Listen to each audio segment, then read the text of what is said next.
Ah, hello. See, hear, smell. Hello, Farrell. Hello, Marty. Hello, JJ. Good to see you too, Marty. Hello, Alexo. Hello, Ray. I'm gonna turn my brightness a little bit, but then I'll do it anyway.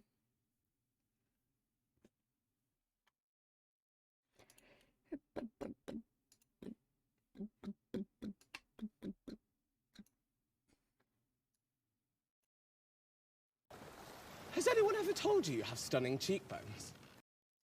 Thanks.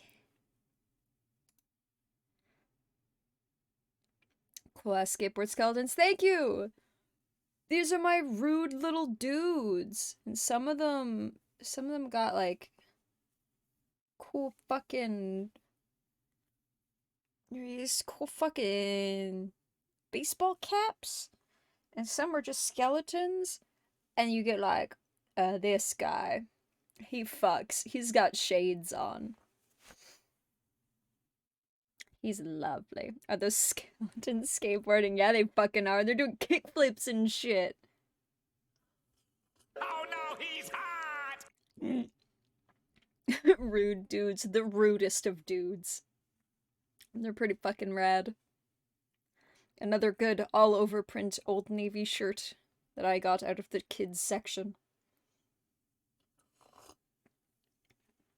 How's the Cone King? Full of existential dread and apparently in a hell of a mental mood. But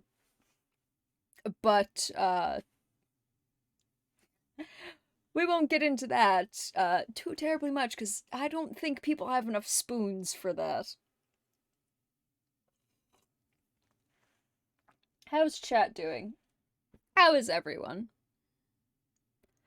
The one with the glasses smells like sandalwood. Probably. More than likely.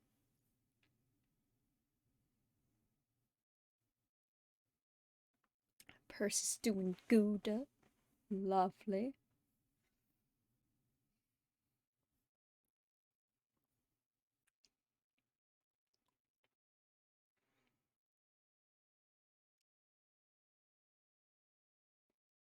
Woo.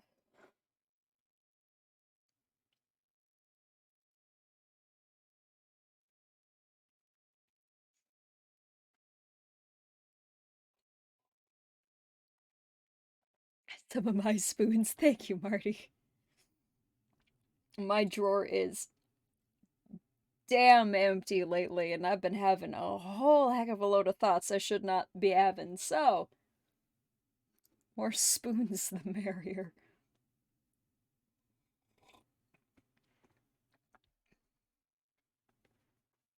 Ugh. Thinking is dumb. Thinking is very dumb, and I try very often not to think. And you know, sometimes it works, sometimes it doesn't. But, I have beef with people who fuck with toilets. What does that mean? Haven't had time, and also not sleeping, but I've been building many things to distract myself. Ooh. Feeling that, Ray. Sad to hear, though. Like, good for all the building that you're getting done, and I've seen your tweets about all your progress and your starts and everything, but also, like, it does fucking suck in general when you get hit with those times. If only I could not think for a moment. I've been trying so hard to not think lately. Fuck. Setting low expectations for me and I'm exceeding. Got a heap of Mexican food. Fuck yeah, Alexo. Live your best life. I've been like... It's not... Oh, right, it's on my bed. It's not 100% done yet, but I have most of, some of you might know that, like, once every 9 to 13 months, I do a color portrait.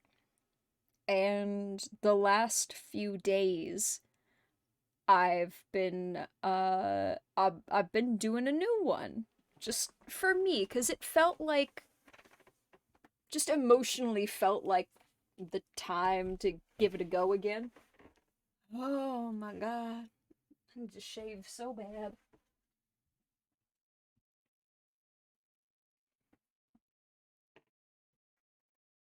I went back to work last night at like 9:30 to fix 2 exploding toilets. Someone stuffed them full of paper towels. Oh, yeah, no. Be mad. Be mad at the person who's fucking with the toilets. Dandy!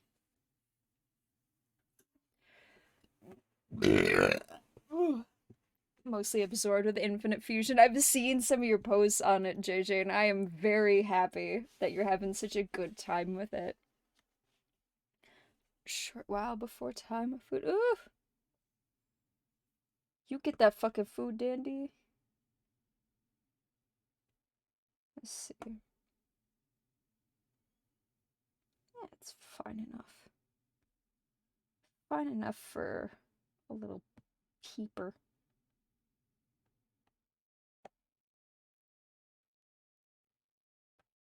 Oh my god, Apple technology, fucking please. Fuck off.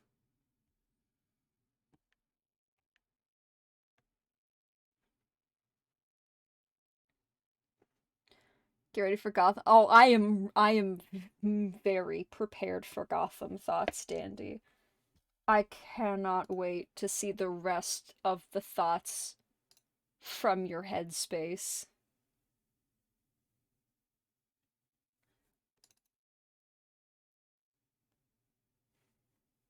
There we go, so we'll just... I got my revenge! So this is the new one that I've mostly done.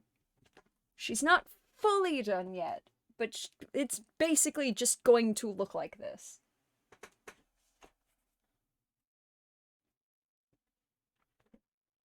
So I thought I'd do a little bit of fun with my usual, like, color vibin'. Oh no, he's hot! So I did 3 Oswalds. People know the Heart Bangs era Oswald, the Good Boy Oswald, and Season 5 Oswald. The boy, they are also boy, all 3 of them. All 3 are boy. So, I love how you're getting some good hair game in this. Oh my god. The only time I've had a more difficult time trying to figure out where I'm putting the lines to shape the hair, because it might be a little hard to see on screen. But every time when I do hair in this style, I make little wavy lines. And when I tell you, I had no idea what this was doing, because like 75% of the reference for this Oswald is in fucking darkness. You can't see how his hair is styled. You can't see most of his face is in dark shadow. This is when he got tarred and feathered. I just removed them because I wasn't gonna fucking draw on the goddamn feathers. Um, fucking glasses, goddamn look at him. Oh my god. But I decided to do kind of like my color studies, and for anyone who don't know, oh my god, you do look like Dartrix though. Um for anyone who doesn't know, I just do these based on the vibe of the character. I just like to feel out a color for a person when I do these portraits, and every color kind of has a reason. So I thought it'd be really interesting this time, instead of doing one, that I would do a stage to kind of show character growth and character arcs, and to be like a person's color can shift and change. Um, so for, I mean, decent reason, I wanted Oswald in general to have like a dusky purpley blue, and it just felt it's a very good like let me twist, there we go, get me in there. It's just a very good like in contention color. It's a very good like we're strong but we don't quite know what we want, or it's like progression is going to be made, or especially when you're thinking of stormy dark colors, it's like something is about to happen. So I just thought it'd be fun to make like a first stage Oswald a little darker, a little more toned down. I really liked the pink for the highlight color, just cuz it can get fiery and passionate, but it can be very soft. It is a varied color. I have no words right now to really describe what I'm doing, but I'm trying. So, woo! Drow Oswald. Yeah! Um and then good boy, good boy Oswald that got all turned around and brainwashed, bringing him right down to a very soft, like a demure little periwinkle, with just that little bit of baby pink in there. It'd be like, everything is great. These are all like fine things. The color is still purple because he's in there somewhere, but we've brightened him up and we've turned this perspective around, and woo! And then last Oswald, being like, he's grown, he's like hit his stride, and now like he knows what he wants, he's going after it, he's doing what he can, like he is more self-assured and focused. So he kept the color a little darker because he's a dark little lad, but I saturated the fuck out of it to just be like, he is stronger, like in a character sense. He is more himself than he's ever been, so it's a very dark, bright, saturated. Ugh. Hurry down with the grenade to protect his boy. Exactly. And that's part of it.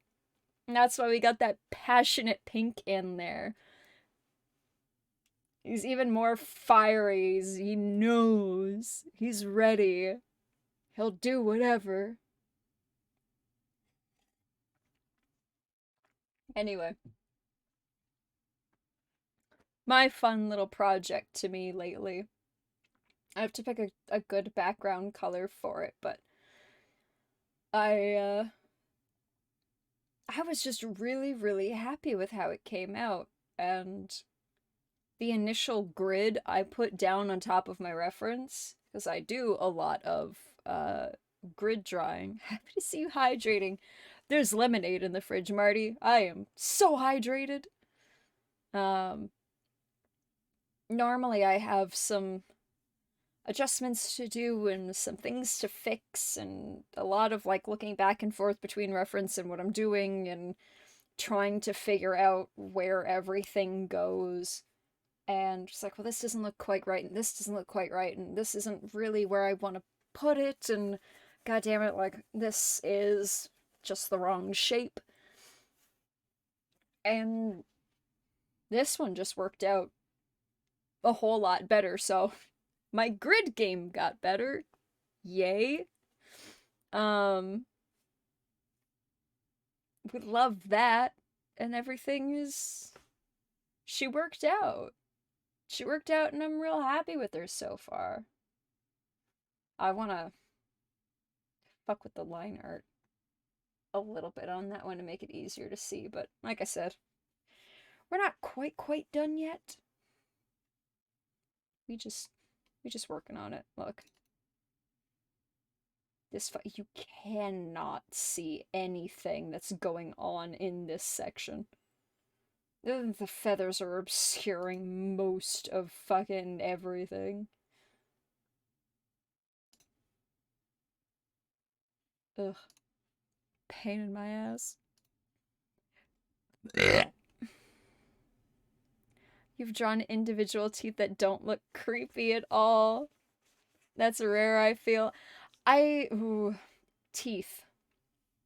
Actually, let me just reopen it. Why not? Because it's taken me a hot minute to figure out how to do teeth in this style. And this is generally how I do them, because if you draw teeth individually, like fully individually, they look creepy as shit. There's something about like individually putting teeth into somebody's head that's really fucking unsettling. It almost never works out. It's always weird. So, typically when I draw teeth, and especially when I draw teeth in this style, I will just vaguely... I won't do much more than the bottom shape, except for, like, here the teeth kind of go under and hook around. So there's just the ittiest bittiest little lines in here, which is mostly, like, what am I trying to think of? Is a term for it, but it's absolutely out of my head right now, but like an inverse space kind of thing. And then just at the top where you can see, I will put the faintest, teeniest little line so that you don't... Negative space, thank you, Marty. It's the negative space that tells you where the teeth are underneath. And if I just put a teeny tiny line at the top, the rest of your brain will fill in that line and know that this is a full line, so this is a tooth. The plural of tooth is teeth. Why is the plural of phone booth not phone beef? I mean, same reason they're not meese. But yet we have geese. So, it's generally how I do teeth. In most cases, if I'm doing, like, little cartoony things, I don't bother with lines at all. But when I do any sort of kinda realism, I do it like this, with just very good underneath teeth shapes and implied lines, so your brain knows how to line everything up. Hey, Fister, hello! Tier 1, been here for 2 years! Woo!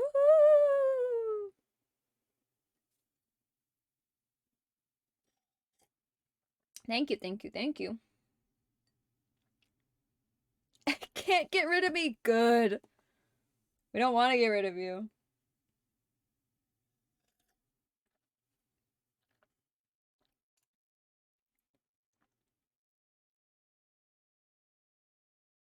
First time I've ever been to a stream.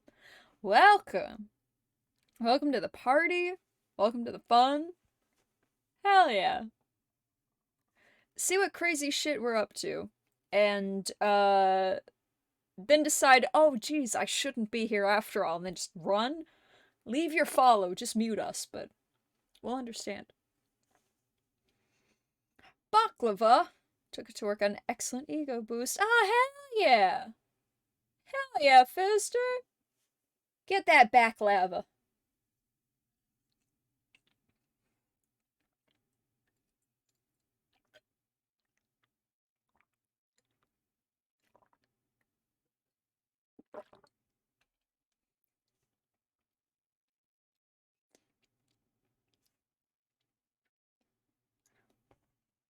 looking your Twitter for years. Oh boy. That's a fucking roller coaster to be on. My Twitter's been a little bit of fucking everything. It's very pretty before getting demolished, but it got demolished, which, I mean, in food senses, a very good thing. Send you a pic. Ooh. Fuck yeah. Hopefully gonna be baking brownies soon, but we'll see how long the motivation holds out.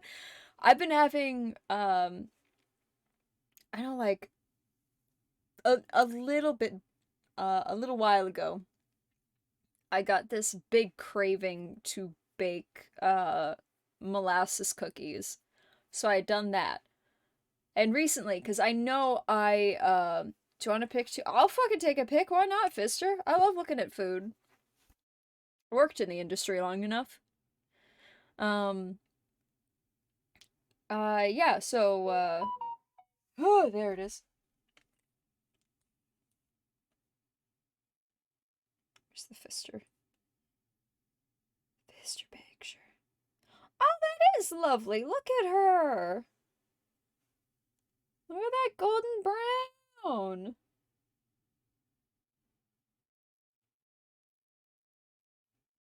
Oh, your back lava looks beautiful, Fister.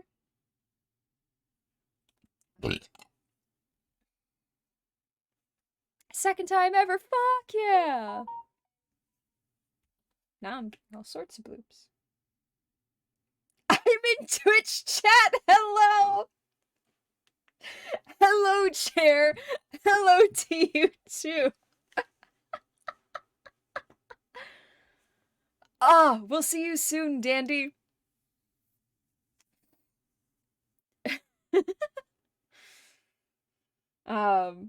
Yeah, I threatened it before, but I've been having cravings to make cinnamon rolls. And I don't eat them. And I don't want to, but I like the smell of cinnamon rolls. And cinnamon rolls are just one of those, like, relaxing bake things for me. I never stress when I make cinnamon rolls. I always know they're gonna turn out, and I'm always confident with them. And I get to do the really nice roll. Made some omega rolls. I will soon. I'm in your DMs. I'm in the Twitch chat. I'm in the combination DMs and Twitch chat.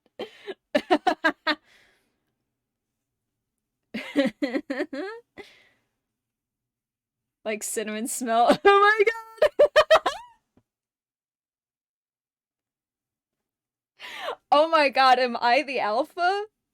Do I smell cinnamon and I go, that seems fuckable?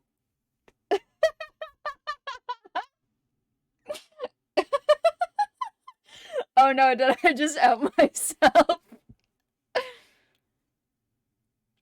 Oh, should be concerned. I have a random Canadian in my address. Ah!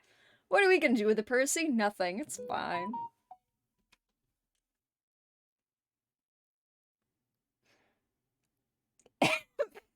Mister, just DMing combo DMs and Twitch chat. I'll take a number 9 and number 9 large, etc. You fucking children. I'm muting my phone and I'm tossing it. No more. Who's that Pokemon? It's Pikachu! It's Clefairy! Fuck! Oh my god. Everyone knows I'll just throw my phone with no abandon or thought. I know generally what's behind me, and I heard it hit the floor, but not very loud. Is your Twitter sound still in your puppy? Yeah. I do believe it's still set as my Twitter noise, but I muted Twitter like a while ago because it was so much fucking anxiety all the time. So, now I just casually pop in to look at what's on Twitter and then I leave, but I muted Twitter completely. And that was months ago. I did it, I think, sometime early last year, and honestly, I've been so much better for it. The batteries attached, it's too heavy. Fair. I thought you were an alpha before this, so not really outing in my eyes or ears. Well, you know. I can pretend it was a secret that I'm an alpha, but oopsie poopsie. That's why I keep going to Michael's. Craft stores always smell like cinnamon. Damn. Realizing things about myself too late. Also, did I wouldn't have. So this is on, like... I wouldn't have gotten to show anyone the start of my other shin tattoo. Because that was on, like, Wednesday. I might have spoke... Did I even tell anyone that I got it?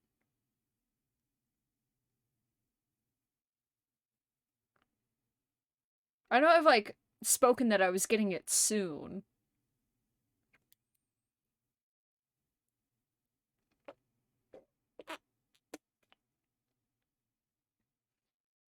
We've got another tattoo.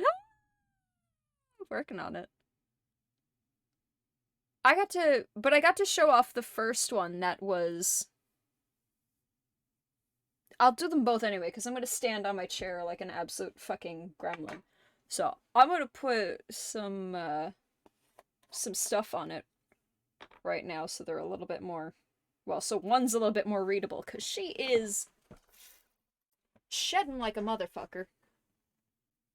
As she should be. You told us that your plan to spread them out failed.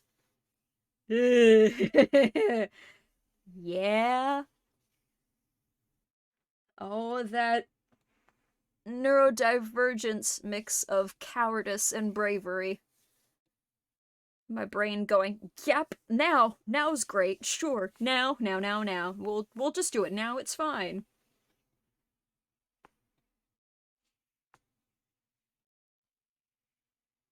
I could have waited. Should have waited. The goo! It's a real nice goo. This, my Stay Gold Tattoo Aftercare Balm. All natural, locally made, quick healing. 7thHouseTattoo.com. See. Ingredients: extra virgin olive oil, organic beeswax, cocoa butter, coconut oil, vitamin E, lavender oil, rosemary oil. Nothing else. Cool beans! Oh, I wish I knew how to fully say your name, but I am going to give it a try, as most poor, streamers do. Kiviuko? I might not be putting enough emphasis on the double Ks, but... What are those fingers behind you?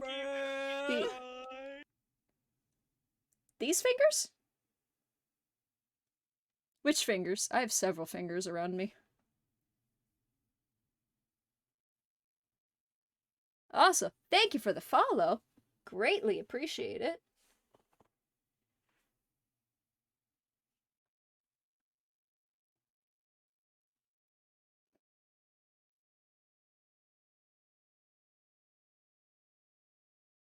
Stuff from Autumn's store with mine. Yeah. Autumn would have a lot of good stuff for it because all of her stuff that she makes is all natural, which is what's really nice about this stuff. But the only reason I'm using this stuff over getting stuff from Autumn is the fact that my main tattoo artist keeps giving me these for free. And who am I to say no to free product?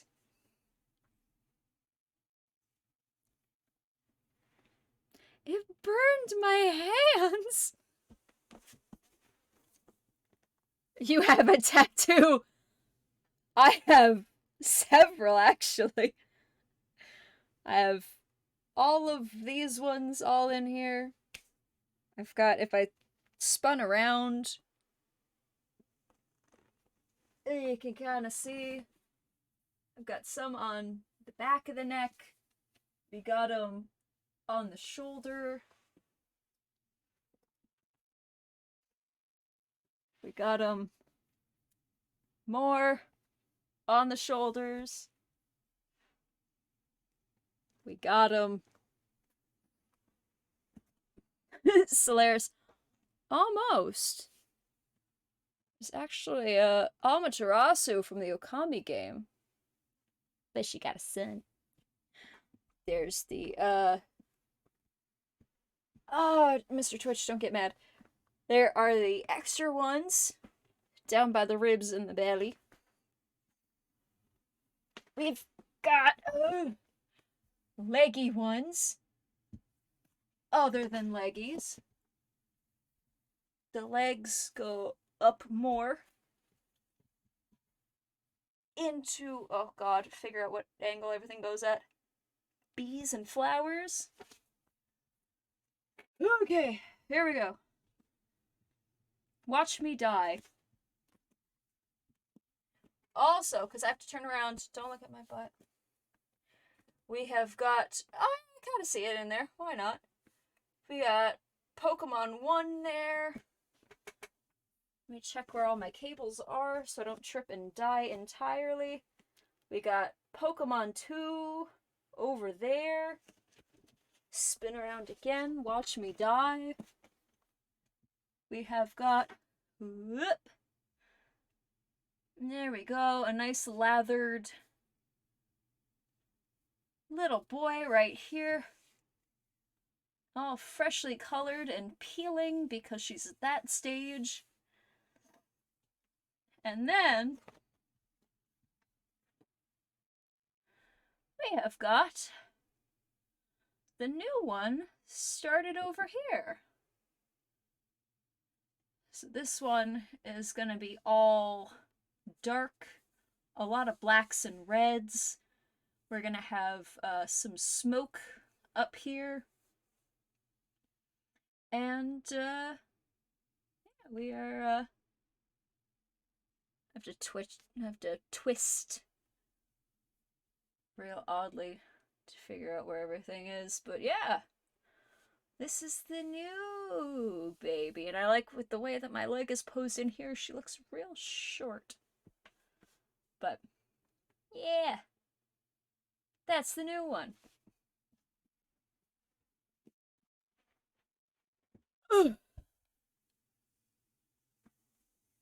Awesome 9-inch nails. So yeah, we got a couple.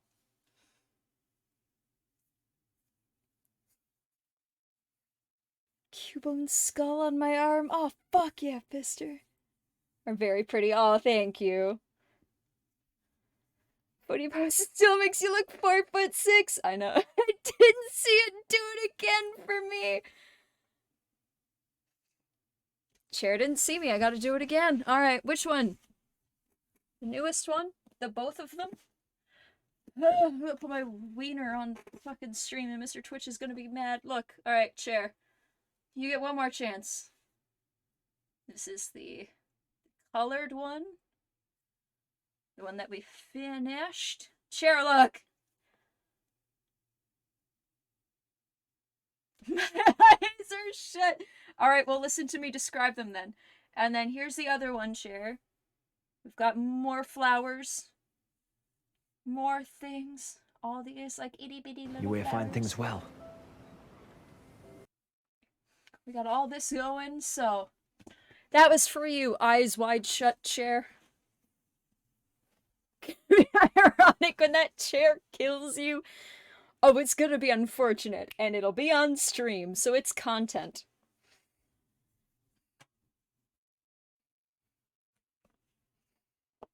Cauliflower makes me think of the monsters from the Stranger Things. Oh yeah, the Demogorgon? Do we clip it? Please do. Genuinely and honestly, clip my death whenever this chair breaks my neck. All I asked is, just put, like, a warning on Twitter whenever you post it. The whole, like, content may not be suitable for blur application. Do that in Discord and Twitter and just warn people. But absolutely, like, merchandise the fuck out of my death, please. Miss my opportunities. The ribs blurp when you're showing those shit. Oh, I'm so sorry, Percy. New TikTok fodder. Oh my god, I'll finally be on TikTok. Still have never had an account, but my death will be on there. Hopefully I make a cool noise when my neck breaks. And then people can, like, mix it into a song. Jim Murder Streamer is title. Gotta find the best song clip to put over it. I'll put your death to Sandstorm. Please do. Let one be Sandstorm. Let one be the coffin dance. And anything after that, go wild. Rickroll?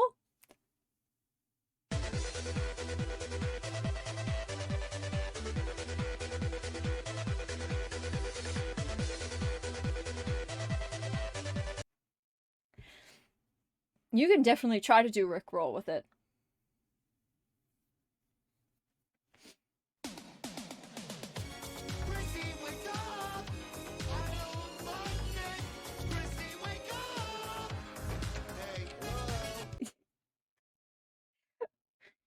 If you're gonna use I Rebel say oops. If you use Chrissy Wake Up, make sure it's me, like, folded over the chair after I've already broken my neck, like, not moving, and then play Chrissy Wake Up. I'll do Sandstorm while calling help. That is very kind and considerate of you, Percy. Thank you. I do genuinely appreciate that in my heart space. Fister, 5-tier 1s. Giving it out to the community. Thank you, Fister. Thank you. Not sped up on loop like Riddler tripping. I'll never reach that kind of fame. How about the turkeys? I thought I heard a turkey for like half a second.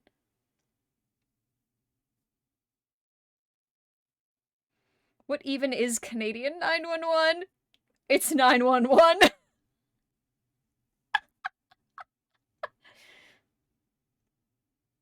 I didn't hear I also didn't hear. I thought I heard like a very brief moment of your turkeys, but here. Let me fix that.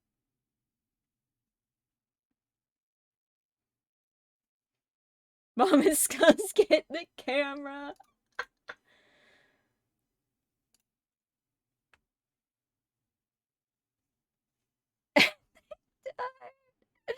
Sell the ambulance to Canada.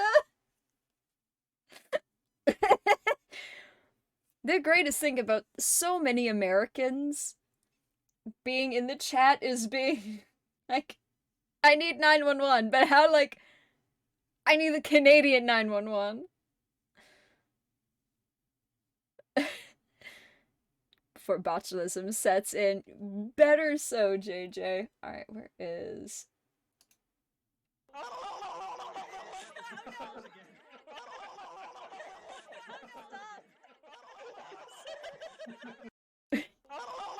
Two. 5? So that's 2. What's your emergency, eh? 3.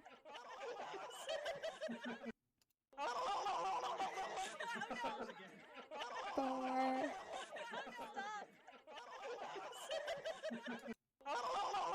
There we go.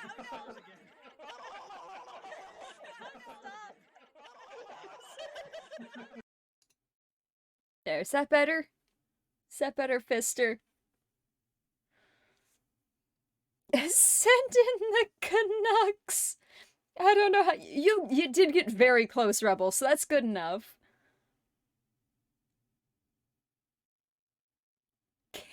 Canucks? Marty, what?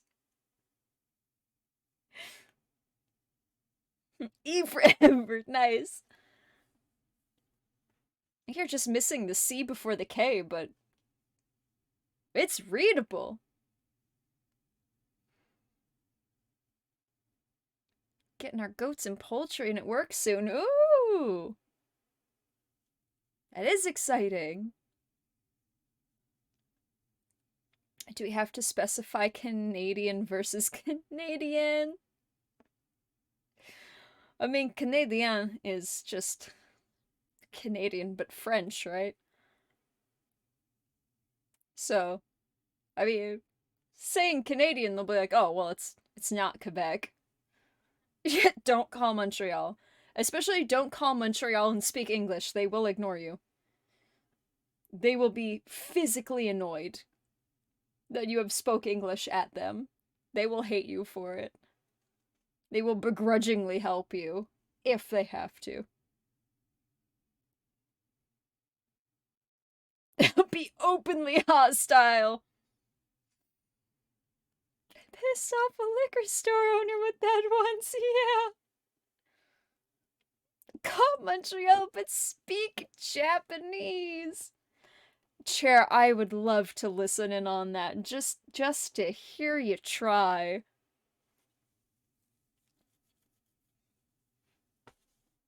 Ugh! Percy! Tossing out 10 tier 1s to the community. Thank you, thank you, thank you. Gonna be lurking this stream. Sounds good, sugar. You take care of whatever you need to take care of. Like, oui, buongiorno!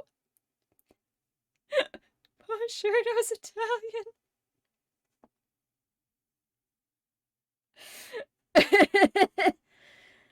The turkey sleeping today? It seems to be.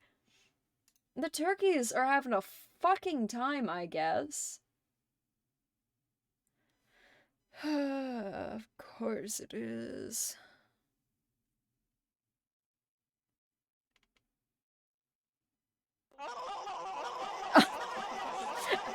Alexa woke the turkey.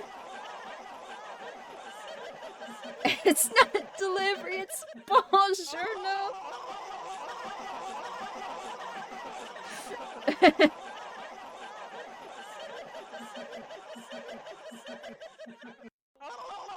And go.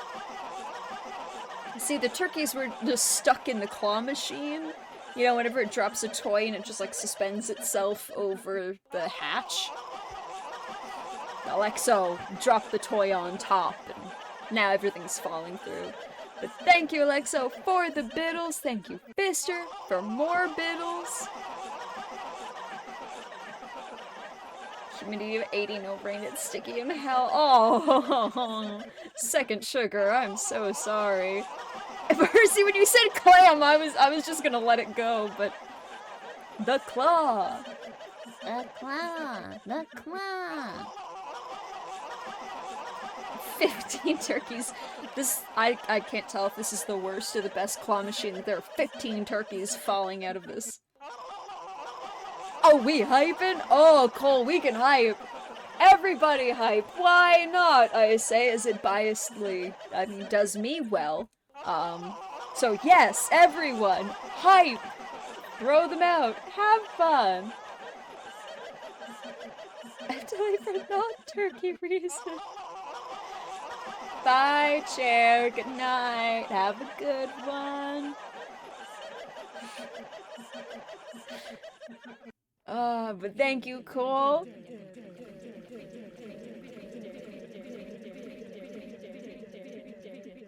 For those biddles as well.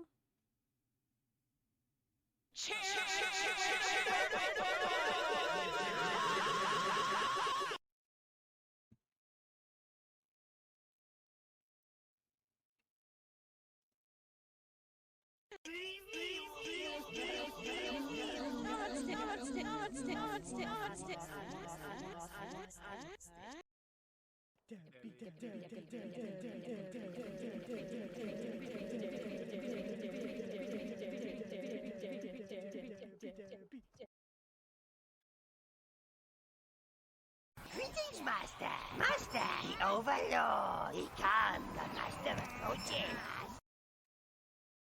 Thank you, Alexo, for those Debbies. Thank you, Percy, for summoning the Overlord. Thank you, Fister, for Debbies. Thank you, Fister, twice for more Debbies.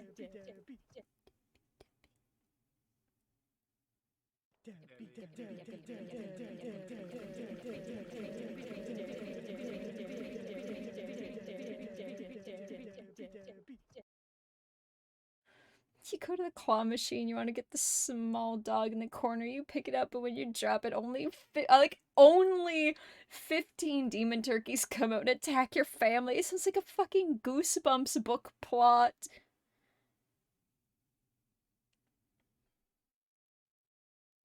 I can't imagine trying to explain these sounds to anyone outside of the void. It's chaos. What can we say? Just, you know. JJ, dropping the 1,000 biddles. Thank you, thank you.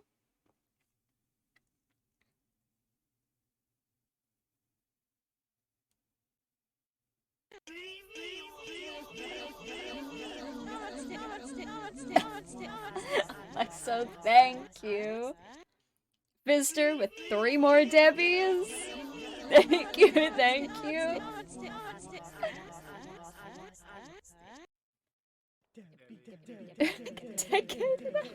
Now Rebel's syncing with portals. It's more people than viewers, just go to random people. I think it prioritizes followers. I think we've talked about this before, and I didn't know the answer then, and I still don't know the answer now. Percy dropping 315.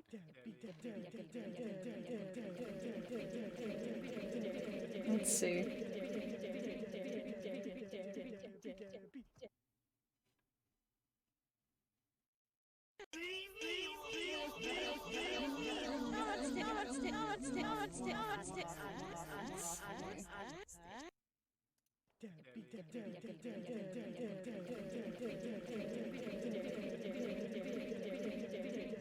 Just add one in right now.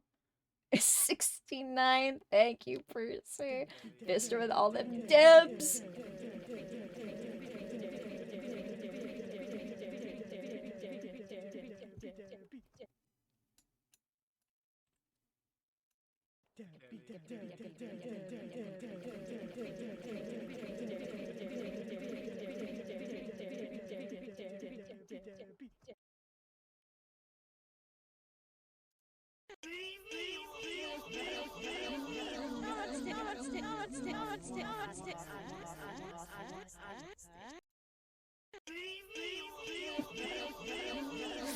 Fister with 315. 3 more Debbies.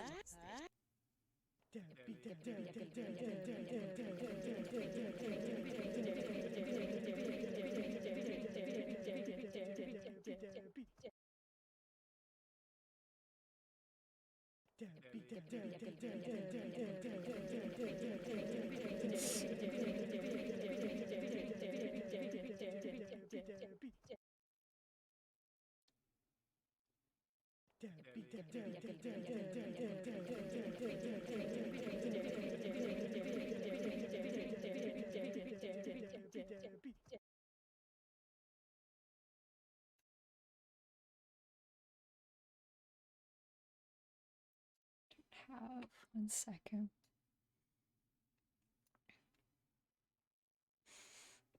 The infamous choo-choos. Fister!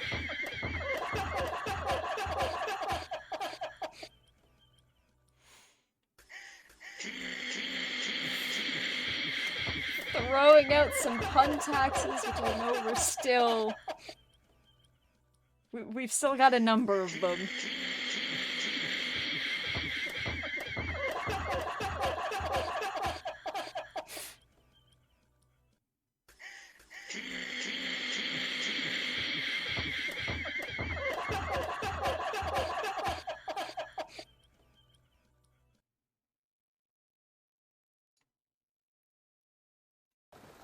Has anyone ever told you you have stunning cheekbones?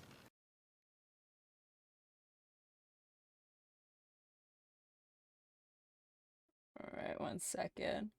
Still over 100 defunded still.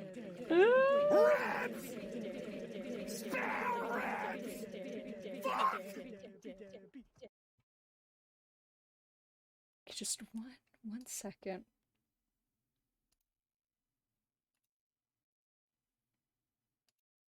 There we go.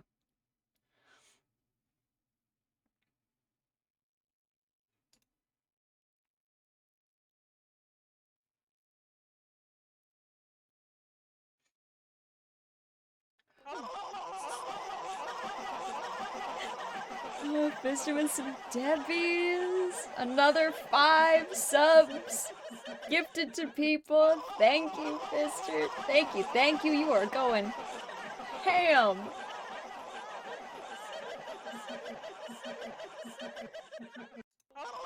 You are going ham and sandwich. Percy dropping 1,050. Thank you.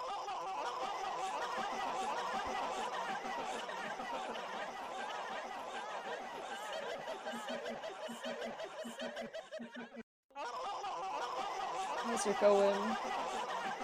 And keep going, please. I will allow this every time. Please. Puts me in a great mood. Also, hype train. The hype train do be going. About to beat your last record. Keep up the support. Complete level 6 of the combined contribution of 8 tier 1 subs, 3,700 bits. We are guessing 50% of level 7 is the channel all-time record, and I'm guessing we're 63% to beating that record. I'm guessing is what the bar that I'm seeing is. And also thank you, Mr. for all these extra taxes. Percy dropping another 5 tier 1s. JJ with a couple 101s. Fister with another 3. Oh my god. Also, if you cheer 315 now, there's now a thing. Oh my gosh. Guys, thank you. The record has been shattered. 60% level 7 hype train. Fister's putting up the 315 and a number of 101s again. Eventually the puns will be funded. We are gonna get there. I have to do some goddamn research. About 80 to go. Working on it.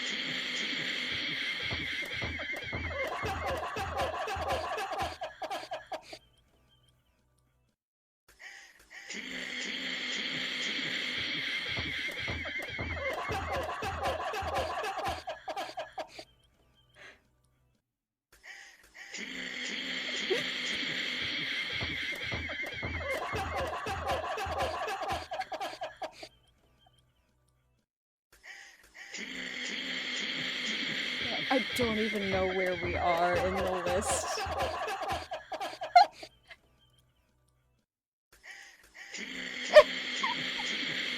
$68 to go. We got past the sexy defunding number.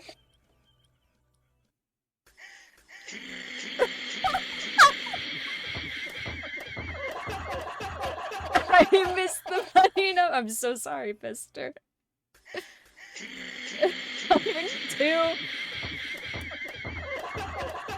Know what that one is. 69. Percy with 5 more tier 1 subs. Oh, Lane got one. Thank you, Percy.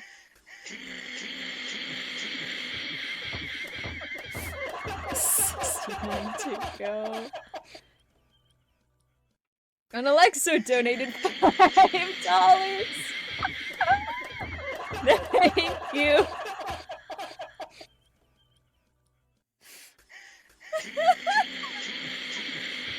can use G-Ray!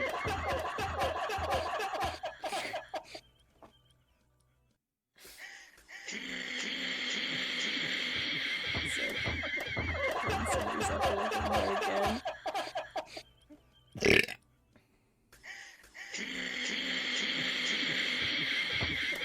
Did you hear shit? Baklava! Baklava did this. We are 35% into the way of a level 8 hype train. God damn. I can't be bought, but I can be stolen with a glance. I'm worthless to one, but priceless to two. What am I? I don't care. We are all the way back there.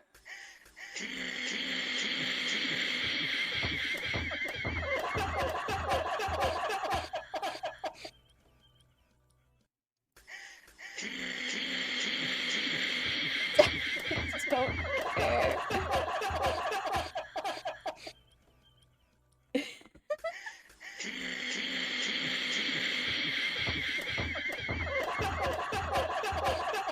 Percy with the 10 tier 1 subs now given to the community. Thank you. Extra thank yous, Percy. Holy shit.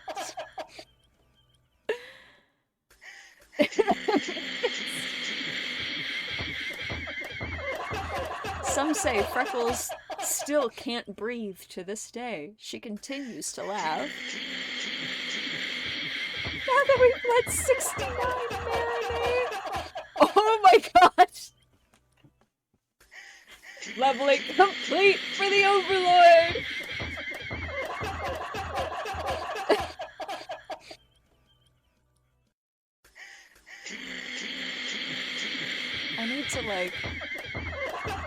I need to switch over just to have...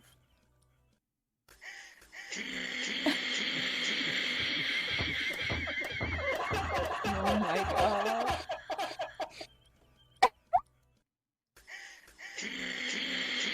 Move me. And back and underneath.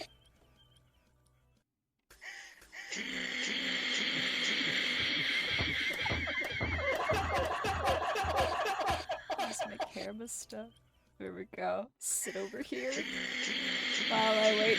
Mister! Oh, I got a sub in that one! Oh, Mister giving him 15 tier 1 subs!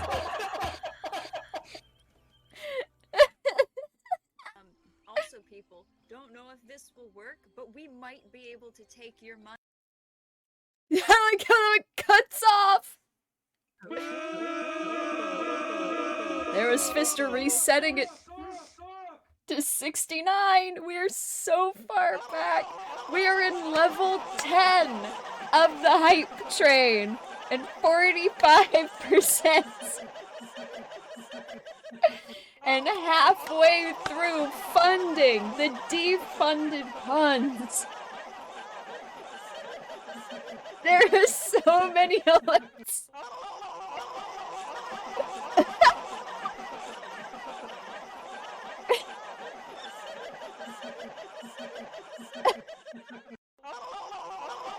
We're just to fund next week! But they'll have had it for a week, sugar. And that's sometimes enough for them. This is a community event. People donate. Let people be funny again. Buy up all of these defunded puns. Bi-weekly paychecks really duking it out. Oh my god. The turkeys, the wheezing, a random Gotham. It truly is a void stream. I got my tax return ready, got paid Wednesday. Are you winning, son? You know what, Marty? I do believe we are winning. I greatly think we are winning. Time for me to go through my list. Dandy, hit me with it. We're still waiting for these things to catch up. 45% into level 10. Holy shit. If PayPal certainly is. The numbers will be good. I won't be able to touch it until the middle of February.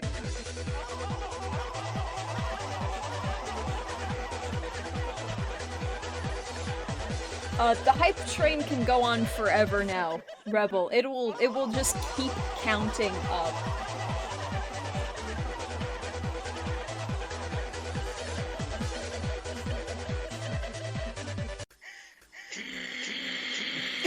Yes. First idol on the list, Alfred is the best. He's the light of the show. I love this man, and I've said there's not much more to say.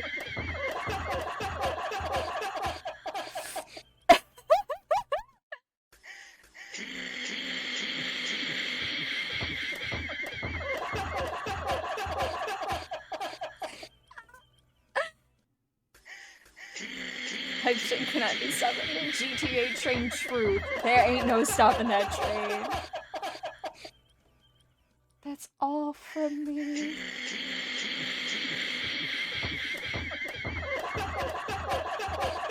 We got over halfway level 10.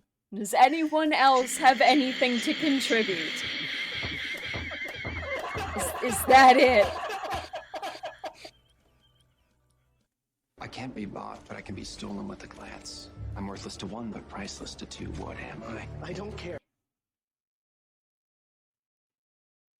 It was Alexa. Gotham noise. Alexa giving again. How far back is that? Reasonably far back. Percy! Toss it in another 10 tier 1s!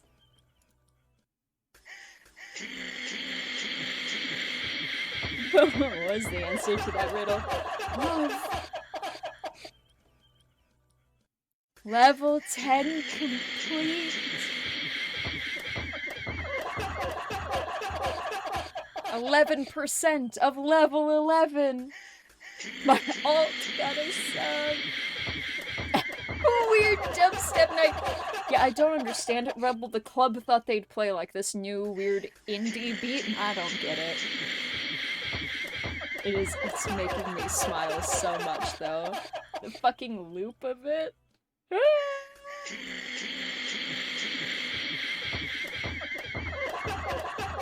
Such a time in between now. Really, Alexo, by these 315s, we're really just tracking how far back we are in the sounds. It's really like, it's keeping a pace on things. Percy's reached rank 5 on the gift sub leaderboard. Holy shit, 61 subs. Damn, Percy. Oh, there's some of Fister's subs. Frickle's wheezing is concerning at this point.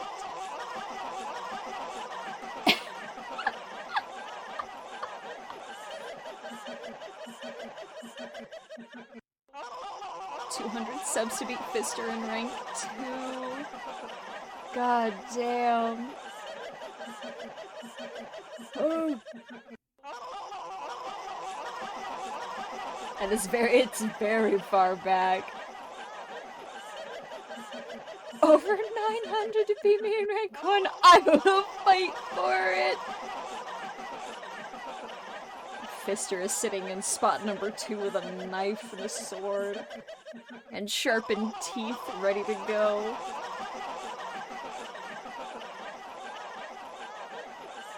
Oh my god.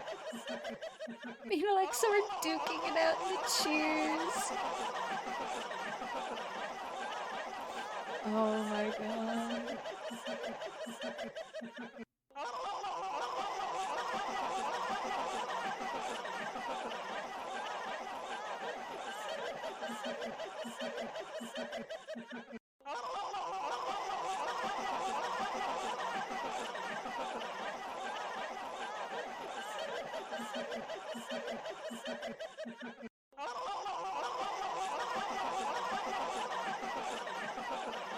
So, we just have this many more to go, chat.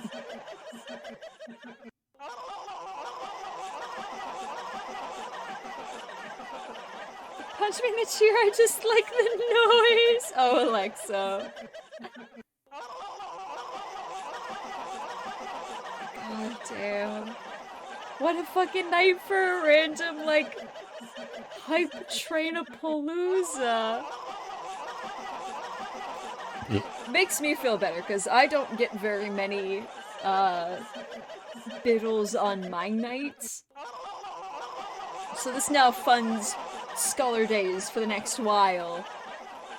And then the few bits will be back on group days. I also like the noise. Fister very much likes the noises.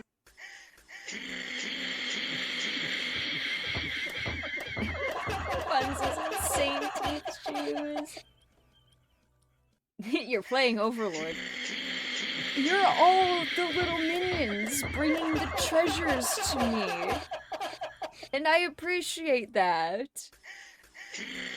We fight together. Stupid fucking Steve Bonnet. On Skullurday, so you keep up the Gotham sponsorship.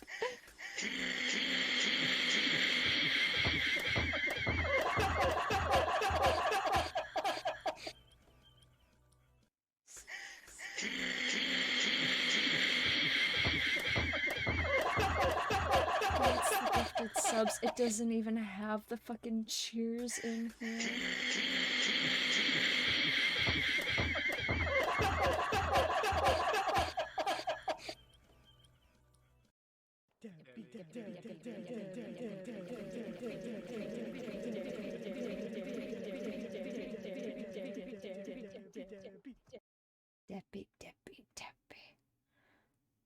I mean, 11% of level 11 is also, like, a very beautiful set of numbers to end on, so honestly, that's incredible. The level is incredible, the perfect percentage is incredible.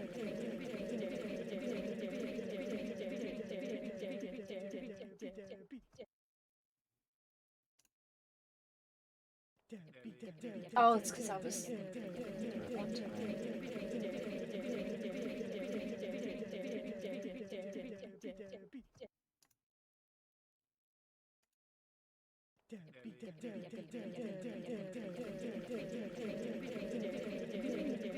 Debbie's.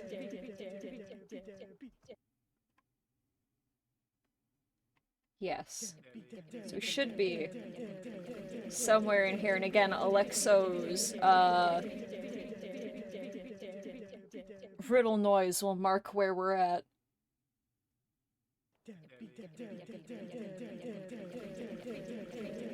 Choo-choo hype train monster fuckers. The one who gets the money. I am usually the one who goes, give coin, fuckers. Heart. I try to be the one to reach out for the money, because I know not many other people will do it. And, I mean, that's part of why you do shit like this. It's an income. It's an income, and you've got to try to get the dosh. That's part of the point. It's a little part-time job on the side to try to feed everything. I think you missed my Gotham thought. I saw your one Gotham thought about Alfred.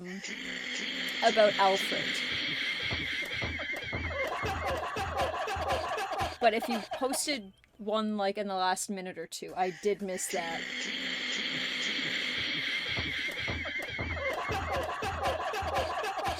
We're at the 101s. I think I'm on track where we are. I'm on number 2. Ugh! To consume food, okay. Okay, you're on. I can't be bought, but I can be stolen with a glance. I'm worthless to one, but priceless to two. What am I? I don't care. I'm scrolling up. Item number 2 on the list. What the fuck is up with Barbara? I don't know what to make of her, neither do the writers. I really want to like her, but damn, do the writers not know what to do with her character. I feel bad for her because it's like, oh, I have this magical mark thing. Oh, no, now I don't, but also now I do again? Maybe? What the fuck? Hey, Emerald! Alright, I found it. I found it and I read it.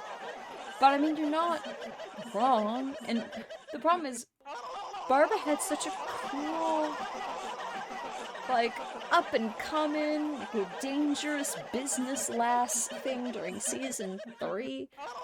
And then season 4, they just, like, take all the power out of her. It was really fucking flaccid.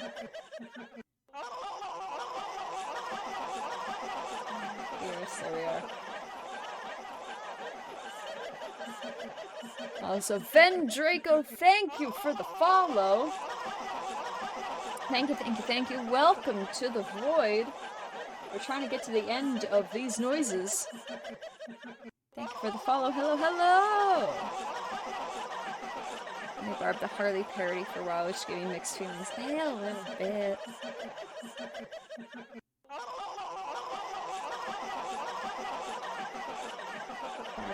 Barbara had so much potential.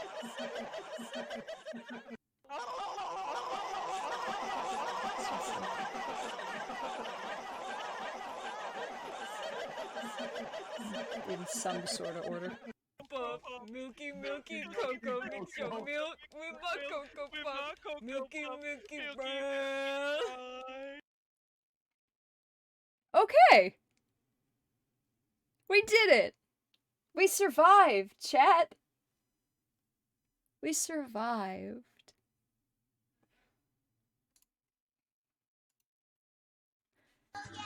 We did it! We did it! Hooray! How long is that going on for? Ooh! Boy howdy.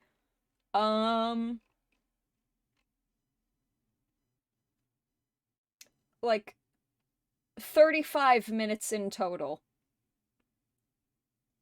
It technically, it like started an hour ago. But then 30 minutes ago, we started something. And then it got quiet. And then we started something again. And it's just been going. Jesus Christ, yeah. You missed a lot of the chaos, Emerald, but, she happened. Found a person from high school in another streamer's chat when I gave a gift sub and commented on their username. Oh, damn. Episode of a cartoon with commercials. Damn. You say Chaos Emerald. Chaos Control. I am Shadow. I am the black hedgehog with a gun. But yet, the fact that they really have something with Barbara, and I know technically at the end, they need to align Barbara with good, because Barbara needs to be the mother of Jim Jam's child, kind of technically. If you want them to align with comics endgame anyway. But it would have been so cool if Barbara had just, you know, stayed bad. It still would have been fun. Bio girl. Season 4 Barbara is a fucking mess, and not even a fun mess, just a mess. Her poor actress, the shit they put that woman through with her character. Oh, this shit they made Erin do. She was so fun, and she was so fun as a bad guy! She was so fun as a bad guy. And she had so much cool power. She had so much influence. She had this shit on lock. She was super cool. She was very fun. She was deranged in, like, a consistent way. that, like, mad with power, but she knew what she was doing kind of way. Basically, Black Mask. Yeah, when they fucked up fucking Sionis's dad and made a bad character with him, they just kind of replaced Black Mask with Barb, and it was like, fuck yeah, I'm in. Maybe Jim should have just had a bad... should have just had a baby with the bad guy. Let it happen, right? They could have found some way to be like, oh, well, Jim got custody and still ended up with Lee. But, like... what a fucking missed opportunity. Demon Head Barbara was not fun, no, because that's when Barbara started going, like, oh my god. Do I have morals again suddenly for exactly 0 reason? Even though this is the whole, like, demon hand, demon head, demon hand, light of the way, whatever, is, like, exactly the kind of power that Season 2, Season 3 Barbara would have gone, like, insane for. Like, she would have gone wild to have that. And she would have done so fucking much with it. But Season 4 Barb, she just let the ball drop. It's bullshit what they did to her. Maybe one more wheeze. Thank you, Fister. Where's my bad bitch? Fucking, like... okay. I know you have a point on Ed coming up, so I won't touch, like, the Lee stuff too much. Yet, we'll get to that when you get there, Dandy. But, like, just... they made Barb so weird out of the fucking blue, and it's literally only because Lee was preoccupied with Ed that they're like, oh, well, I mean, Jim can't be alone. God forbid he don't have pussy at the door. So we need to fuck up Barb enough so that she loses the interest factor in her character so that we can make her sit on Jim's dick again. We need them to smooch again. For what? Shut up. No reason. Big dog, Jim, Alpha, Simba, Prime, whatever the fuck alpha males are calling themselves now. Jim needs to have pussy knocking at the door. And I just... they ruined such a good woman. Again. So that they could sit another fucking woman on Jim's dick because he was single for 2.5 minutes. No, you're right. Alpha Simba male is the correct term. Thank you. Okay, making sure. Jim Gordon fucks, but in the worst, most boring way possible. God. Ugh. My favorite Jim of season 4 was when Ed was crushing him with the bed. Yeah. The best Jim in the entire series is when he's underneath the hydraulic press. And Ed's like, I fucked your woman. It's like, god damn. Alright, first of all, fucking disgusting. Second all, oh my god. God forbid Jim doesn't have a woman to make it boring. Right? I want an Epsilon Mufasa man. Quick, guys. What's your fucking Greek house Lion King character male alignment?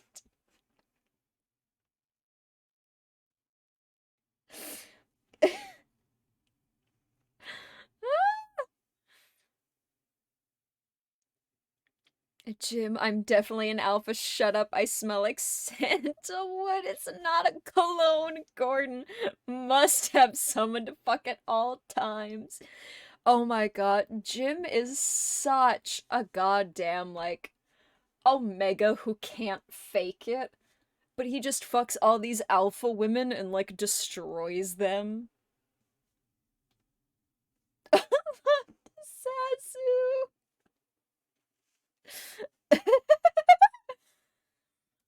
Best Jim is when he's around no women and only around men who are being tortured. Dandy speaks absolute truths.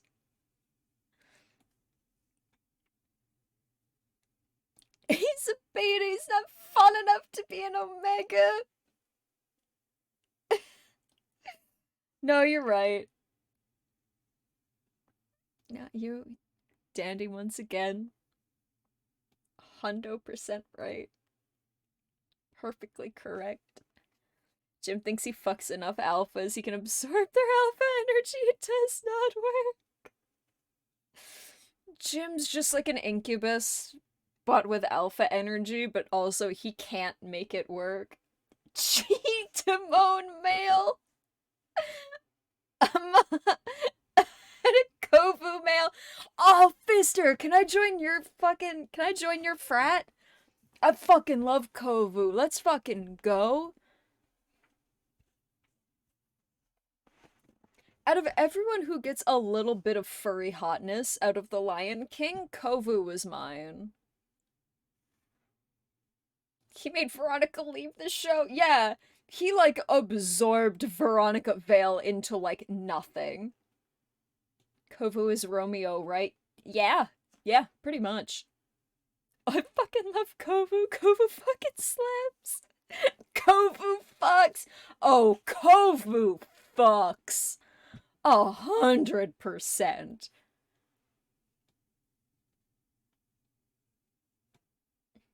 Kovu fucks and doesn't ruin women. We stan Kovu. He's only fun enough to be an omega when he's being tortured. So Simba hates him. Oh, those alpha Simbas. Kovu rides a motorcycle and leans against the lockers. Oh my god. He chews bubble gum and hits his fist on the jukebox to make it work. Single biggest pain in the arse Pokemon in Infinite Fusions, generally screaming, die, you miserable fuck, over and over. Curb stomp me nearly 10 times. Have fun knowing that ahead. Oh, good. I cannot wait, Sugar. I hope we come across it. I don't know their name, but Kova's voice actor's son is on TikTok and was like, do you know how many people my age have told me that my dad's voice was behind their sexual awakening? Oh, boss battle, okay. Oh, God, that poor kid. I say kid, he's probably like 30. But oh, yeah. Isn't the guy who did Kovu, isn't he just like Tony on the Weekenders? He does a whole bunch of shit, doesn't he?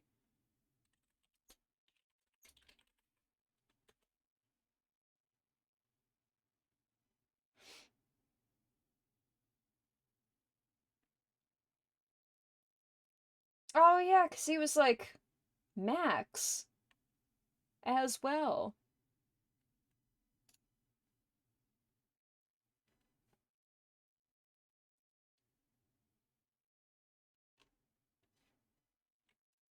Let's see.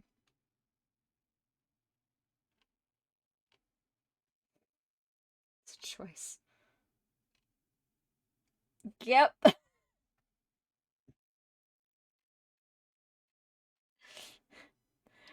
Mickey, what's happening here, buddy? Is it the dark mode? It's the dark mode. I am so sorry. There we go. Just have to deal with this for a hot minute.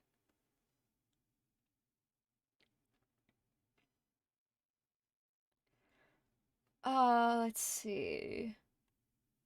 Crypt. Step by step. Even Stevens. Max Goof. Oh, Maximilian. Brother Bear 2.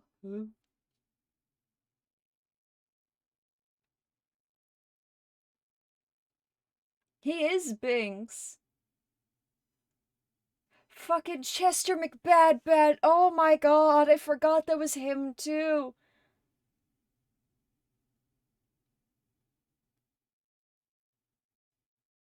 He's done normal. Oh my god, he's done Thomas Wayne. Oh my god, he's a Batman man.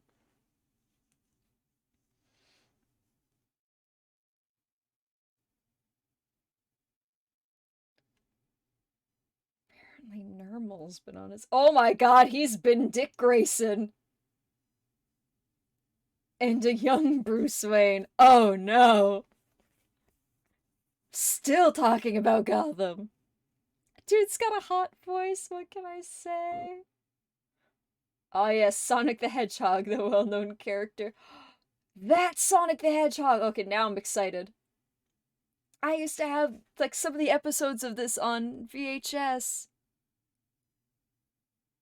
I'm gonna get back... Ew, Spunky Spencer?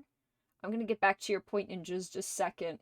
Now, Dandy, I need to read the rest of these. James Stone. Oh, yeah, he was like the cool kid. Fuck. Buzz Lightyear of Star Command, yes. Tino Tantini. Oh, yeah, he was Richie in Static Shock. Kid Flash on Young Justice 2, yeah.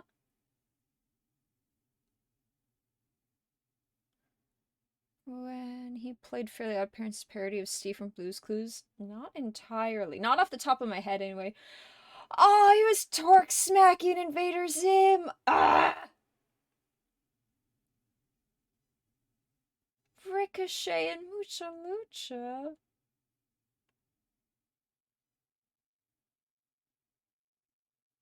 Life as a Teenage Robot. Fairly Odd Parents. Oh yeah, Felix in Kim Possible. Chase Young! Oh my god, right, he was like the hot dragon man in Shaolin Showdown. Danger Duck and Lunatics Unleashed.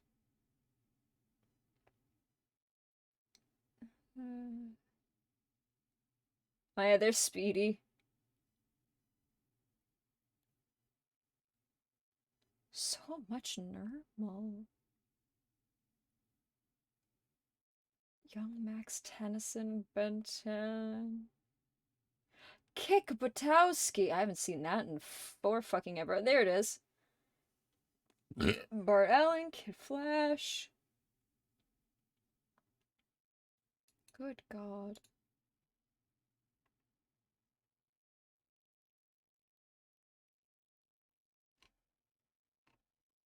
The Lion Guard. Came back as Kofu. Alright, enough looking at that. Alright.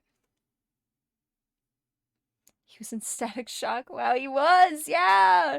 He was Virgil's, like, dorky little friend. Alright, need to go. Okay. Getting away from Barbara's missed potential, let's talk about Ed Lee! Because if I'm being honest, I'm not mad about it for the ship, but goddamn, I get it. You, parentheses, the show, want to know homo him. We get it. And I'm gonna go into a couple more points related to this during this segment, but I'm sure you know from my list I sent you. Yes, alright, I'm here. I am now here and I am present, Dandy. Let's go. Maybe like a little bit more. There we go. Never liked the Enigma Argus. There goes Arkham. Shaolin Showdown and Static Shock, I'm here for it, right? Shaolin Showdown was so fucking good! Well, the first go-round, the new version they made of it. Is it really even, like, the new version, or is it just, like, the last season? Something like that, I can't remember what it was supposed to be. But they got real caricature.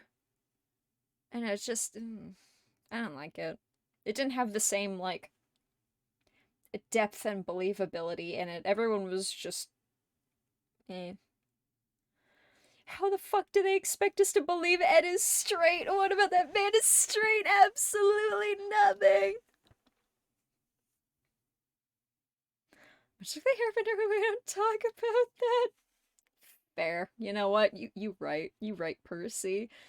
And like, oh my god, Dandy, I agree so much that the basic ship of Evil Lee and Ed makes sense.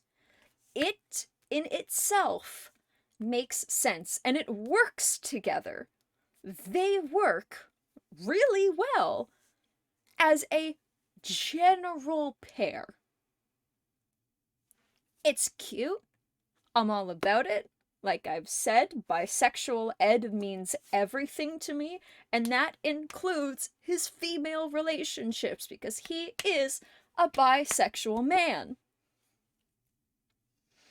Ed is well aware that Lee is using him for her own means. Exactly! They are very well aware of what they are doing, both to and for and at each other. It's a very understood relationship, which also makes me a little fucking butthurt about the fact that he couldn't be in a relationship with Oswald. Why? Because Oswald was selfish and was going to use him? So then why are you with Lee? If she is just using you for her benefit, that is being selfish. You are now with her for the reasons you left Oswald for. Like, Fox, you're not making it make sense. Lee's aware Ed's trying to change her and is not having it calls him out on it. That's awesome. It is awesome. It is just like...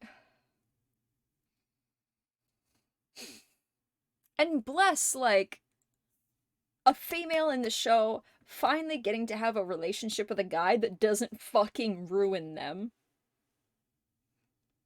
Because even, like, the end of Lee and Ed's relationship is better than Jim getting his hands on any woman.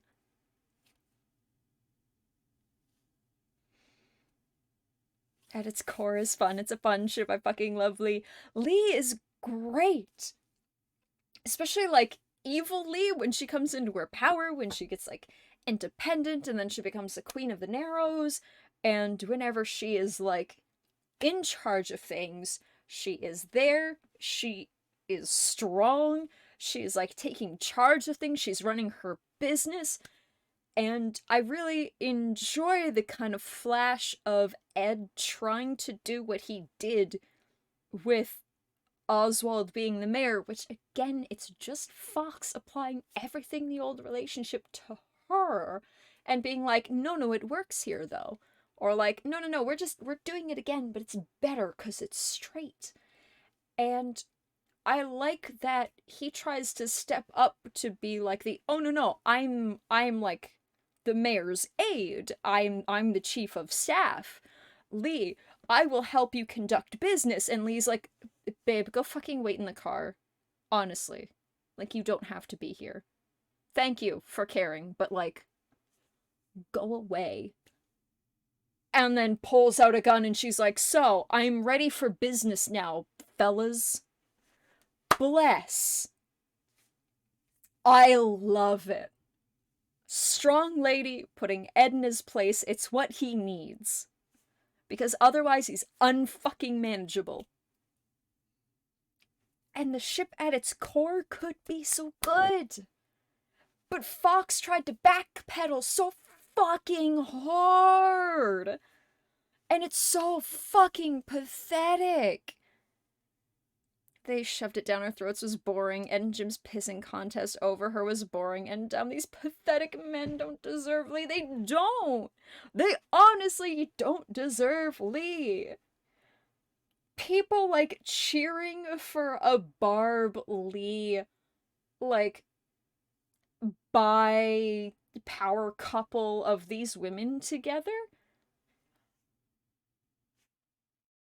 Powerful Barb in charge of Gotham with powerful Lee in charge of the Narrows, these two queens of Gotham, if they had had a relationship, they deserve each other. Not all these dumb fucking men.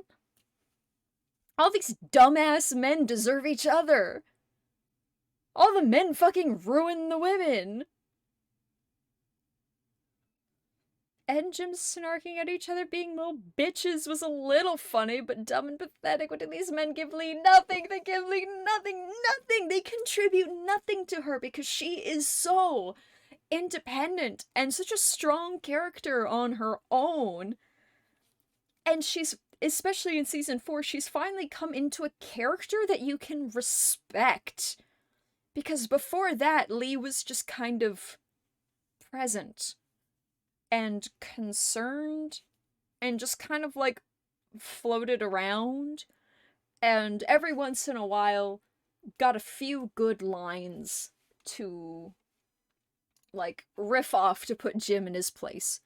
Okay, cute. It's fine. But they finally gave her a really cool character. And then they made these petty little bitch men fight over her. And Jim's like, I fucking hate you guys together, cause like that was mine. And Ed being like, oh Jim, I'm with her in every way. It's like, ew. I don't. Why'd we have to have a fucking petty fight of these two guys being like, yeah, but I put my dick in her. Oh, yeah, but I put my dick in her more recently. She's such a cool character with so much power. And she's being reduced to being a fucking dick holder by these two petty little cunts. Oh my god. She got a cool little fight scene. She did get a cool little fight scene with Barb. She got to put her shoes on Barb, and it was the hottest thing in the world. Did Jim get both Lee and Barb in the end? How do I read that finale? Kind of. Jim got Lee, and as terrible as a sentence as that is to say, to be like, oh, he got her? I mean, with how Fox and Gotham wrote them, it's an accurate statement. Like, Jim got Lee in the end, and then Barb was just kind of like an amicable breakup, but they kind of have like Barb still has kind of flirty eyes for Jim, but also like doesn't need him, and like kind of like presents that, but it's weird.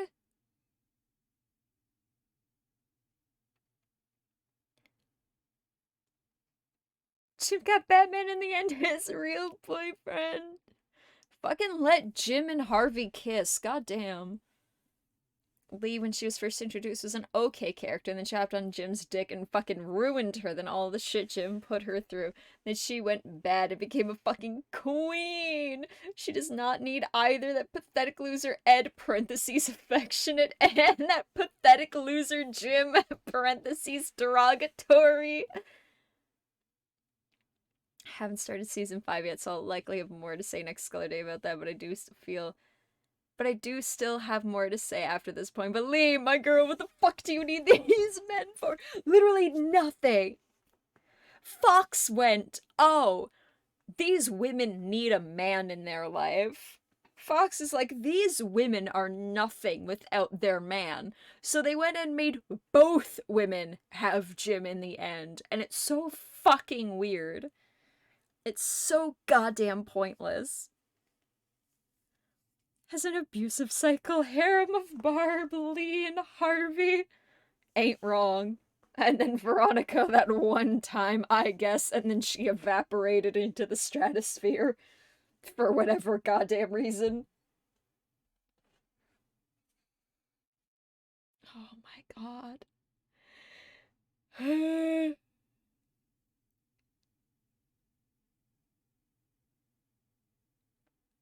Oh my god, it's stuff.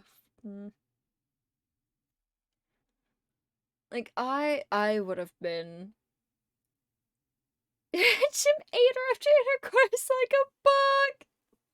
Jim just got it backwards, because usually the lady eats the dude, and Jim's just like, I wonder if we roll reversed. It's just Fox being a fucking coward, because there could have been just a fun gay relationship we could have had in the middle there.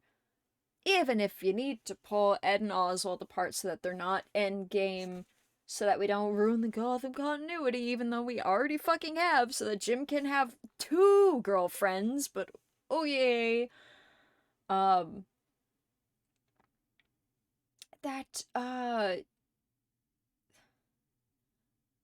I still, and I know I've said it before in a different rant, that, like, Oswald and Ed could have tried to have a relationship, but just to have it completely fail.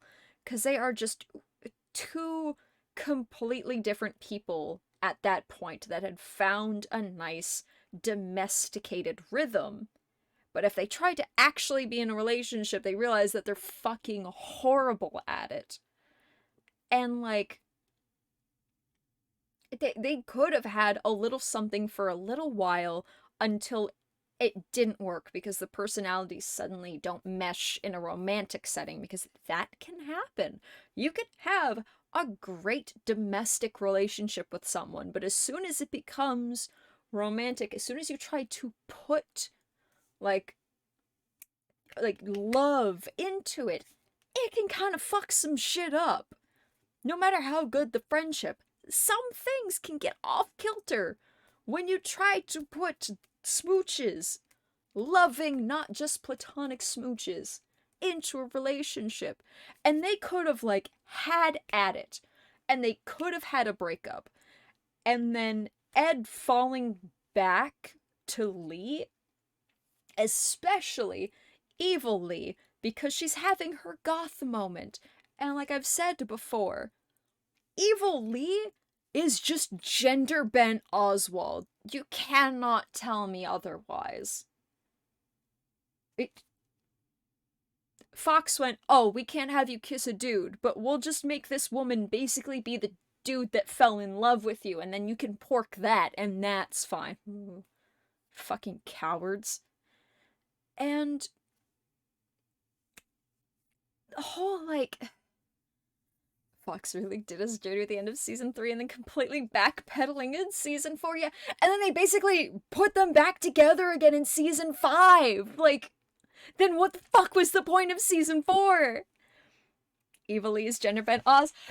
That's what I'm saying! Evil Lee is just a gender bent Oswald. Like, queen of a section of Gotham, living her best gothic life, the dark, dark hair all of a sudden needing to be, like, black, the weird bang style we're now leaning into, the big-ass trendy coats and the new dresses and stuff, the whole, like, I'm fucking done with everyone and I am willing to just, like, threaten bodily harm upon anyone without a second thought, although in Lee's case, it's like 4 layers of thought, because she will hurt you in a way that she can reverse, to bargain with you to get on a better standing, where Oswald will just shoot you in the head and then talk to the second in command, but different management styles, that's fine.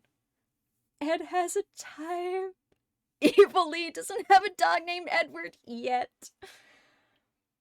But I love how sadistic Lee can be. Exactly! Like, Lee is so cool. But Fox really just made Lee a female Oswald so that Ed could kiss her and it be straight and fine. And it's like, and you had to, like, make her goth all of a sudden for what reason? Like, we know that she's evil. Ooh, mad rage juice. But, like, why did we make her, like, perfectly a season 3 Oswald fashion moment? Especially, like, vampire disco hair Oswald is, like, evilly. Might as well have given her a limp. Someone had might as well just shot her in the fucking hip so she hobbles around. So that it's not the knee, so it's not too paralleled. But, like, so mad about that. But, like, then Ed could have gone right into this relationship with Lee. Like, he could have made an impulsive choice to just jump in and be like, oh, this is basically replacement Oswald in my brain. And that is one way he's misusing Lee, which could have been completely in character. Because guess, like, how and why he was willing to misuse Isabella. Because she looked like Kristen. So him doing it again, but with Lee in replacement of Oswald, would have been complete, like, a continuity thing. It would have just kept going with his arc that this boy doesn't fucking learn, but he keeps going back to what was good and trying to replace it with something that doesn't quite fit until shit starts hitting the fan. And then he runs. Script may have said Ed is straight. Corey Michelsen's acting says this man is anything but. It does help that Corey is also a queer, so it kind of comes through a little bit on its own. I find more when he's, like, oh, Chad Riddler is so fucking funny. But there are certain stages where Corey was a little bit more, I'm just gonna say butch because he's queer, but he was a little bit more butch, he was a little bit more mask, he was a little bit more just, like, a little bit unapproachable. And just, like, makes you want to find a surrogate Lucius, please. Lucius is the only bitch. Lucius is a second analog for Jim, a little bit. But there is definitely, like, some of Corey being queer that came through. But then whenever it came to, like, Riddler's dramatic personality, he could really play into that, and that made Riddler just scream queer. And that's what made it so good. It was just like, oh, this fanciful little fuck, absolutely. But then, like, he could have had a similar realization as he did with Isabella, of, like, how Isabella started to become Kristen and started to force him to be, like, the full murder type that she wanted him to be, so Indian Hill could have their whole little thing, which, again, all that shit doesn't make sense either, which, again, it's just a fucking Fox ploy to separate him and Oswald because they were getting too gay. But it could have been a whole realization to him that he started becoming the Isabella in this relationship with Lee, and how that's not fair, and there could have been some, like, little arcing character lesson in there that could have made him better as a person. wouldn't have lasted, but it would make him better for a moment. His entire performance at Gym under the hydraulic press was very fucking gay. Oh, bitch.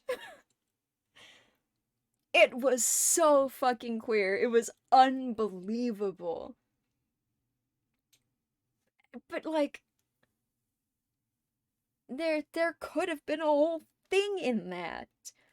And then him and Lee could have had their, like, decent, because, you know, I kind of like how him and Lee broke up. It's kind of really funny. It's kind of really suiting for them. I agree with it, sure. And then Oswald steps into the picture again and brings them both back.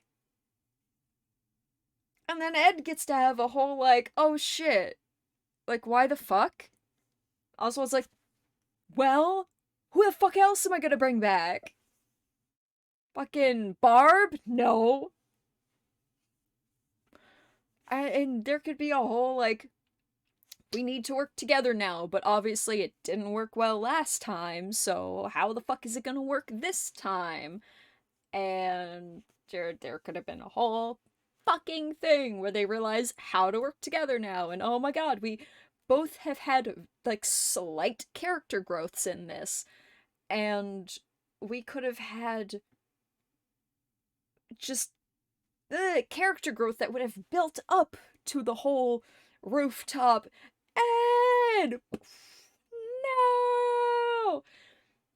And it would have been, damn, that's a really neat little bow to tie on to things. That would have made sense for, like, the ending that we got to see, because there's several, like, deleted scenes in there of them being, like, adorably domestic again.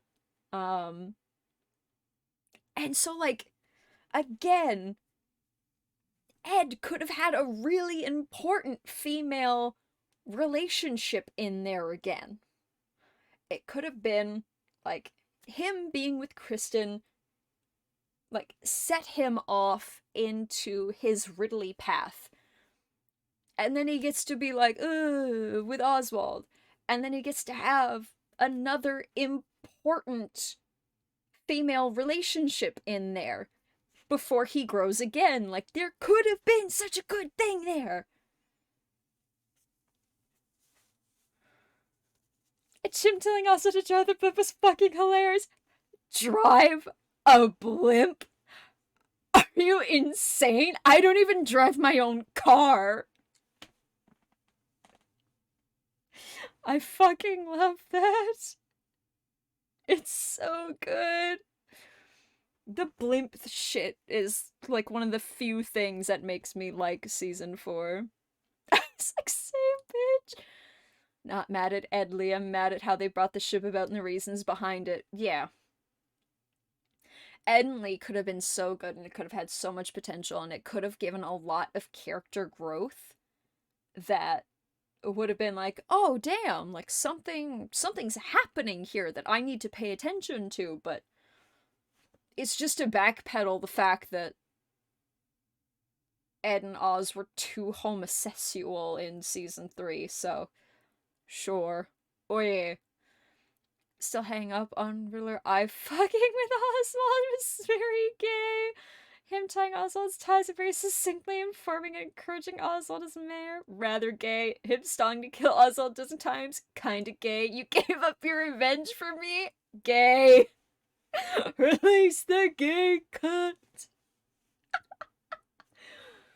Oh my god, there's so much, like, I need to kill you to make me better. Like, I need to kill you so that I grow as a person. That's some queer villainy shit, like, come on. And then Oswald outsmarting him and being like, haha, bitch, I know your shit. It's just... They could have been so good. They could have been, like, more. And it would have been so cool. And there could have been so much. And there's so many good parallels that could have happened.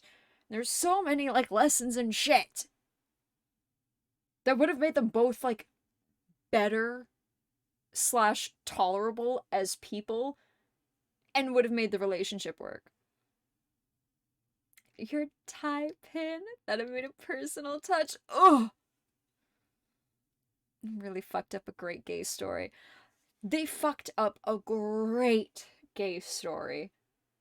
And it's just a right damn fucking shame that they went so fucking heavy on Ed needs to be like a straight guy that it makes it harder to appreciate the female relationships he had in the show. And it's like, damn, but this bisexual boy, his lady relationships are valid. Give him his male relationship. Goddamn!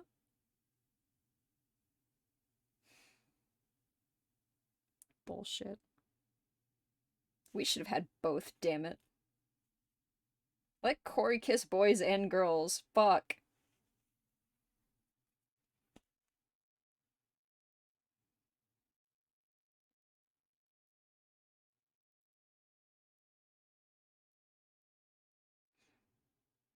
Just so glad they didn't try to make Oswald straight because that shit would have been not believable. Have you ever seen Lost Girl? No, I've seen Gone Girl. I don't think those are the same. Oh god. Robin Lord Taylor is so gay.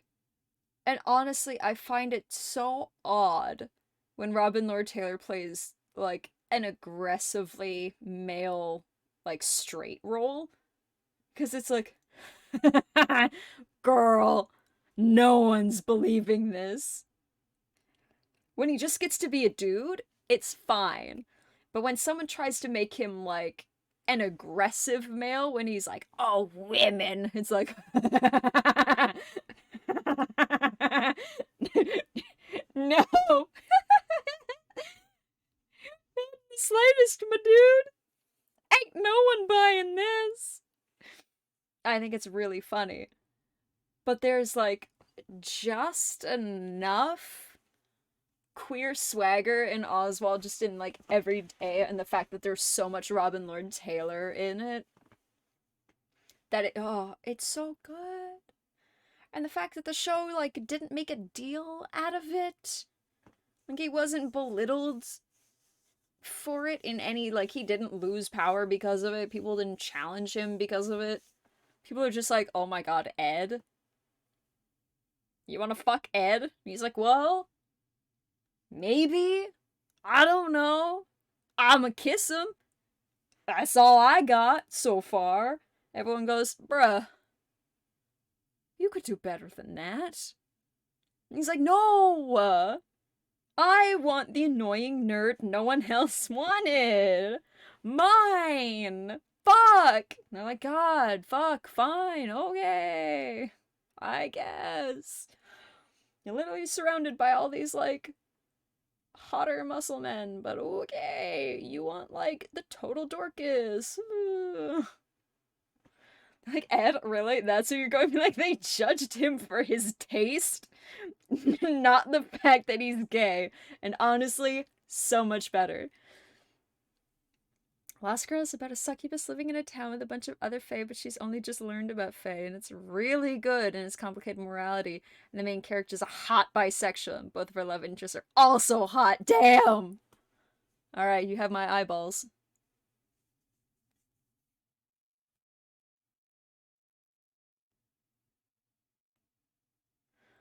Ed only has so many years before he's gonna be too busy hiding neon question marks and tying up people that have a decent relationship and let him enjoy them. The right makeup, wardrobe, and accent, he might be able to pull off one of the Tiger King type gays, but that's as far as he's getting. You're surrounded by these big muscle men, these losers. Give them one green sweatshirt and they become too clingy. Back to the dandy list. all the kudos to the actor who played the Valescas because, oh my god, Carmen? Ugh. Carmen.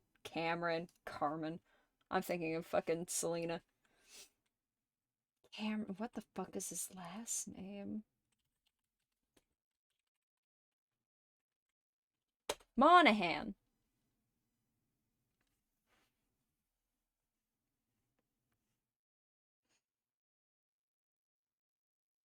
Fairy tale politics and magical intrigue. One of her is a werewolf dude. Human scientist lady is truly excellent. Ooh, alright. I'm intrigued, Fister. It's semi-similar to the little, I think it's like a trio of fae books that I read back in like high school that I really, really liked. But in one of them, there's I think like a human it's the non-binary that like falls for the troll. There's a non-binary in there. It's been a very long time since I've read it, but it's so good.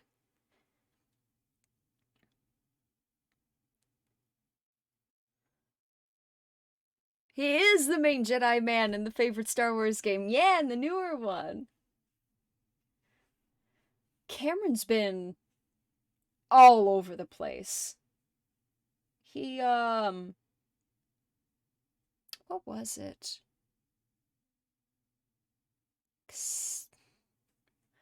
Started with an S, but he played a gay boy in that. But yeah, Cameron's been in Shameless. That's it. Cameron in Gotham is absolutely stunning. The faces he makes, the character portrayal he puts on, he's one of the few one actor plays twins moment that I don't mind, because usually it's kind of fucking awful. And the person is playing twins who are like the same fucking person. Which is all the funnier whenever one actor plays two people and the two people are essentially the same person. So it's really just mirror image shit. But Cameron actually got to play a set of twins. Lindsay Lohan, Parent Trap. Yeah. Yeah. But Cameron got to play like two incredibly different people when he got to play the Valeska twins. And just like this shit he can do with his face, it's so damn good.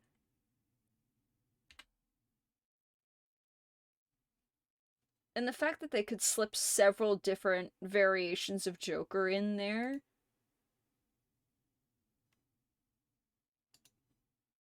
It's just beyond. Every time they put contacts on a character and then the eyes just kind of like small dog drift into different directions.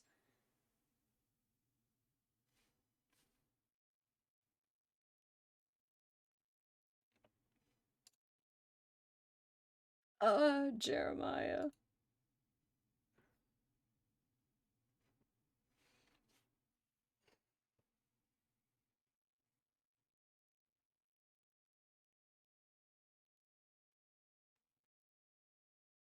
Putting Oswald in Arkham was fun. Ugh! Ah! Take that, you ginger sap! Characters filled the same role in the story, but both felt believable and distinct. Yes! Jerome and Jeremiah were twins done incredibly right for, like, purpose of the story. It was just so damn good. He just did, like, an incredible fucking job. Him just killing Joker was nice. It was. And his little, like, oh my god. His fucking, like, basic Jack Nicholson Joker in there.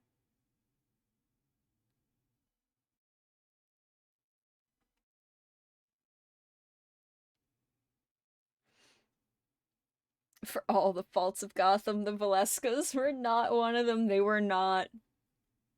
And I'm so happy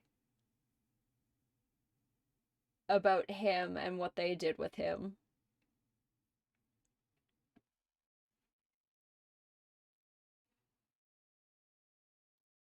Really tried to touch all the Jokers without saying the name. They really did. And I mean, they did it. And I like the idea that, that the Valeska twins were, or the Valeska twins were, I don't know how to put ownership on that, but are going to be, have been, reference for who the real Joker would become. Like, they are, in combination, what the Joker of the future will base his villainy on. Like, he will know about the Valeska twins and what they did and the impact they had. And whoever becomes the Joker will look back on these boys and be like, I can do that.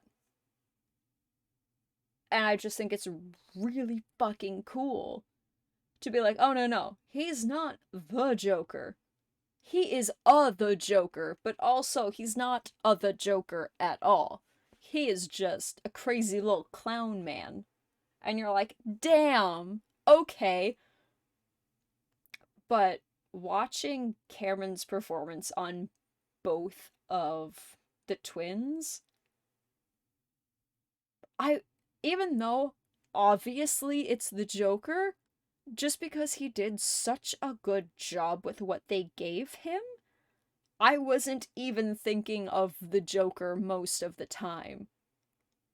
Like, Jerome and Jeremiah were their own characters, and I wasn't trying to reference them against the Joker. I just think that's even more impressive. And I'm sure some people did. It's just not what happened in my mind.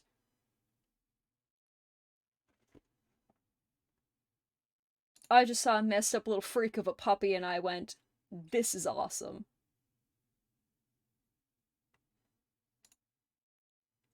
Oh, and his little suspenders era.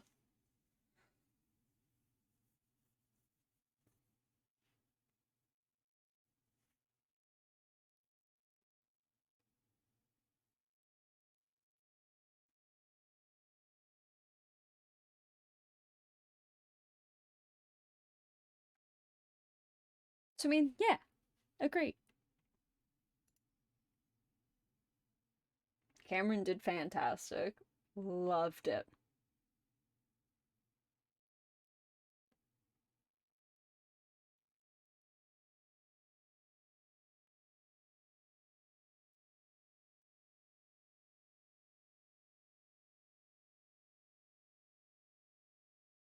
Alright, what other points we got, Dandy?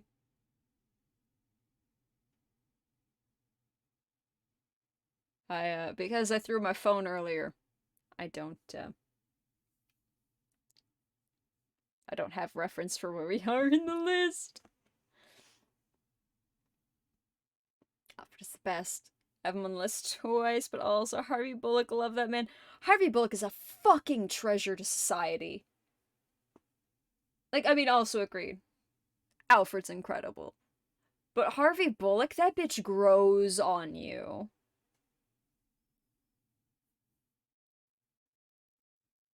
Harvey is beautiful in every way.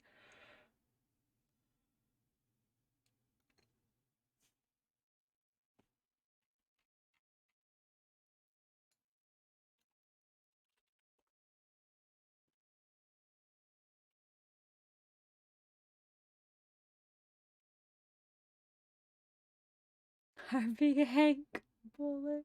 Fucking love that slimy man. Look at that slimy man.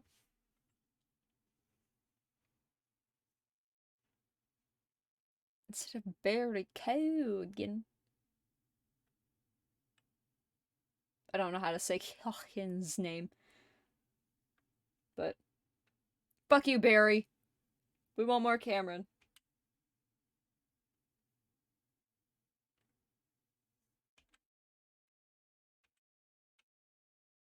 He was just... Once they gave Donald the chance, once they started giving Harvey, like, lines, oh my god. What a fucking doll. He never missed. He was fantastic.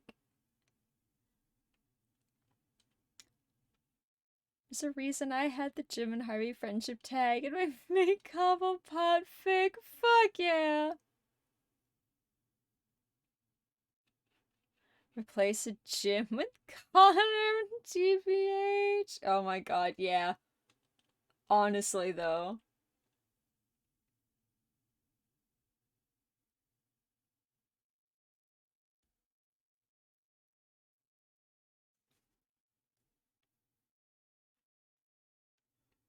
Because I could never remember the actual actor who they modeled Hank off of. I just kept thinking of Donald, and I'm like, dang, I miss Gotham. While everyone was playing that fucking robot game.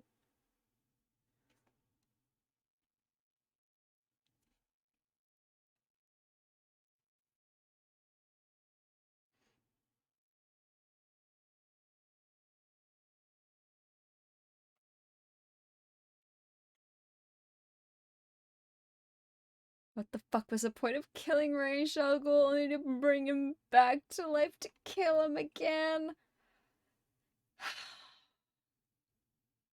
In a way, I kind of know that's the point of Ra's. I said Cameron. I was remembering her name. Cameron instead of Cameron.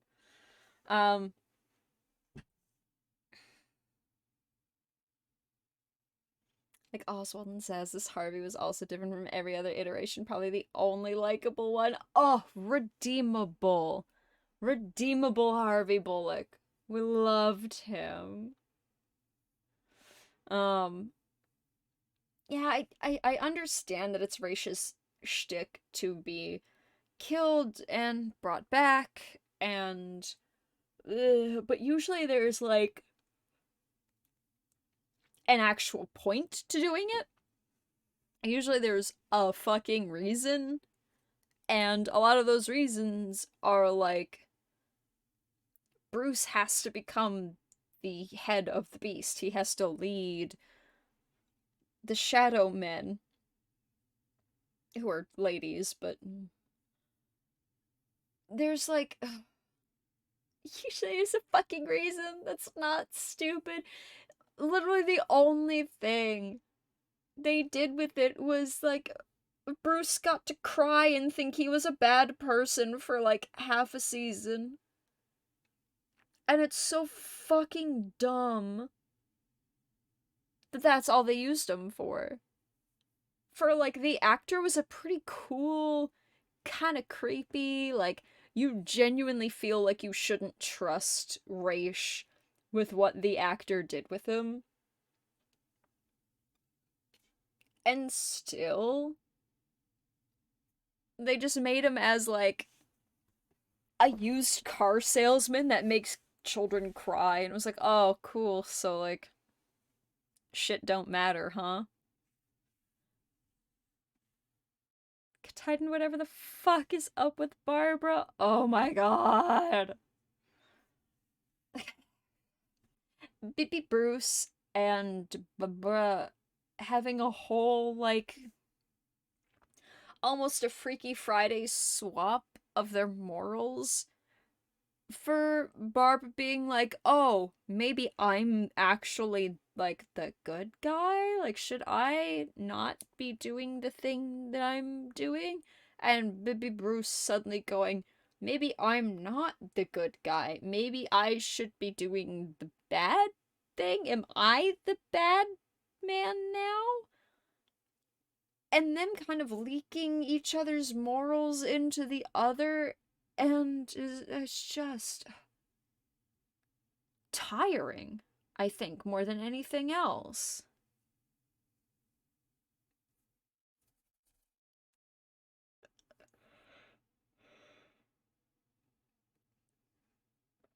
So many cool doings could have been done, but it was not. And it was just kind of flaccid. Racing Gotham was one of those things that they moved up in Bruce's timeline for no real payoff. They could have just had some guy form the league to take Bruce under his wing, turn his interest to a race of the future we don't ever see. Yeah. And that was a big problem with season 4. Because when they were doing season 4, they would have known about season 5 getting cut in half. Which is one reason why season 4 is such a fucking clusterfuck of what the hell is happening. Is they were trying to jam all of this plot into season 4 so that they could try to wrap it up quicker so that we could get into season 5 and try to put in like a little bit of plot and ending into that and like still have her skip ahead 10 years episode, which could have done without that. But and the fact of the matter of like, when I talk about the skip forward, like the 10-year episode at the end of season 5, and the fact that like it's so fucking weird that we jump ahead 10 years. And that other Penguin Gooch episode, fucking Penguin Gunt is nothing that I ever needed to have. The one thing I'd be like, you know what? No thank you. I'll even take you telling me that Ed is straight over the fucking Penguin Gunt, but okay. But they kind of hours.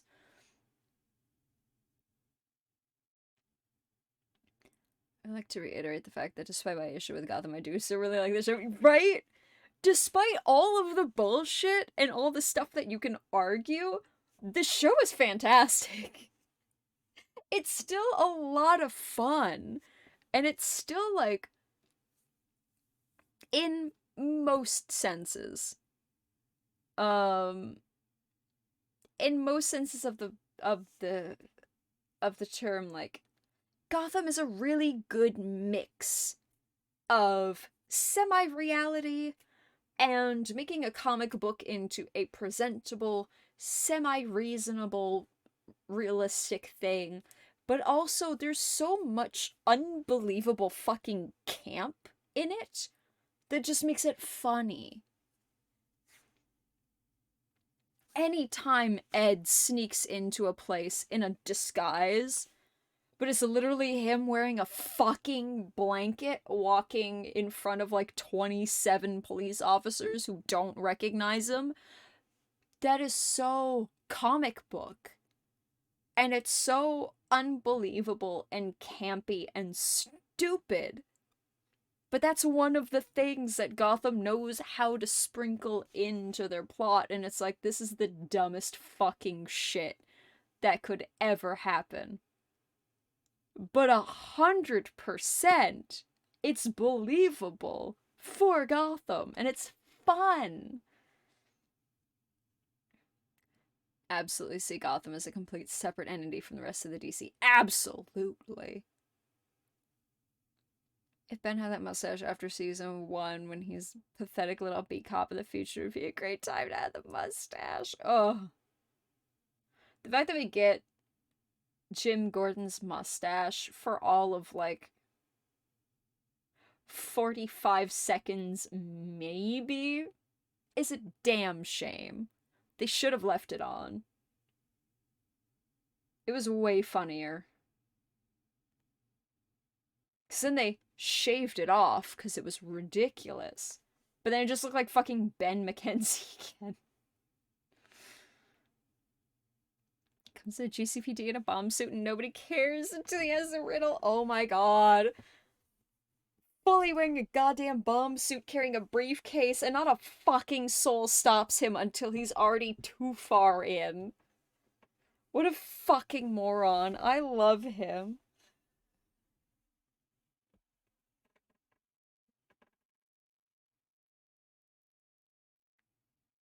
God damn.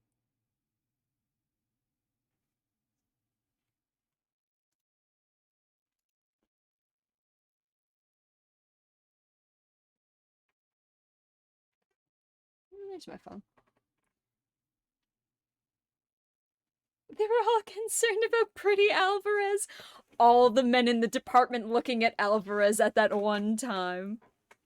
I'm not done. I don't remember what the last point was, except for, like, how can they call this man straight?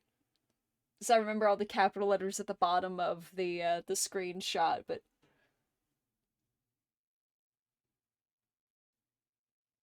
Laptop died, I guess could be lurking on mobile. Oh, Rebel, no!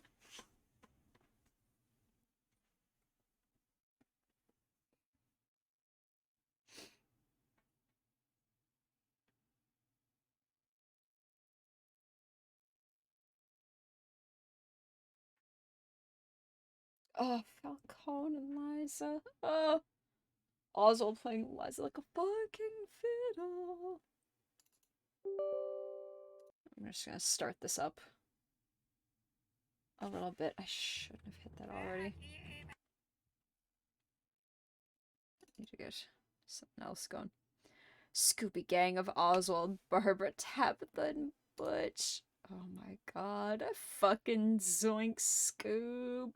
Oh no, he's hot! Boy.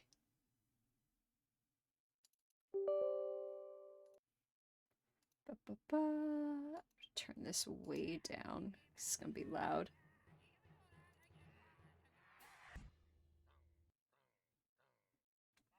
But also Zaz with funky town ringtone. Gotham Zaz, my true love. I'm worthless to one, but priceless to two. What am I? I don't care.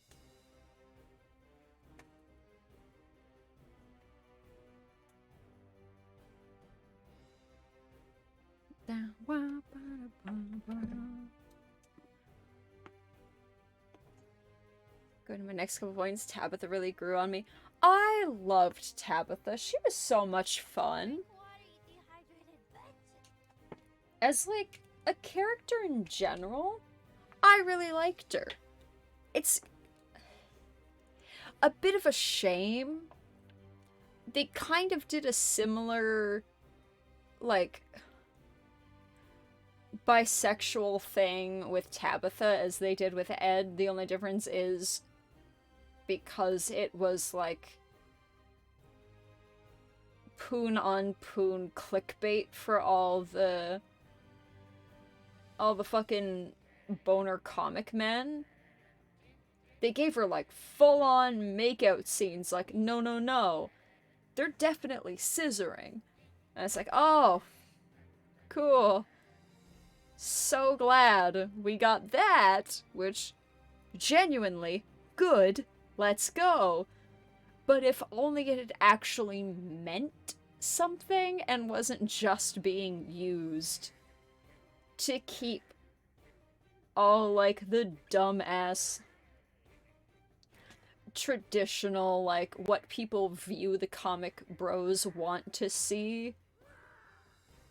If only it wasn't just for that. She butched to maintain the scissoring.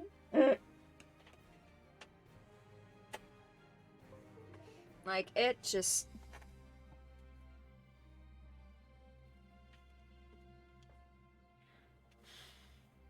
It's just kind of a bit of a shame. But at least Tabitha actually got to express shit. At least she actually got to be, like, a character.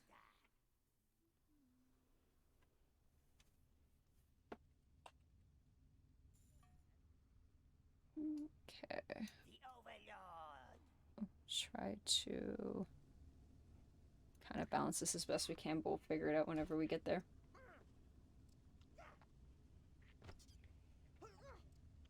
Yeah, Tabitha really, like, became a character. She became likable, she became sweet, she became, like, a more fully fledged person. And it was nice to get to see her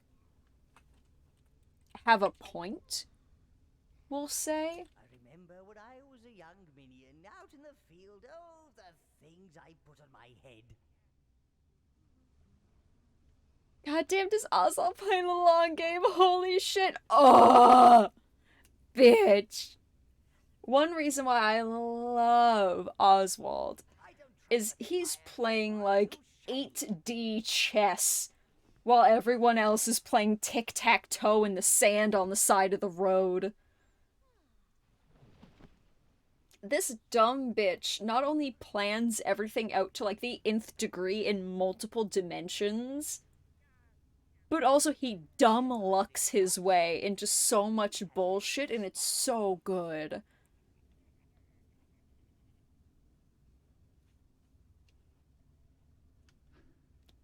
What are we doing? He's on another fucking plane of existence. I love him for it. His Ed's cleverness with more patience. There's definitely, like, the difference between, like, Ed's smarts and Oswald's smarts is a very classic, like, street smarts, book smarts, like, malarkey bullshit argument. But there's so much long-term thought in Oswald's head.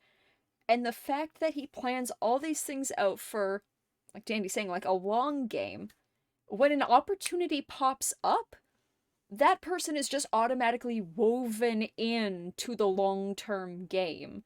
And as soon as he gets someone's opportunity popping up on his radar, he takes full fucking advantage of it. He plants the seeds to sow later, and or to harvest later. He reaps them. And, he's so fucking smart.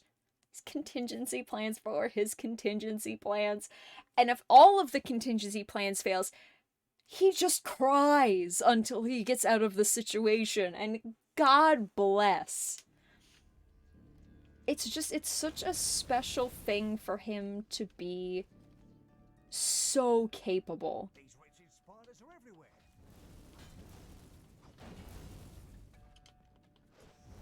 And for him to just be so able and to be taken seriously and to be just, oh, I love Oswald. Terminally ambitious but doesn't need to be validated in his superiority like Ed. Crying is a contingency plan. Fucking truth. Conniving, manipulative, a little bitch, and damn near impossible. I am quite hard to kill.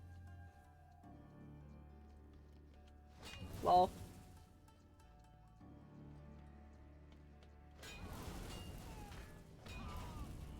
Try it, slut.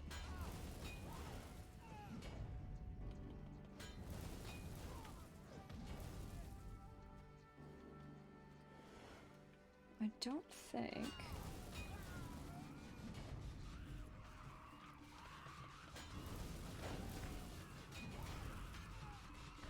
Oh, he can attack me.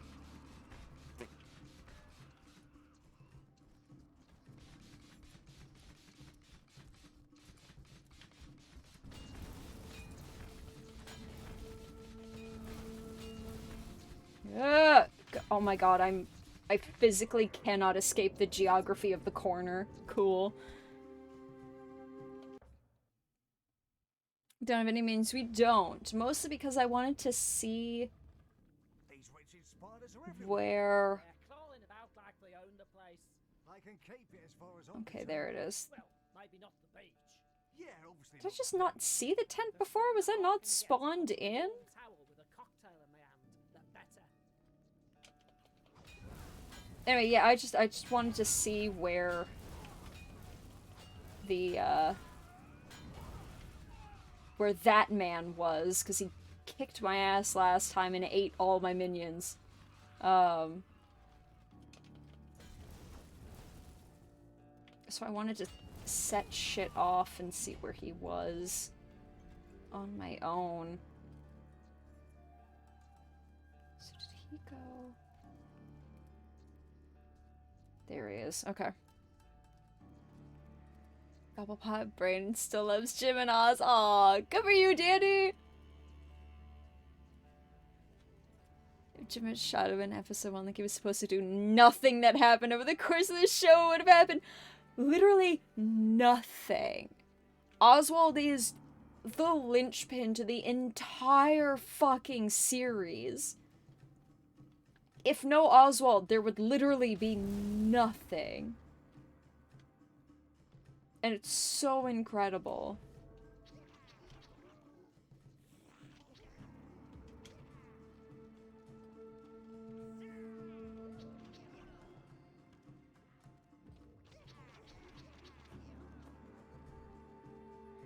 There's Danny, there's Pam. Remember, several of our people have died.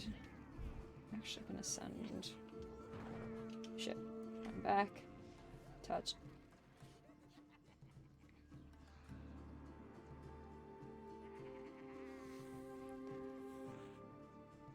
Mechanics of Hi-Fi Rush are basically DMC with rhythm. Hi-Fi Rush's characters.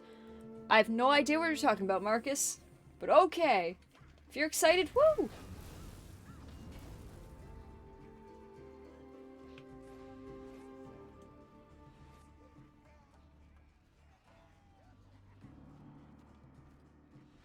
That's why Gotham's not about Bruce or even Jim Gordon, but the Gotham TV show is about the villains, specifically Oswald. Oh, 100%! Tell him that or...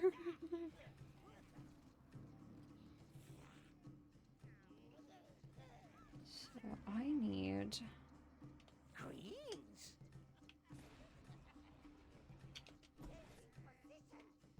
Reds.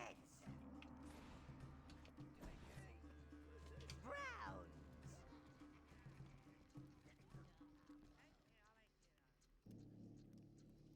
Don't know if they can jump on the man from there.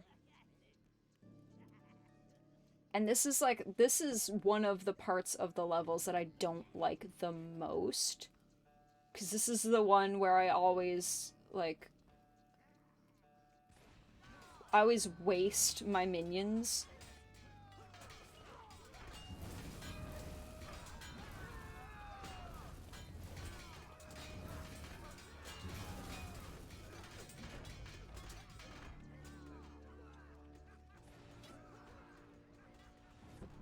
Down.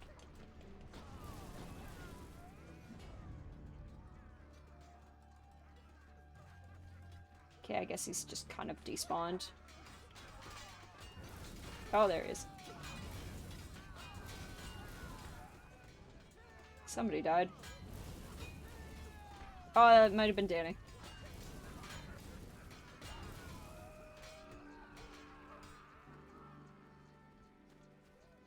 Oh no, Danny's still there.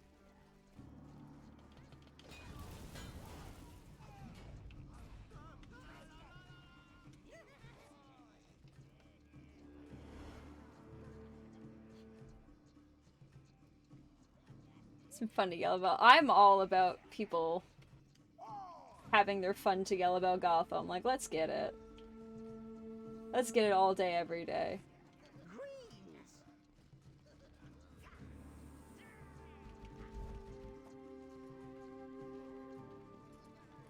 There we go. Yes, better.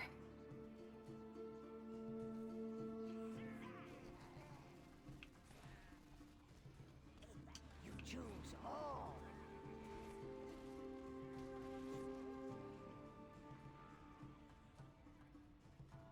Especially like hearing that, yes, I'm watching this show correctly. Oh my god, I love that I told you that. Like, yes, you are watching it right, you are watching it correctly. I am proud.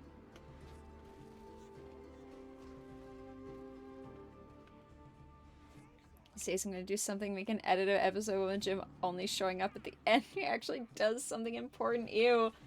Jim having a purpose? I'll believe it when I see it. What else did we lose? Brown, red, green, brown. Oh, we lost 2 of the Browns. Okay.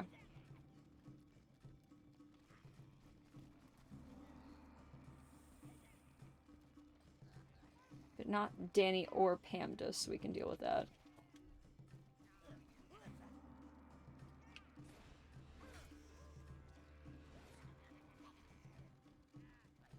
Phone died. I'm looking at my TV. Rebel, you're gonna turn into that fucking, to that fucking kid on Tumblr, or the kid on Twitter, who is like, I'm now tweeting from, like, my LG TV smart fridge. Everyone help, my mom took my phone.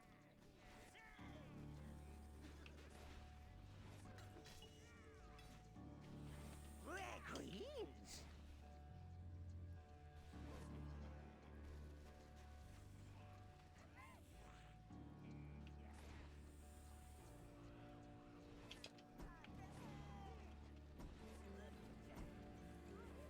More eradicators. I guess magical creatures don't have an invitation to their party.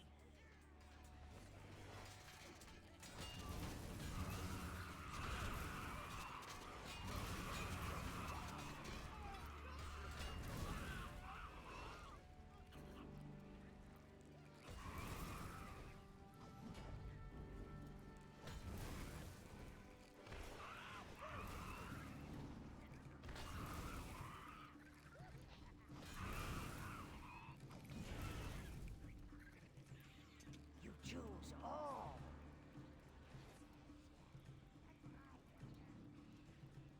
All of y'all better be picking up pieces, because I swear to God,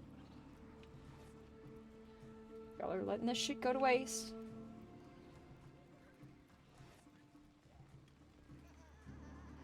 So there's that. Still alive, it's been 11 days. Oh, fuck yeah. Proud of you, Dandy. Rebel soon to be watching on a potato. Fucking like potato clock.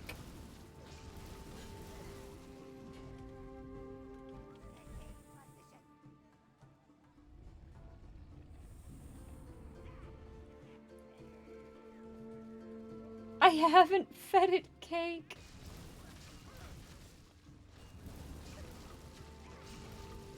Okay.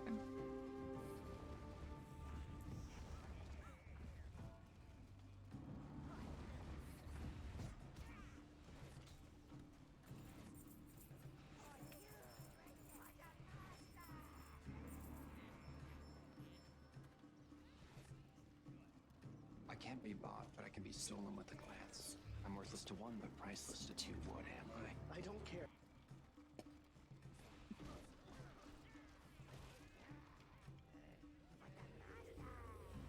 Alright.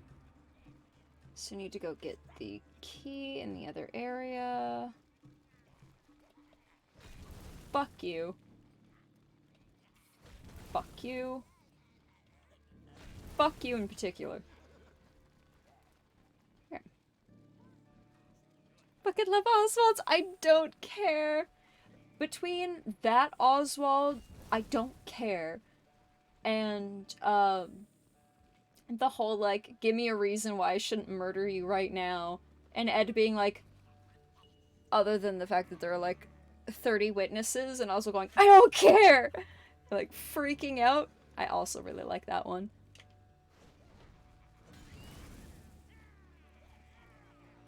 This somehow also fails. I've got my Switch, I guess. It's airtime that the keyboard takes forever. Yeah. The spider that sunk your boat. It's huge. Must be a queen. I suspect the elves are using them against the Empire. She must be controlling the little ones. You should go deeper into the temple and investigate, sire.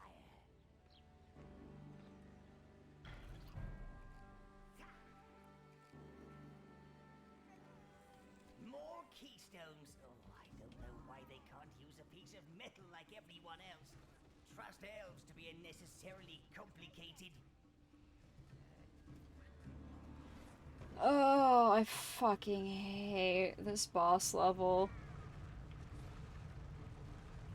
Oh, girl, did I say you could put that down?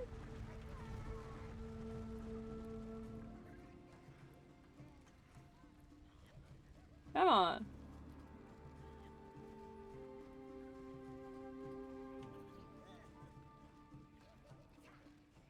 Suck your boat! I couldn't figure out what the boat was supposed to mean in this context. Because my camera's kind of over the mini-map right now, ain't it? But... Second.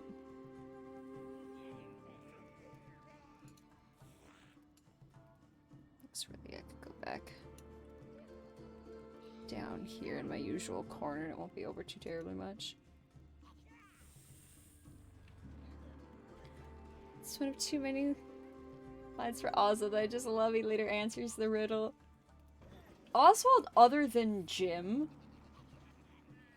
like, answers the riddles the most, despite saying, I don't care. Seek to spread your darkness further afield, scourge of nature. It's kind of, I'm gonna have to You are too late. shove myself I over have the... found a new place where all creatures of light magic Over can the thing exist in again. safety. The last sanctuary. Please accept my parting gift, for we shall not meet again. There we go. Set myself weirdly over here. Get that keystone and get out of there, master.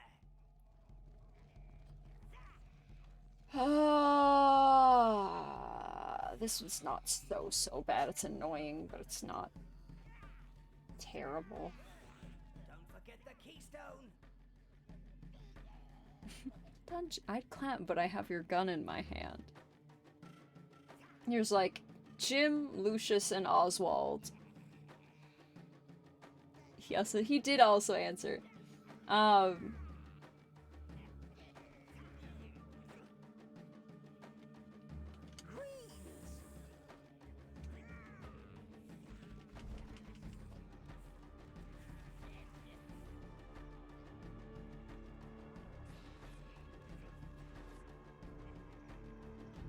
Girl, come on.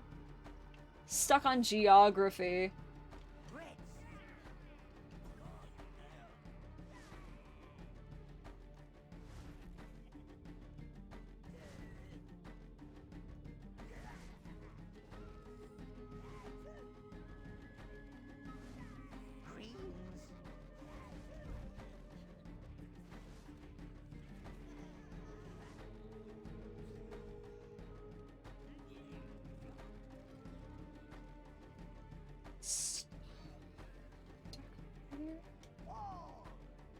I guess I got them all.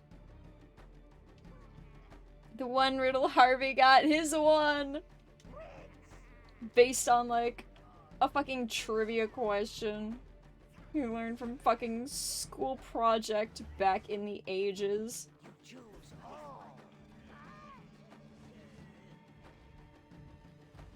Bye, bitch.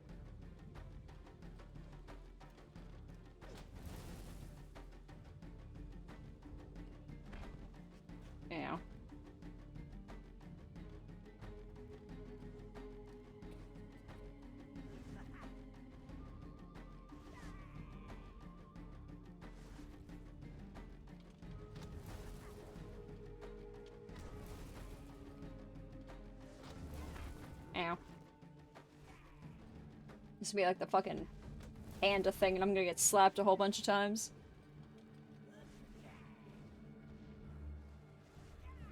Puffly dress. Thanks, I made it myself. And him going, hmm.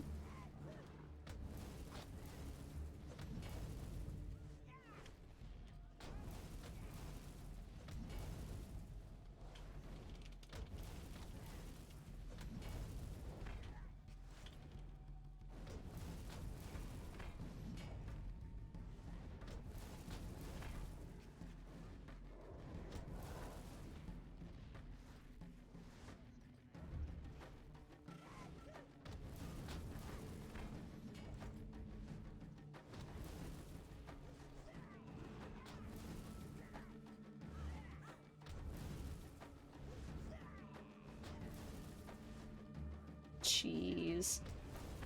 Ow.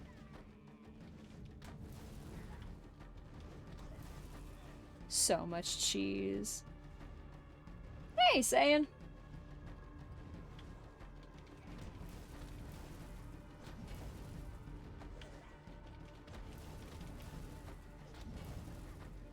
Ugh. Damn.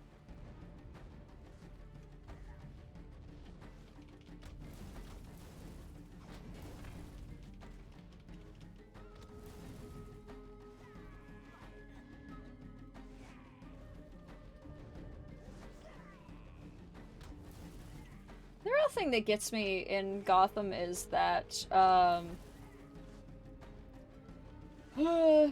Riddlette, and I know her name starts with an M, and then Lilia? Or something? From the Riddle Factory are supposed to be like Query and Echo.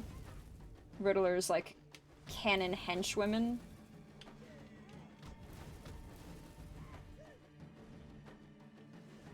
Just like little versions for them to toss in but not commit to. I think it's cute. It's also kind of weird as a, I don't know, a tribute or something, or like a reference when you didn't really fucking do anything with them. Myrtle! That's it.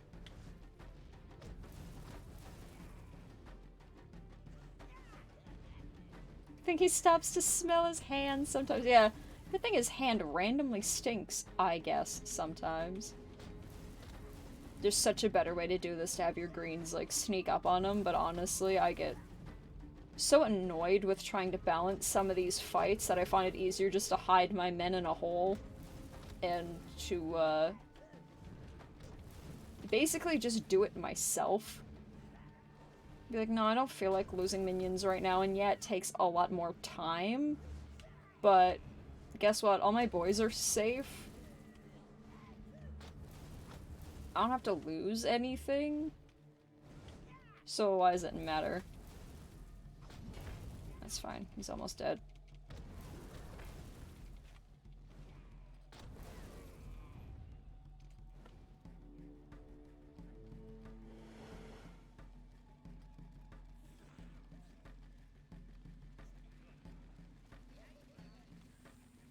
Batman, Joker, Query, Echo, 4 characters DC doesn't want to be selling out willy-nilly, right?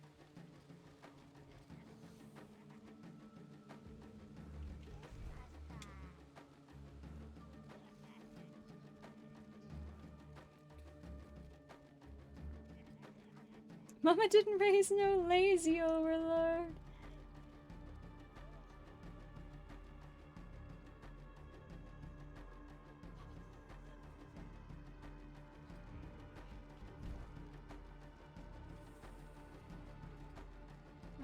We lost.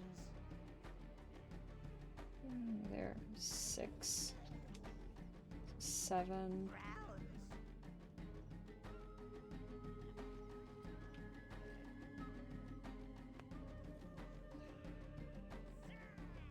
Hey, fucking Reds.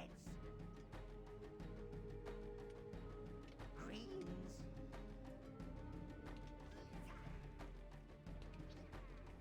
Browns. Oops, no. Might be. Get out of here. Alright. This way, Echo and Echo. Not confusing, or Echo compared to Harley. What confusion? We've been looking for this temple for some time. And thanks to you, we've found it. Now we can capture that Spider Queen and get her in the arena, can't we, boys? Maybe you too. And what you're supposed to do is... Queens?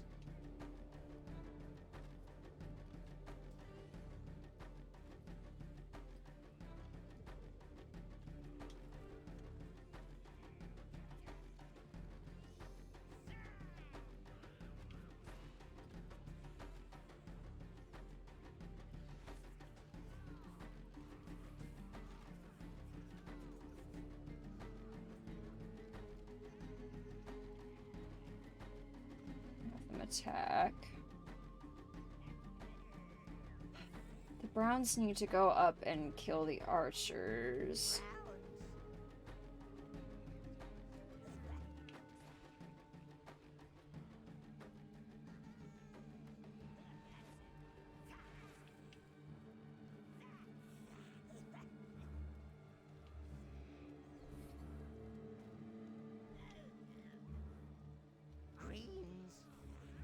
And then, of course, they try to come through the field of men, which is not the best, but... And then...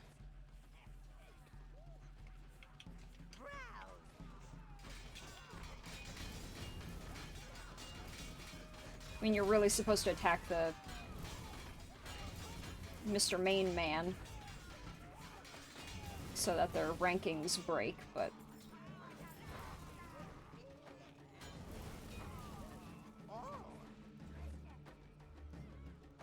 Some of these things also work.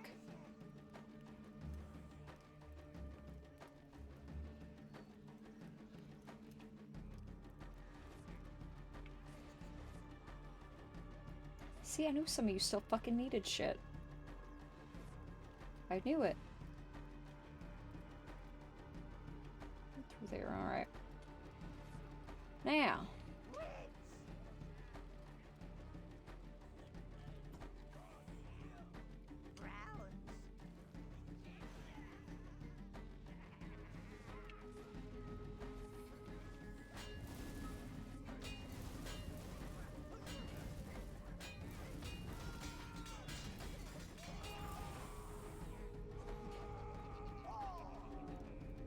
Cool. Easy peasy squeezy lemonsy. So many of you updated. Oh, okay.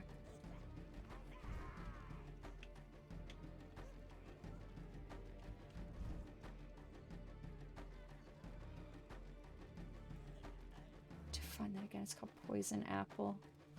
Need to get that link back.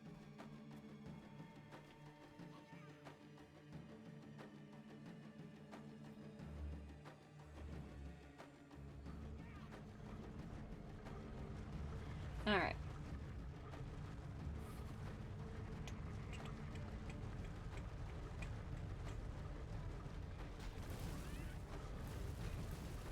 Fuck you.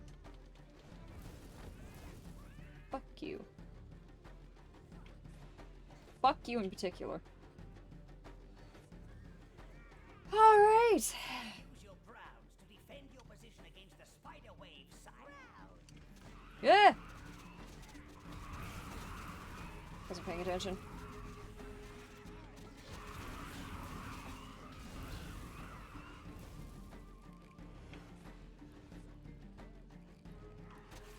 Yeah, fuck.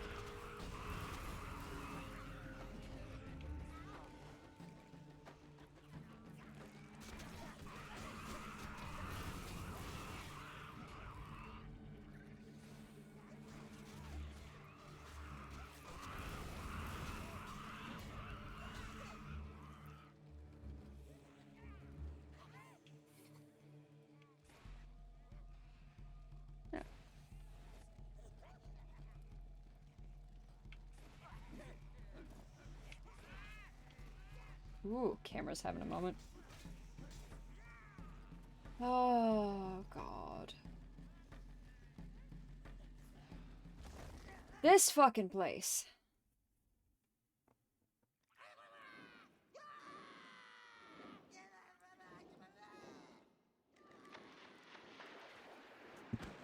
Never played Overlord games. Can I get a breakdown of the premise or a current goal? I mean, current goal is we're gonna fight the Spider Queen. To,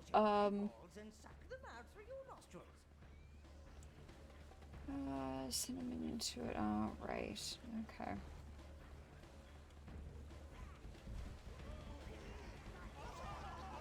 I mean, mostly Overlord game is just, be evil, take shit over, win,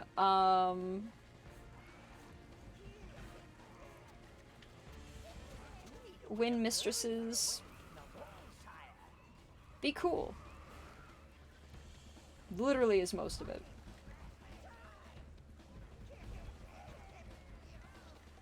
I need y'all to go in there so I can prioritize what I have. Okay. You need a way of luring her away from the wall, sire.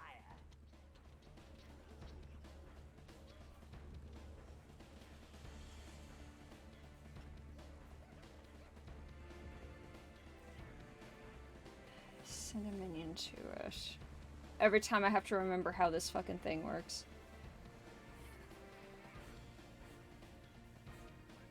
You'll never be able to make an effective attack unless you find a way to get her off the walls, Master. Girl, shut up. I'm relearning this fight all over again.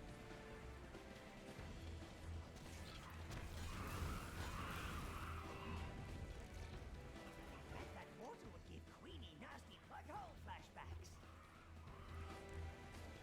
If only you could fucking look upwards. Make an effective attack unless you find a way to get her Okay. off the walls, Master. Girl, shut up! I know, I'm trying! I have to remember this fucking fight, because you don't give any actual fucking direction. Girl!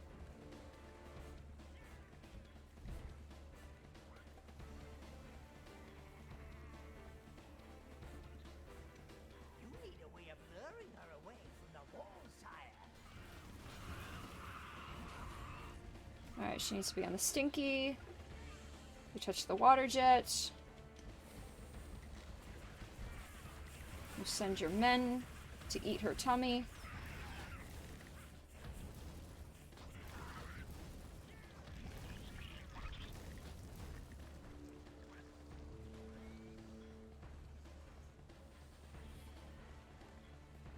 Be gay, do crimes, the video game.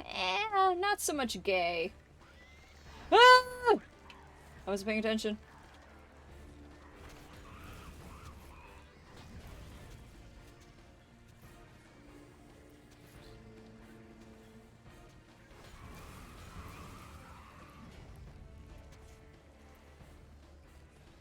God, I wish you could fucking look up.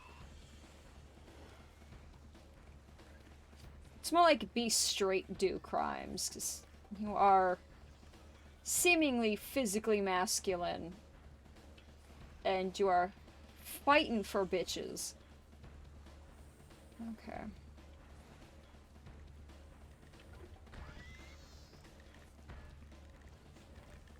Oh, I'm so glad that I'm stuck on geometry again and I can't fucking move.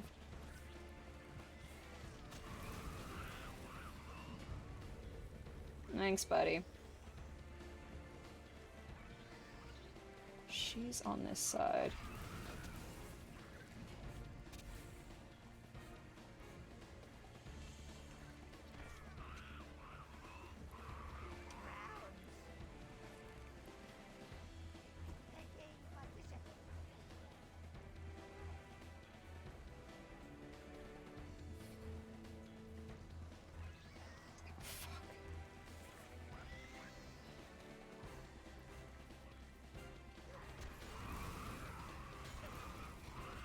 Lord only looks down on people.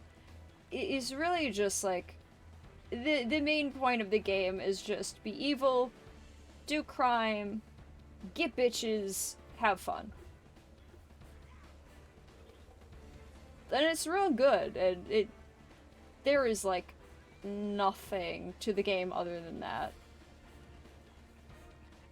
Queens?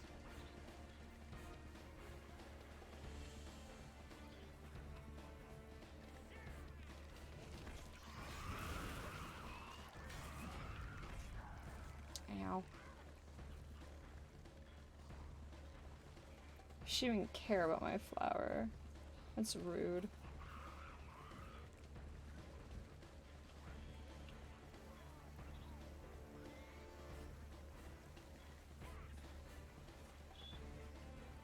God, I wish you could look up on your own. That'd be super cool. Nope.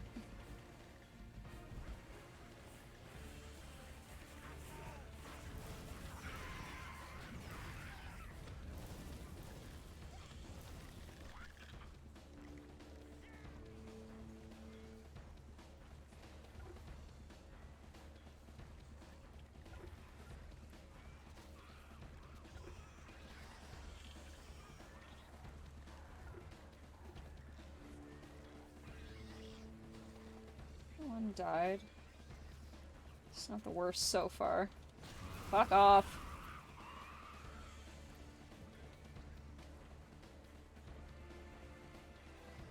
Can you imagine this isn't even the worst part of this? What's eventually going to be a puzzle?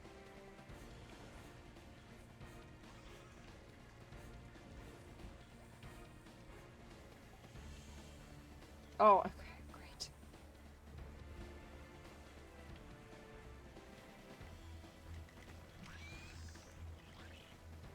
She came over and just like punched me. The fuck?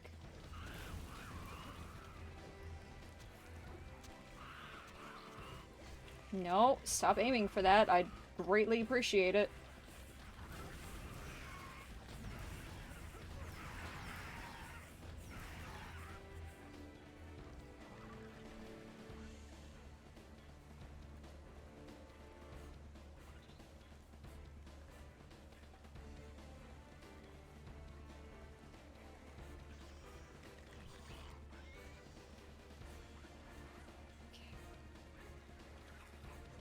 Camera is so hard to navigate with some of this.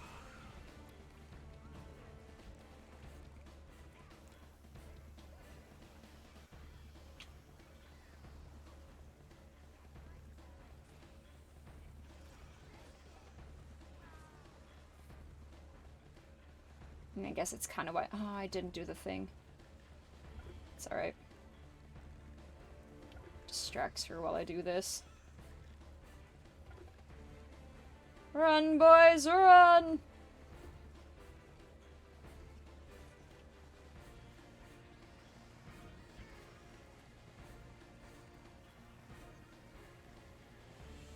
Now, of course, she lands on me now.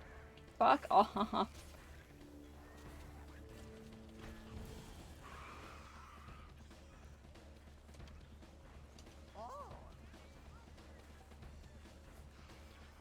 No, rude.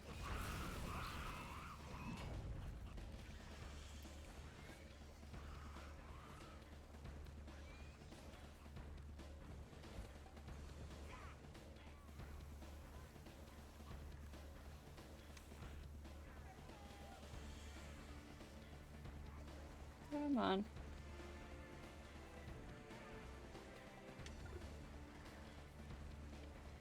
Can you not aim in the literal opposite direction? For the love of God.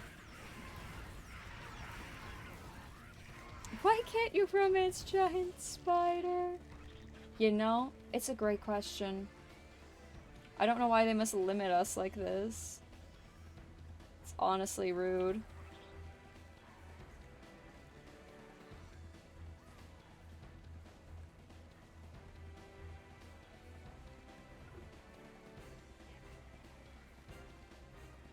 Really not count? There we go.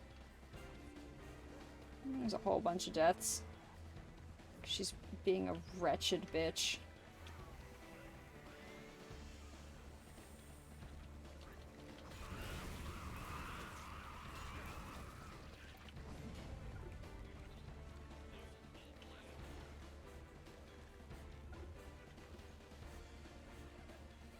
There we go.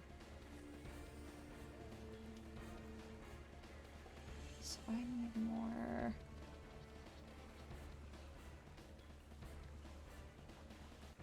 Too much help for one stage. Oh, yeah.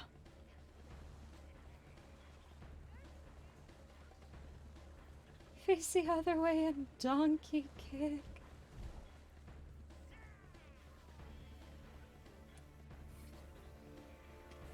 This is definitely like... She takes time.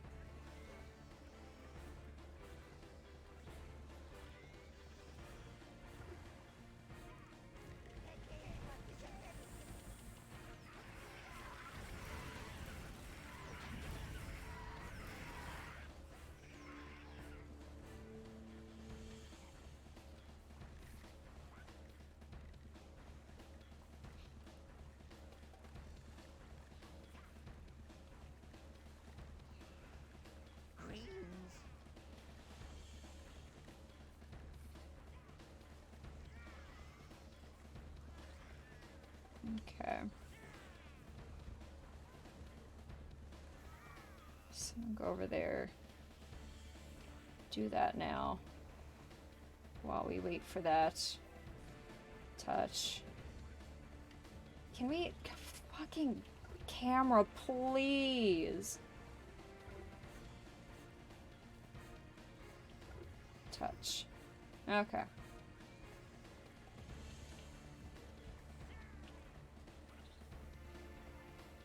Go around. Place.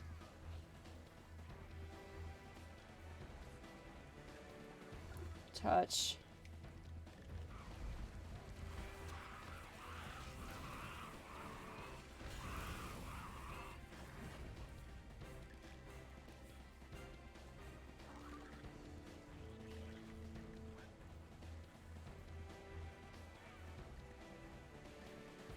I'm sure there's times to get her when she's, like, doing this, but...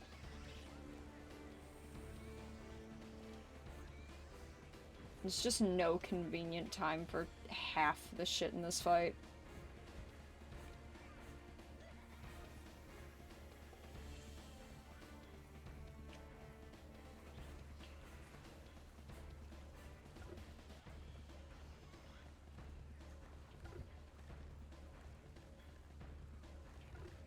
Alright, boys, let's go!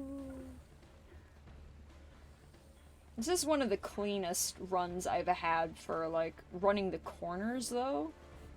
Usually that gets me harder than it's getting me right now.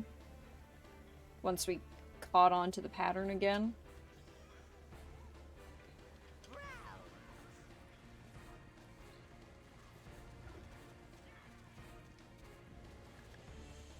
Oh my god, 'cause fuck me.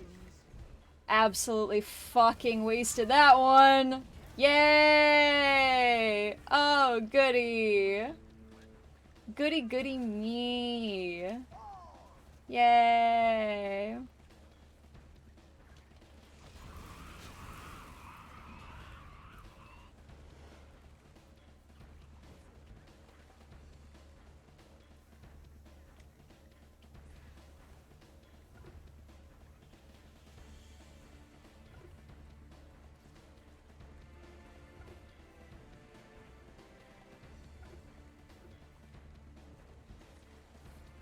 Alright, big dick boss, let's go.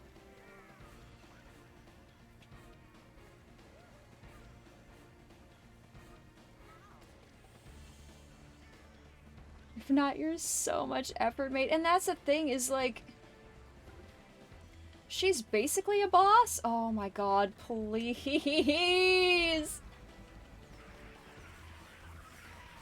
She's basically a boss? But I don't think... she's enough of a boss for this, like, you know?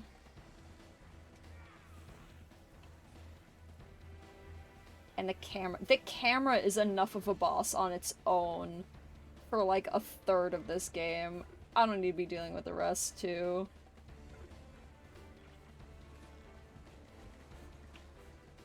But just wait until we get to the real, like, puzzle and flaccid part of this fight, chat.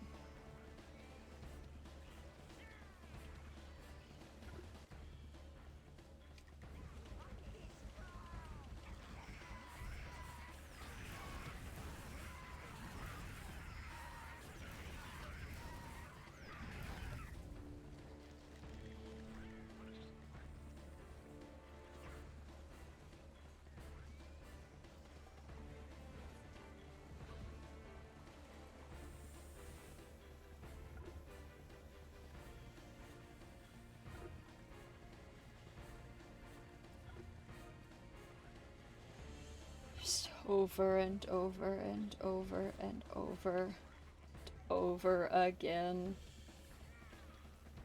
If I had a couple more minions too, that would make a ever slight difference, but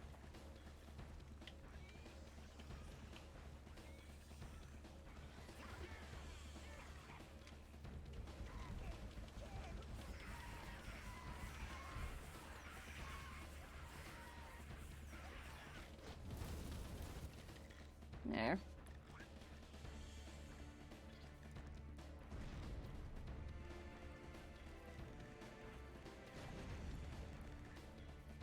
Now you've killed their queen, those spiders don't dare attack you. Still, they make an adorable combination with your greens. With these new mounts, your minions will be able to climb into areas that you can't reach, Lord. Maybe our newfound friends can help you get out of that. Not even that challenging now. Surely ain't that challenging, because it is like the same pattern over and over and over and over again. Oh, fucking time puzzle.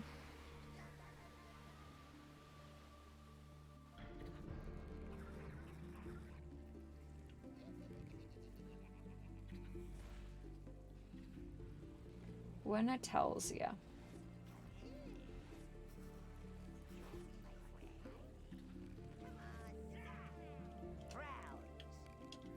Taking position. Greens.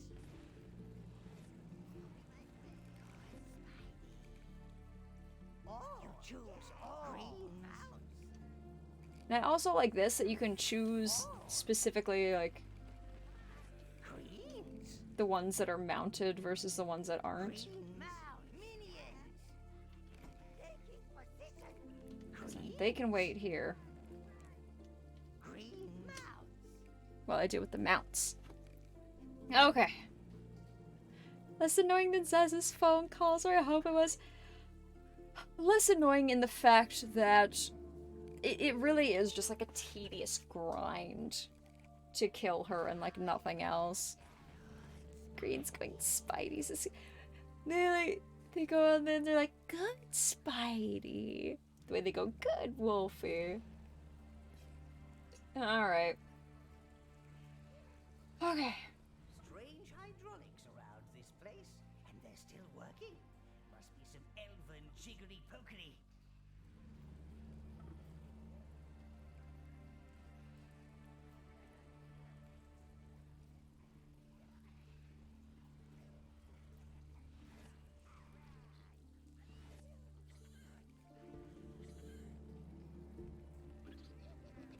You choose all.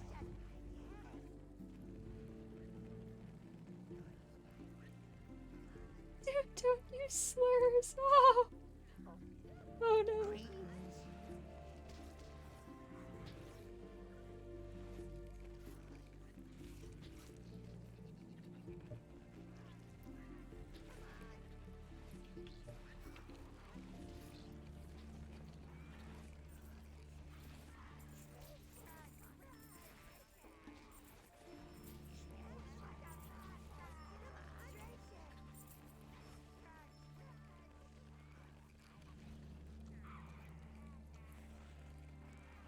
The slur that Wolfie's never been good ever.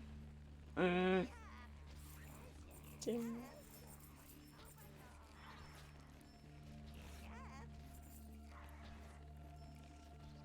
Alrighty.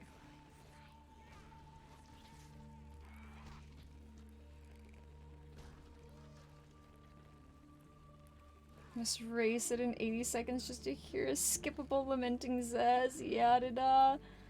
Oh, or yada yada. Arkham Zaz is only fun to tease in a hindsight. Yeah. And the whole, like, oh my god, the bullshit you have to hear on the phone with Arkham City Zaz. And the whole, like, I was a trust fund kid who lost my hand in poker to Cobblepot. I can't believe I lost in his casino while he was at the table. Like, girl, do you really think it's that unfucking believable that Cobblepot would keep his money in his casino at his poker table? But, girl, okay. Sure.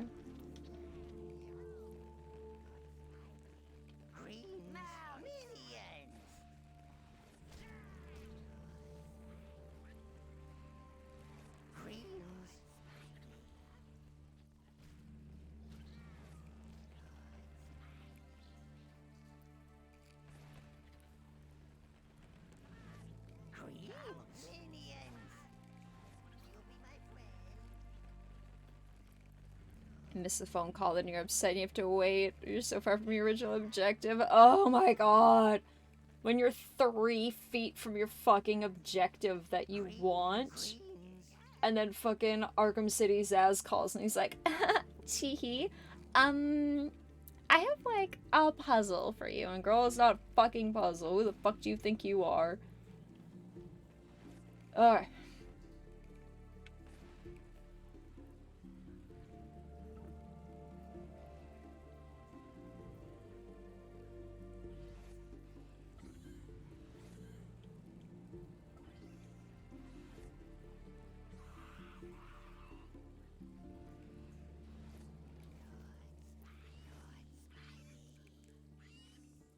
Make spiders cute. Yeah, and the fact that, and you'll be my friend. Because they, of course, ooh woo W the R as well.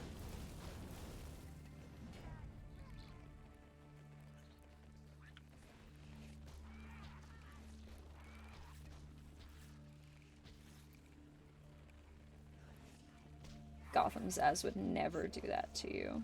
Gotham Zaz would take care of you. For as long as you pay him to.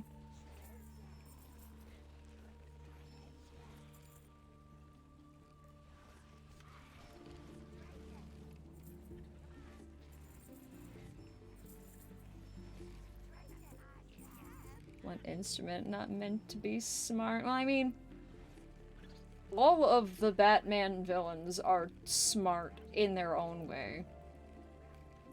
Like when we looked up that fucking 70% of them have a fucking doctorate of some kind. But, I don't know, it's just nice when people get to be their own characters.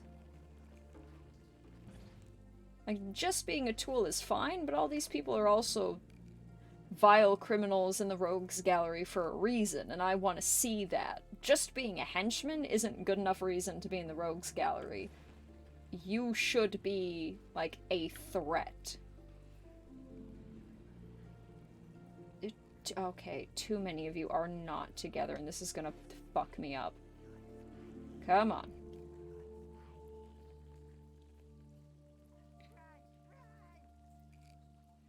Condiment King, though, not so sure. Wow.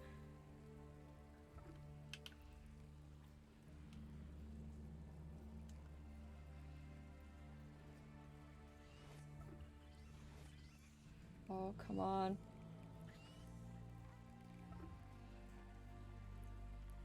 Oh, my one lone soldier.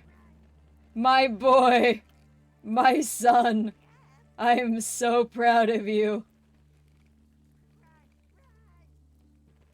Still up on Twitch. Oh, fuck yeah. I'm like 4 hours of ranking those fucking villains.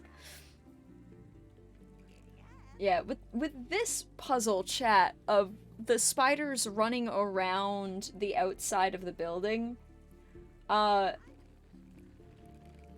you can see, as I'm rising up, if the floor meets the spiders, they get knocked off of the wall and back onto the platform.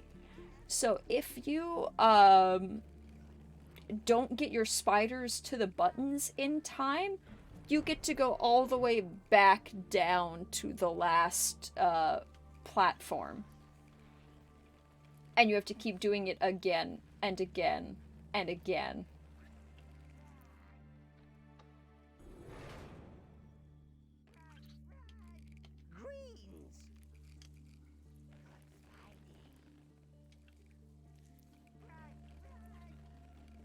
And dang, Shiro, pain in the ass.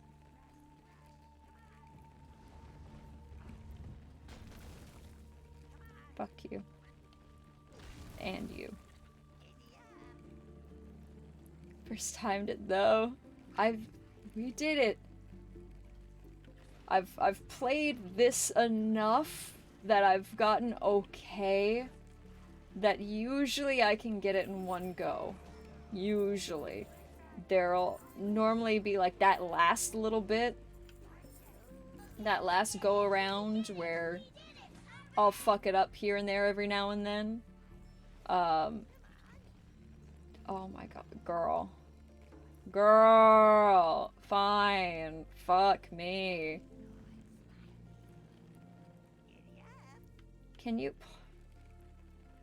You're blocking the whole fucking hallway. Can you not? Bitch. So whenever you have to go up and around all the little curves and get around to the button,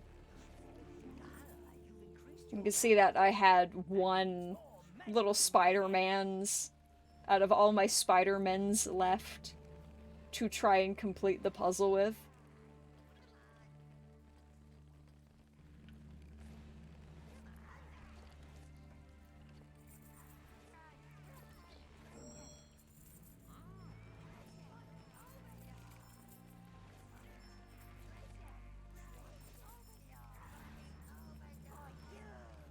For you.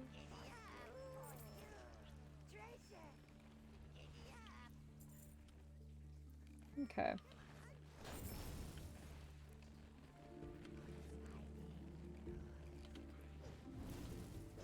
Yeah, too thick to fuck with. Okay. I can't be bought, but I can be stolen with a glance. I'm worthless to one, but priceless to two. What am I? I don't care.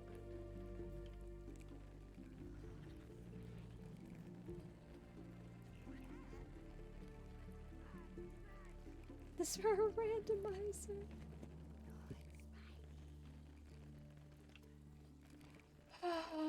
Got the thing at the treasure room. Okay.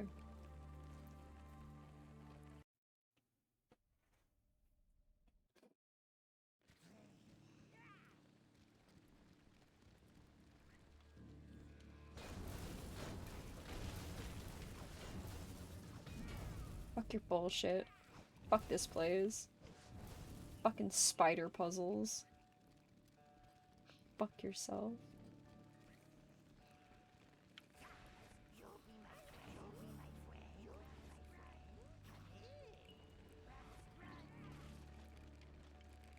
Guess I've only got 13 of them now.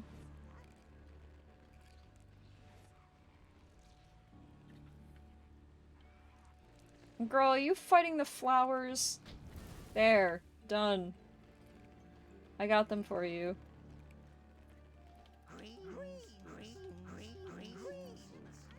Alright.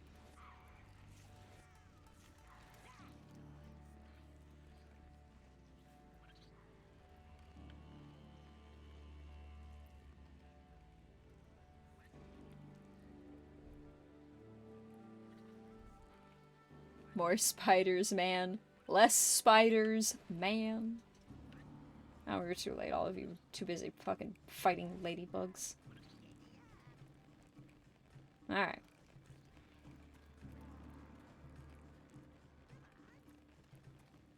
Greens, greens, greens, greens. Honestly, in my biased opinion, the most important colors is green, green, green, green.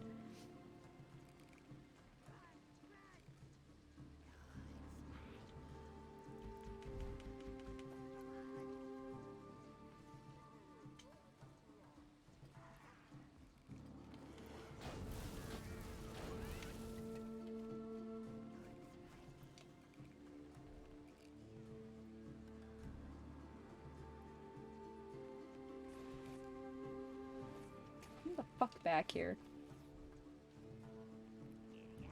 I am hearing another one.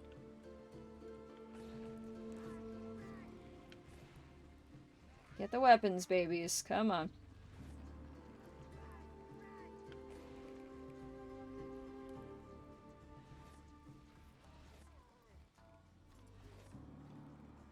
There's that.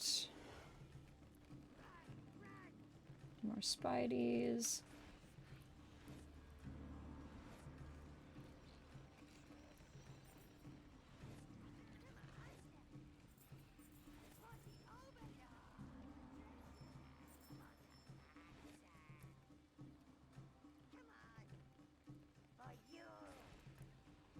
For you.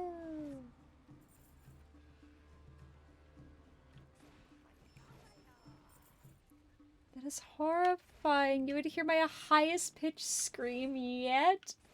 I missed what was terrifying, I'm sorry. Whatever I said was very casual and normal to me, and I have not processed. You've got a spell catalyst that'll allow you to do all kinds of interesting things with your Okay. spells.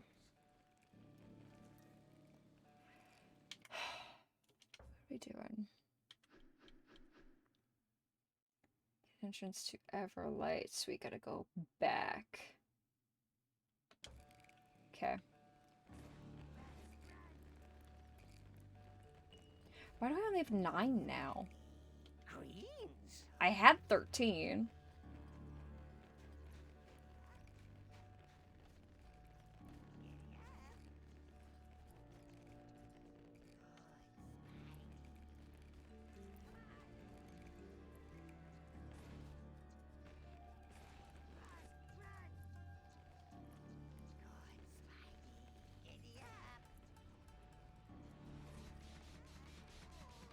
Oh my god, of course. Of course, even though they approached him from behind, there was a shitty angle and he fucking ate them up. Of course. Suddenly being covered in spiders, suddenly. Oh, okay. It'd tickle, that's for sure.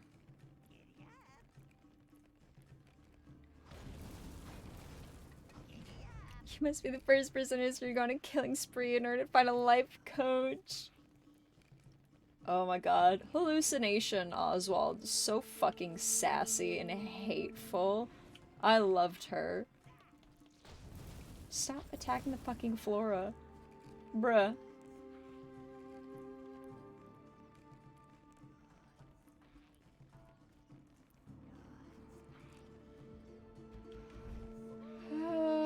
I don't know why I did that. I just wanted more.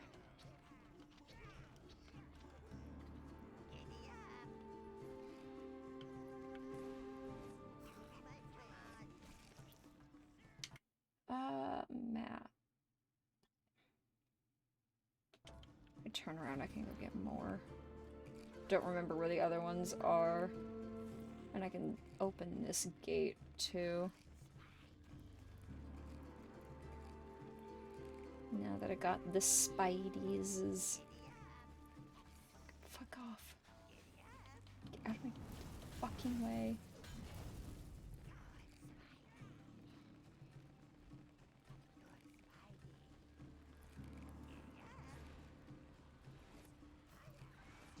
Alright, a bunch of you get a Spidey.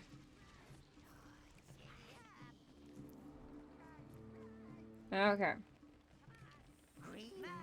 Minions. That's fine. Greens. Covered in spiders. Congrats, you're now spiders, man. Exactly! See, it's all a good thing. Okay. And I got a couple more spiders on the team again.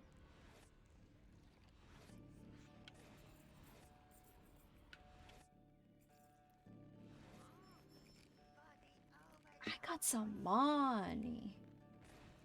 Oh, like a couple dollars. Fuck that. Okay.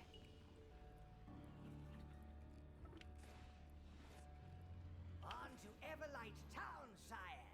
Don't want to keep the lady waiting, do we now? I heard that as well.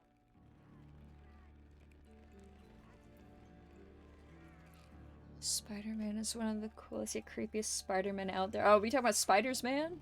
Yeah. Spiders-Man is... oh, my favorite. I fucking love Spiders-Man. He's a beautiful monster. Trying to will my brain to fly out my ear.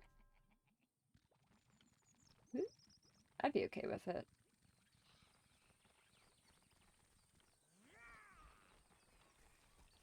Okay. So I'm going to need...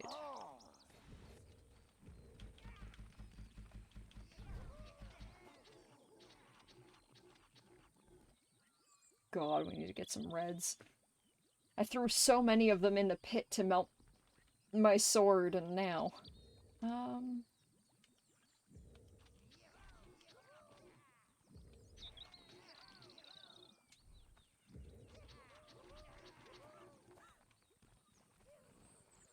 Alright.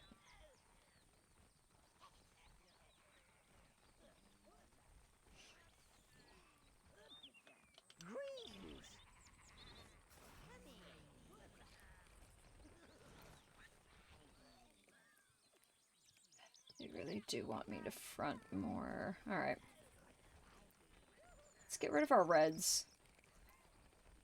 Keep browns, and we'll take on more greens.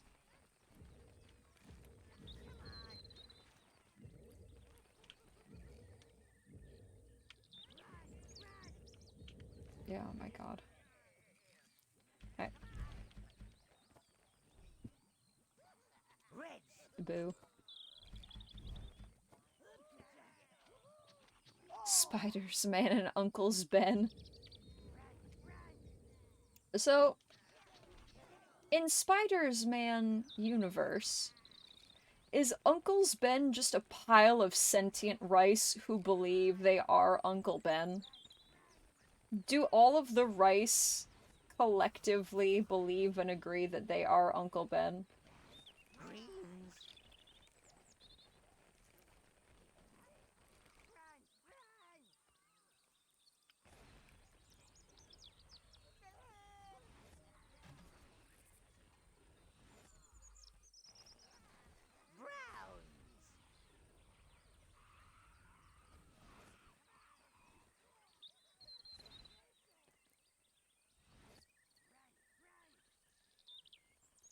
Why rice? 'Cause Uncle Ben is a rice. Uncle Ben is a rice brand.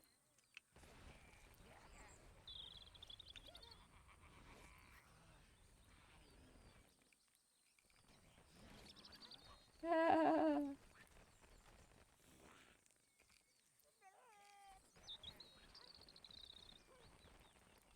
And there was a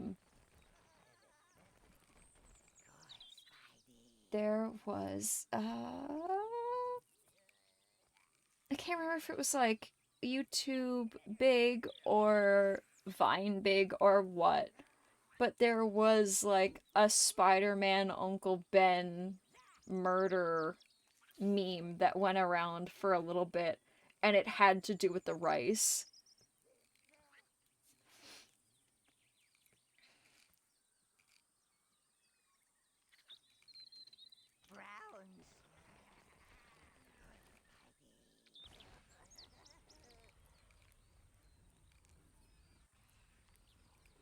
Can't see. Can't see. Can't see.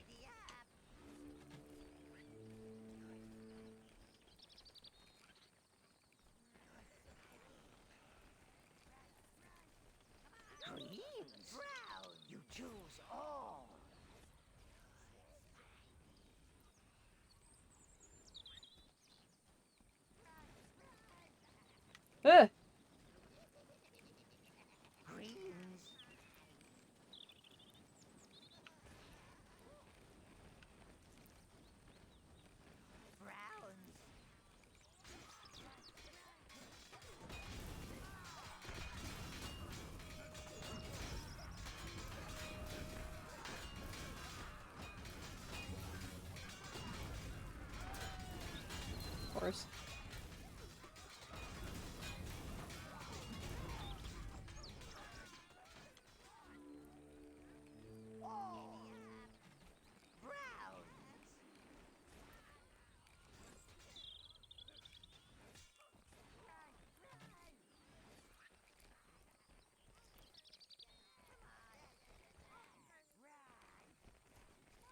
Here. Try some of this shit again. There it is. Okay.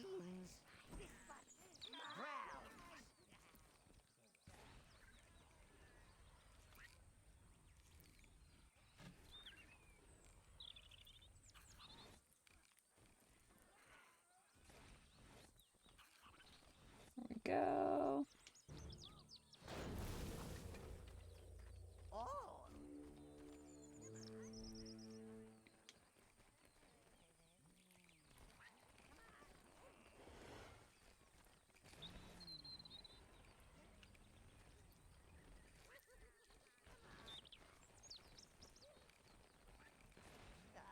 It's nice to be out in foreign parts, killing the locals. That's the thing about vacations. Getting there's half the fun. I love this game.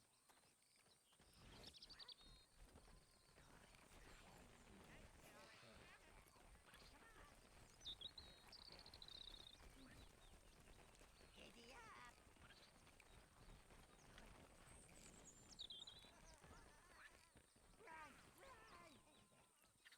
Browns.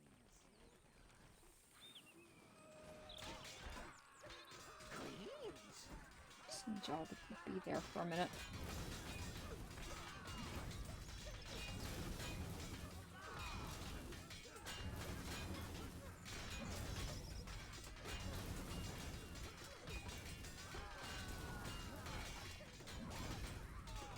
Use that.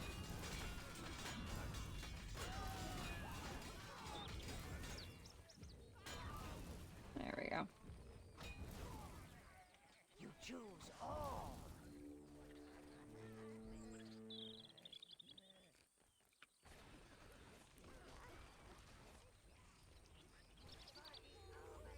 Could be one Uncle Ben. The idea of each spider not being related and how they like have hundreds of uncles, and one was Ben for each that died, and they all want to do right by Ben. It's a very touching story. Wang.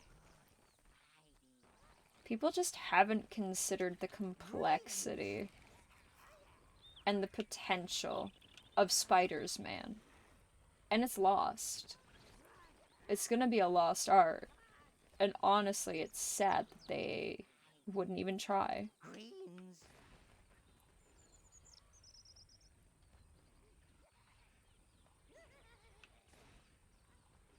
Alright, apparently you don't want to leap from there anymore, which...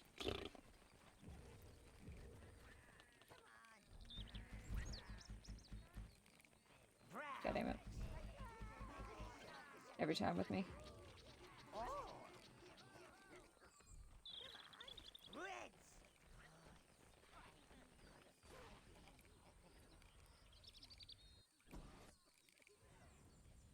Alright.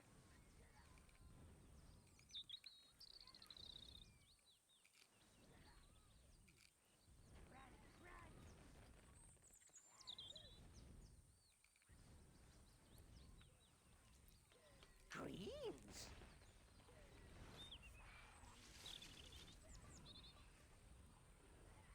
So that just leads into another province. Alright, I'm not supposed to defeat these guys, am I? I'm supposed to go around. Yeah. Never mind then. Reds, go away.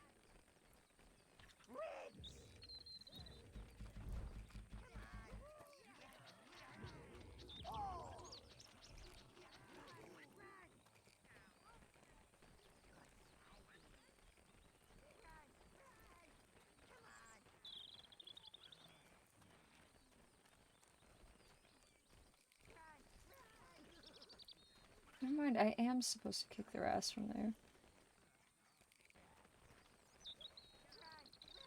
Is this a later thing? Why is this here?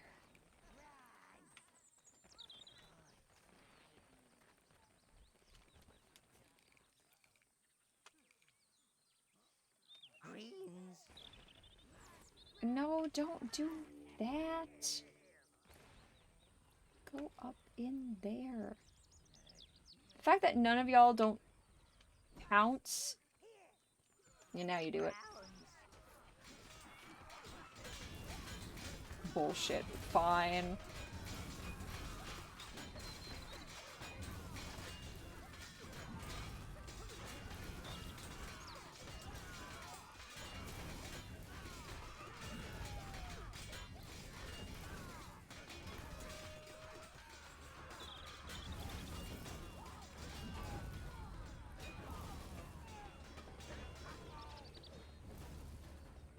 You choose all.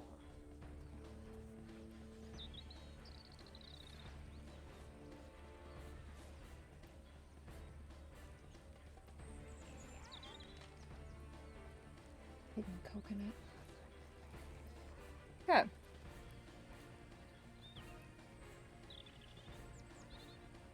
Dun, dun, dun. Alright, this is a little bit annoying. Okay.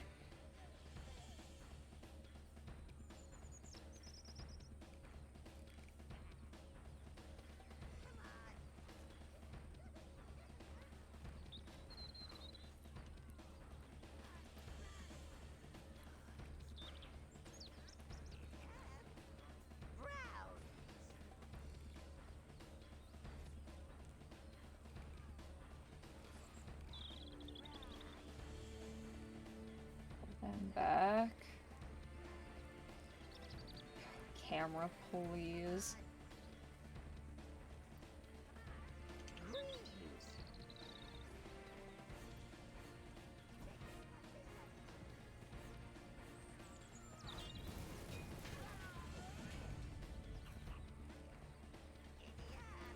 Yeah, one at a time. Great. This is great, fellas. Thank you. I really appreciate this.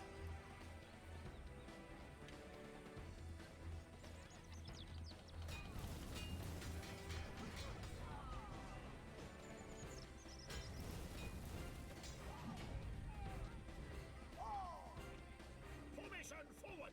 On the double! Archers in position! You men! No. You men! Advance! Advance! Get it in your sights, archers!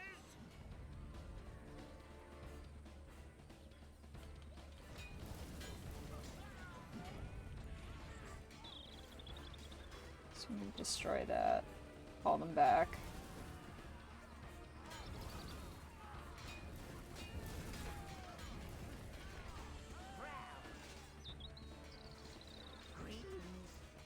Just need you fellas to sit for a minute.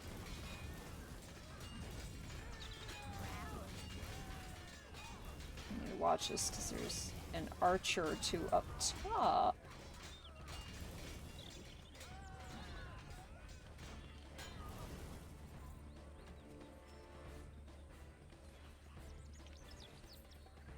You choose all.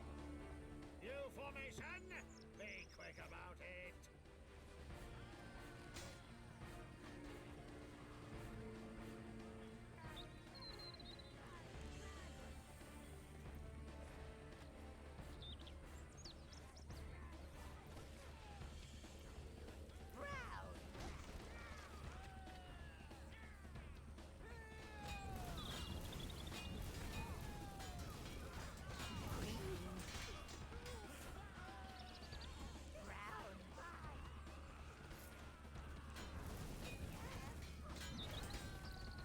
I'm glad I selected my greens to follow me. To set them aside so none of them would get hurt. God damn it. Just for them to still follow me into battle. Forward, men! Cut them down!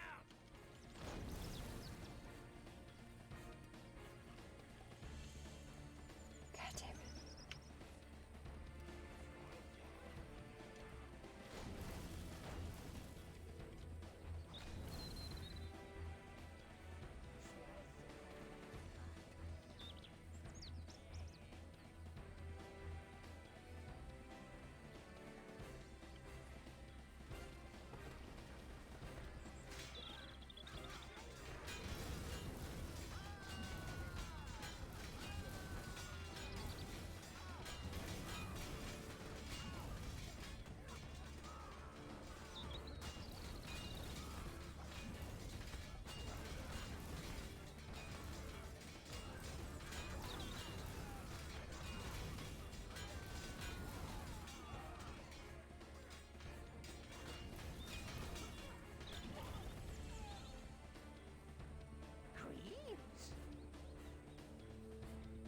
is there... I lost several of them. Forward formation! Look lively! Look lively!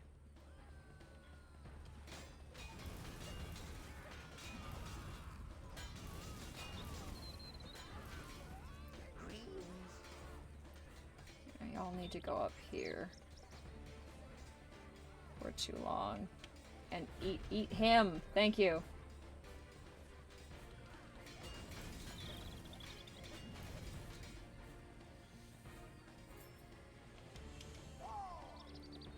Lost 2, it's not the worst.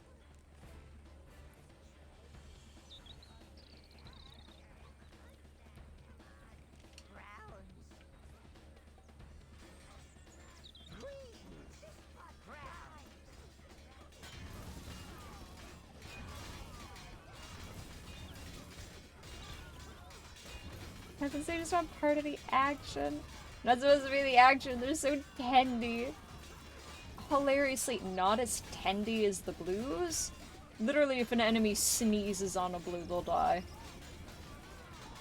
Absolute, just rice paper. You choose all.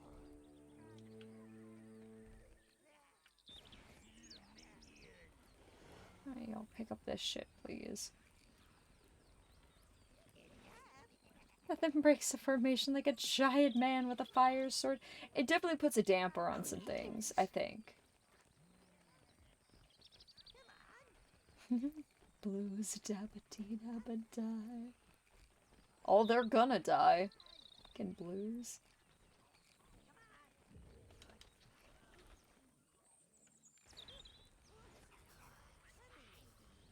I think I lose the spiders when I go into town anyway, but I'm gonna have them, goddammit. I would cry and then die! See, Danny, you have the extra step in there.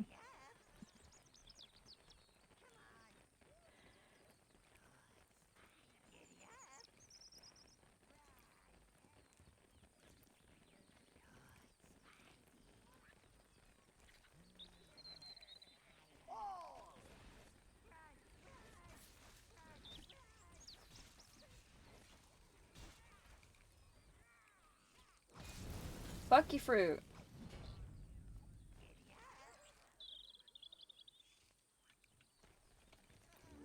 Yep. We can destroy this later.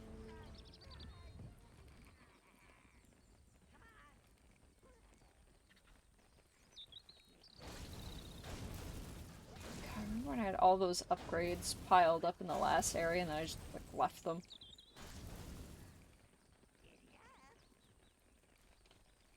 Okay.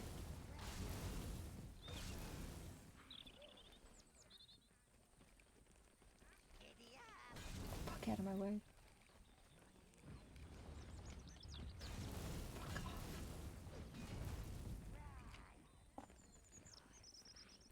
I hate allergy season! Ugh.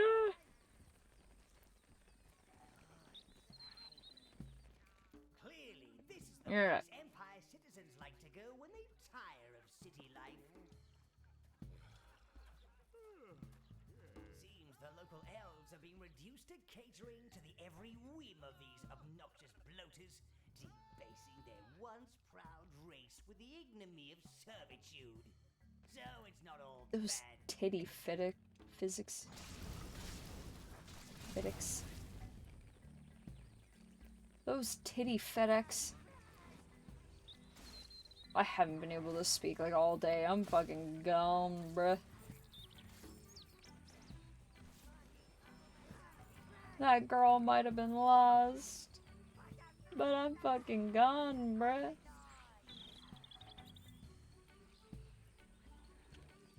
There's so much flesh. There's a lot of flesh in this area. So sorry to report.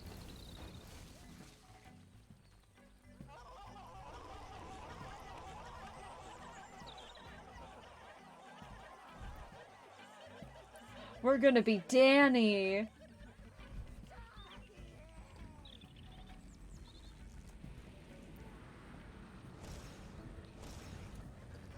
Hey, Zero.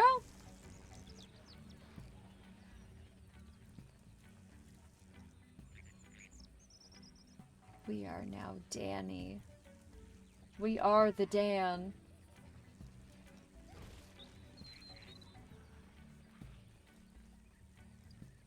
We're a special boy! Also, thank you for the tier 1 being here for a couple years, Zero. We appreciate it so, so much. Thank you.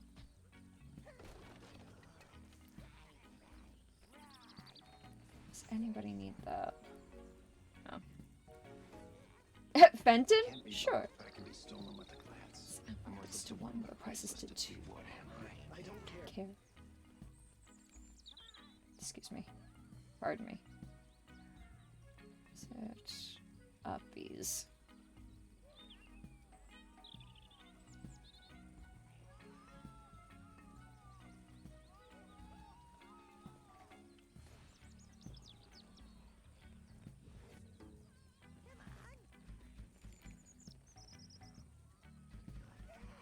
There we go.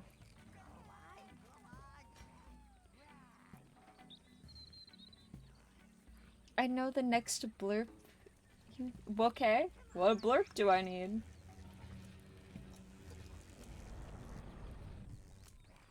What am I missing in my life, Dandy?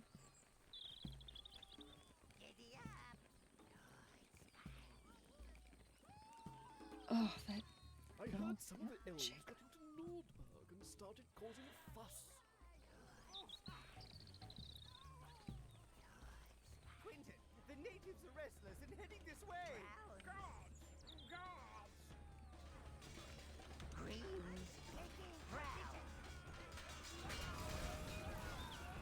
Oswald, I don't care of your choice. Oh, a choice of don't cares. I could do that. Oh. Browns. What kind of fucking idiot owns a ship? Stupid fucking Steve Bonnet.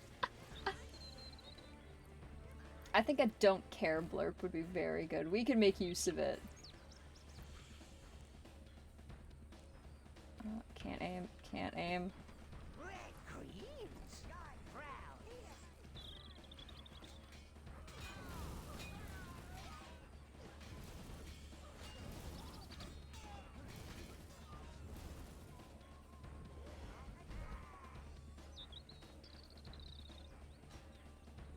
We could use Gotham blurps. And this would be a good place for it. You choose all. Ah! Fuck.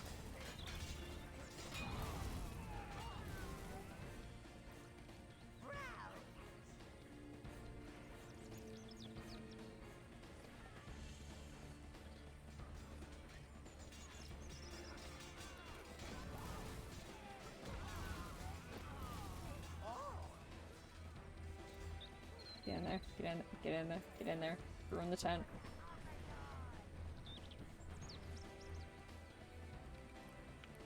And then whenever we come back to this place, I'll let you decide, chat, if we either destroy this place or if we take it over. You wandered in from? I hear the Nordberg men are all lovely and rough. Armies of pixies with nothing approaching.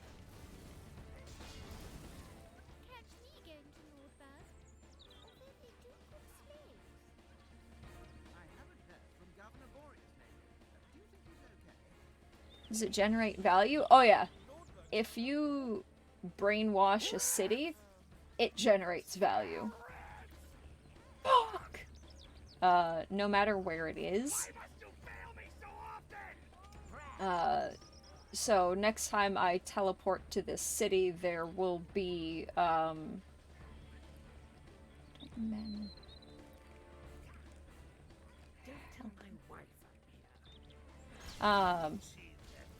Wherever my main portal turns up in here will end up having chests sitting next to it, much like the Nordberg spot. And I'll be able to get gold from it, and I'll be able to enslave the people here to continually dig me up gold and to do shit like make me weapons and... Oh, well, we killed one man. Guys! Gremlin. I said gremlin. Fuck me.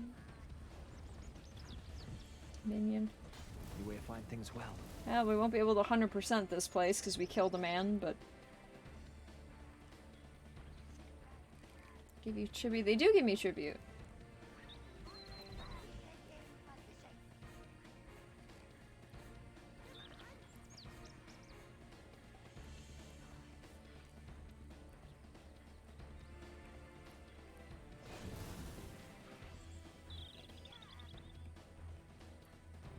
Does the theater fear blurb work? Command upgrade will let you have the power of life and death. Potentially.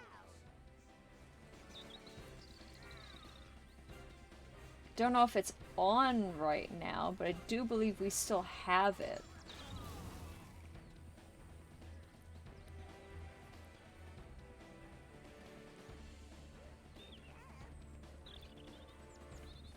Catch me again to Nordberg.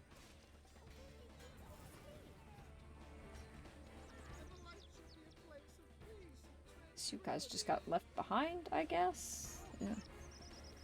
Has anyone ever told you you have stunning cheekbones? Nordberg, they were giving away free love. I'm proud. The sound of that. I heard that Boreas had joined some kind of Nordbergian cult.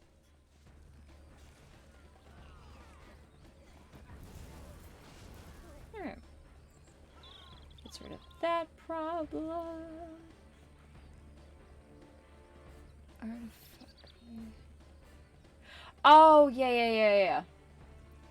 Yeah, because it has the art of fuckery in the title, and Blurps decided at some point that it doesn't allow swears in the titles, so I was supposed to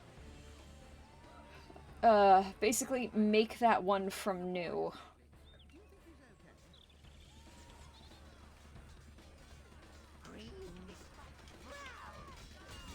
So that I could rename it, because you can't even edit the title of it.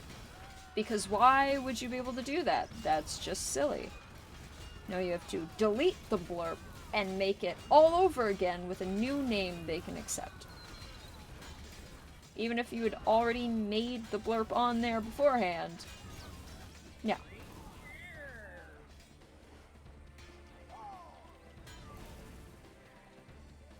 Still not everyone.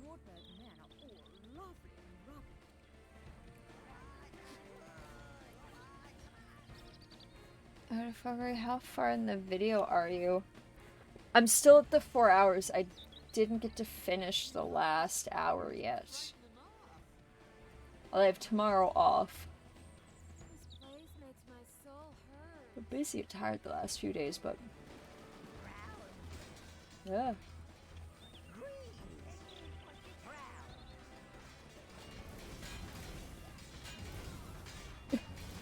All I want is business, a businessman. I love that. Just the tone he uses is so good. At 34.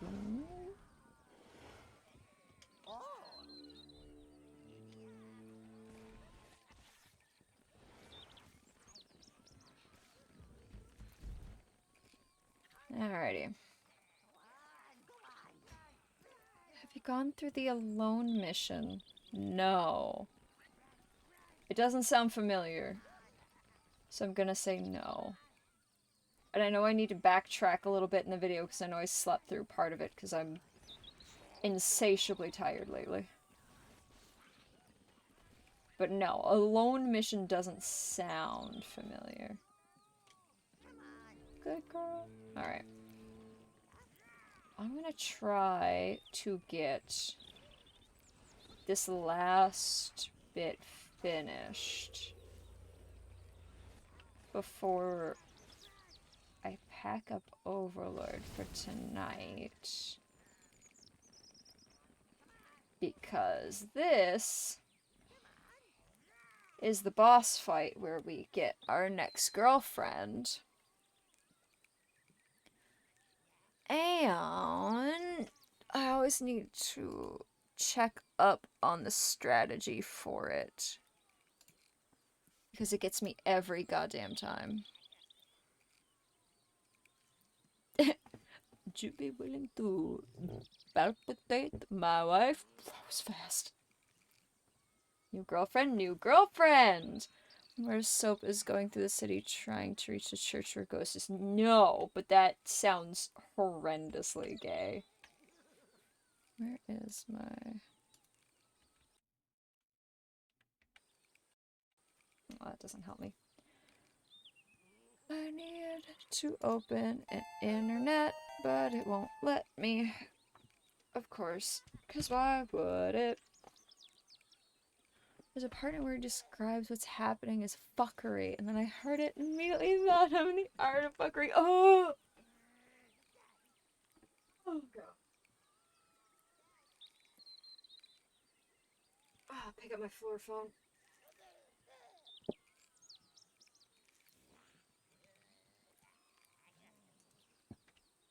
Yeah. The whole campaign is horrendously gay. The whole thing. The whole dang thing. Horrendously gay, you say. Well now. Well now.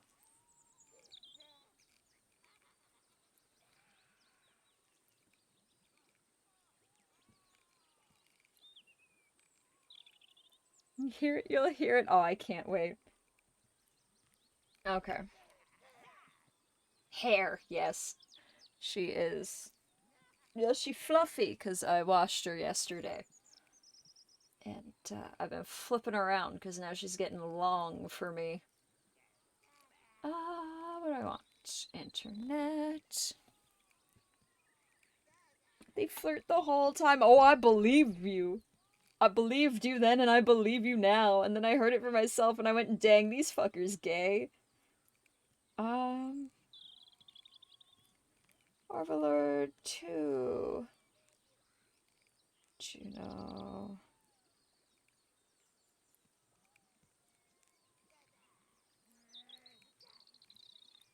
Okay. I need to look this up because it gets me every goddamn time.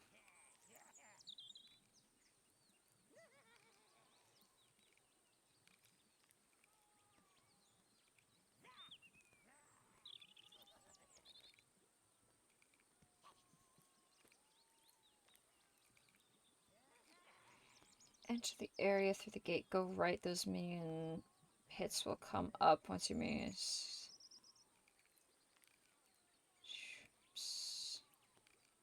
Okay. Okay. We have to get Lane to play it, then he'll understand. Oh, we're gonna do it. We're gonna get him believing in the power of gay with Ghost and Soap. Can I be your stupid Jason Todd's ghost? I know, I'm excited. Because the floofer is long on its own, which... But I'm starting to get a good amount of growth out on my, roots, I guess, to use hair terms. So I've got a few inches going. That should be a good start. It's coming along. It's coming along. We getting it in there. We'll show it off later at the end. A little better, but she's growing out. Loop looks dope. Appreciate it while it's here, because I'm chopping it off reasonably soon. I see the entertainment has arrived, or maybe this is what you're after, Well, she's destined for the arena, I'm afraid, and if there's any of you left... Speaking of Jason Todd, ooh. Speaking of Jason Todd. Formation forward! the double. Okay. Archers in position.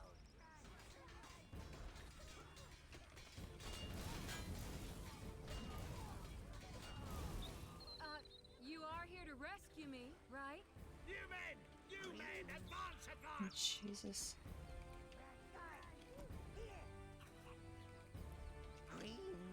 Put the beast down, guards. Excellent, so I can't fucking...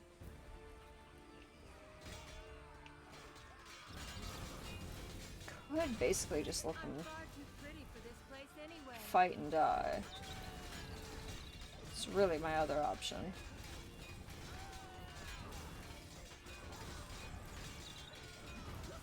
Battle down the arena. Just really don't want to lose. I don't care how much blood you have to spill. Just get me out of here. New formation. Danny, we're not using you. Quick about it. Bring me his head and the heads of all his little things. Can you just stay there while I do this? Of course not. So Please try not to annoying. die.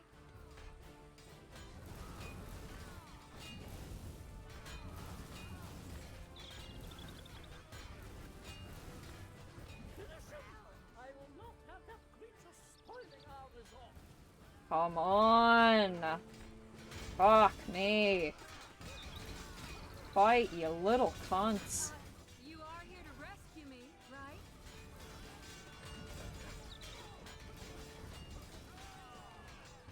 Alright. We're just going to essentially have to lose Put the beast down, guards. most of our minions.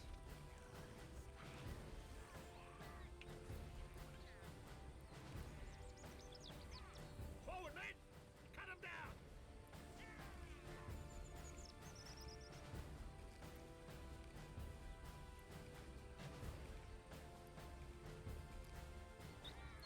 This is battle down the arena.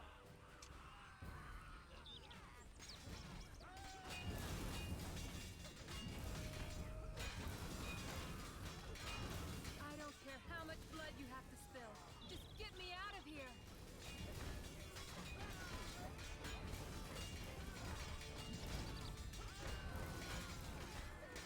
Bring me his head and the heads of all his little things.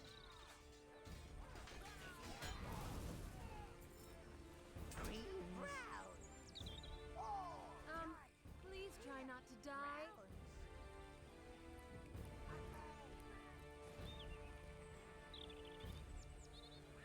Forward formation. Look lively. Look lively. Can I please fucking focus on a goddamn... Of course not. You are here to rescue me, right? I fucking hate this fight. It makes almost no sense, and you can't focus on any fucking part of it. Down, guards.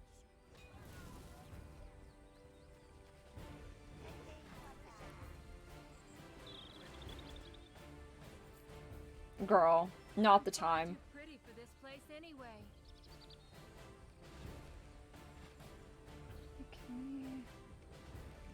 I can't. This is battle down the arena. Okay, and I just lost control for no reason. Awesome. How much blood you have to spill. Just get me out of here.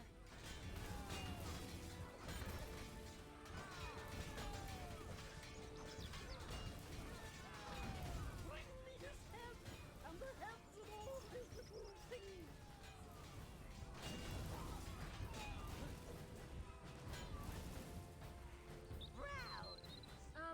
Please try not to die.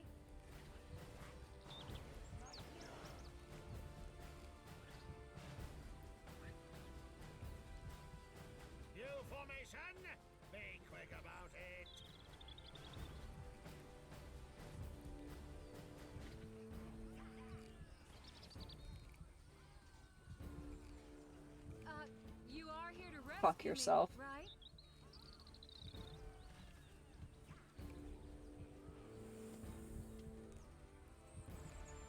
Alright, so I guess they're just gonna fight, I guess. There we go.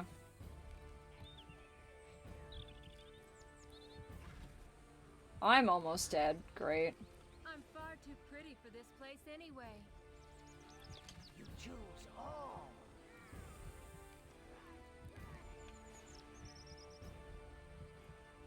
This would be a great way for me to get my ass kicked, but not what I wanted to do, but we'll take it for a moment. Ow. I don't care how much blood you have to spill. Just get me out of here.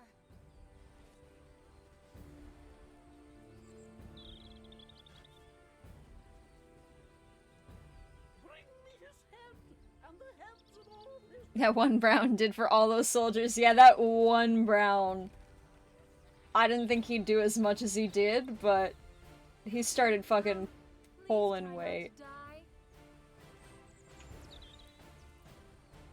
Alright, now, you guys, if you could kill them, I'd be ever so grateful. I will not have that creature spoiling our resort.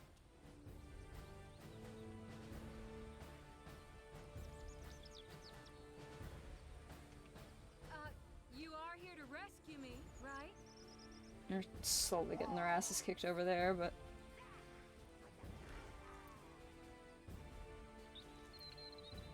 Put the beast down, guards.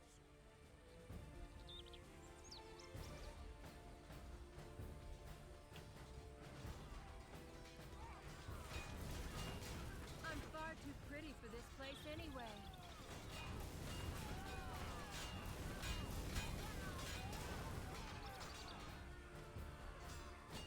Fuck this fight. Battle down the arena. You choose all. I don't Ba care ba how da much ba blood you ba. have to spill. What? Just get me out of here. Alright. Then. If you're not doing all the hard work, like, girl, chill. I'll save you maybe when I finish. Right? 3 of them still have their spider, and good for them. Please try not to die. Everyone just eat him, will you?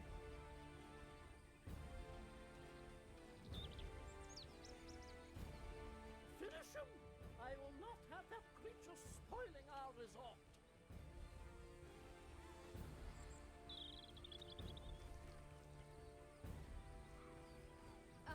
You are here to rescue me, right?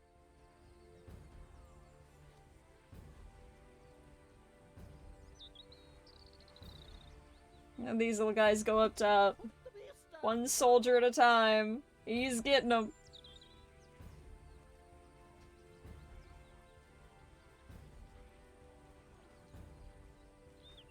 I'm far too pretty for this place anyway. Alright, we're losing some minions, but we'll just have to deal with it.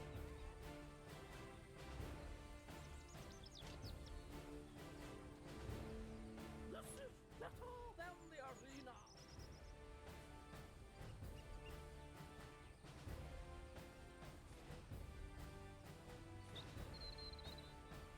I don't care how much blood you have to spill. Just get me out of here. Where are you going?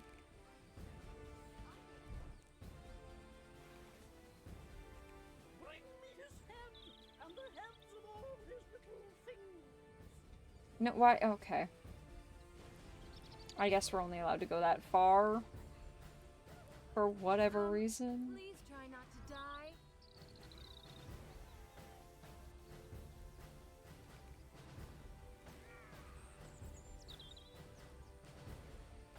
Finish him. I will not have that creature spoiling our resort. The man's over there just... Oh, now he's dead. You are here to rescue Alright, crew 2, let's go. Look, like the new minions in here, they still have clubs and shit. I've been rolling with the same squad for so fucking long. Put the beast down,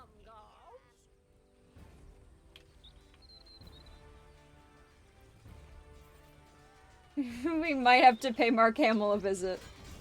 We luckily have like 240 fucking browns, or we did, before this.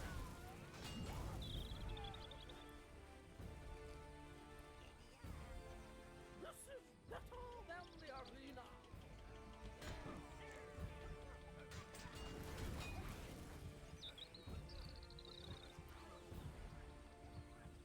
I don't care how much blood you have to spill.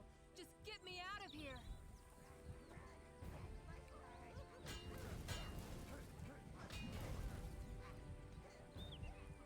Bring me his head and the heads of all his little things. Stay back! Stay back! I was just protecting the interest of my guests, that's all. I bet. Wouldn't have really sent Girl, me you to the shiny. But you would have sent me to the arena. Why are we Not exactly what metallic? I had in mind for a white knight, but you certainly fill your armor very well. So, are you gonna show her who's in charge of Yeah. Everlight now?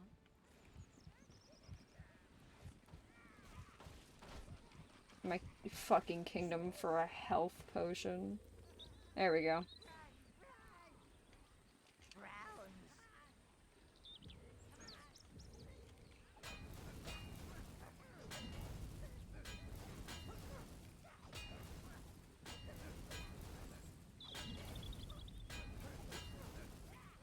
We're sweaty. Well, you know. We're in the tropics, no air conditioning. Do y'all want to fucking maybe do something?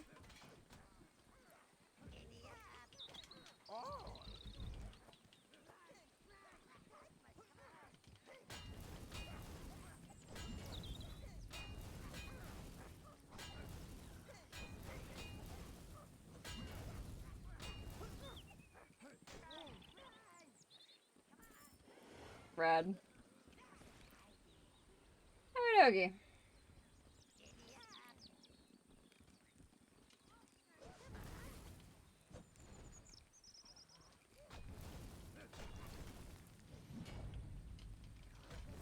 Fuck this place.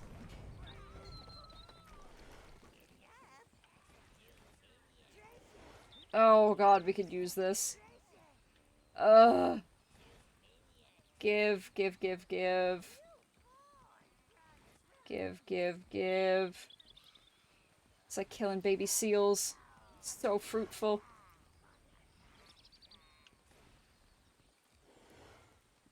Y'all aren't tall enough to reach these ones, and that's cute. Alright, that one's fake. Alrighty.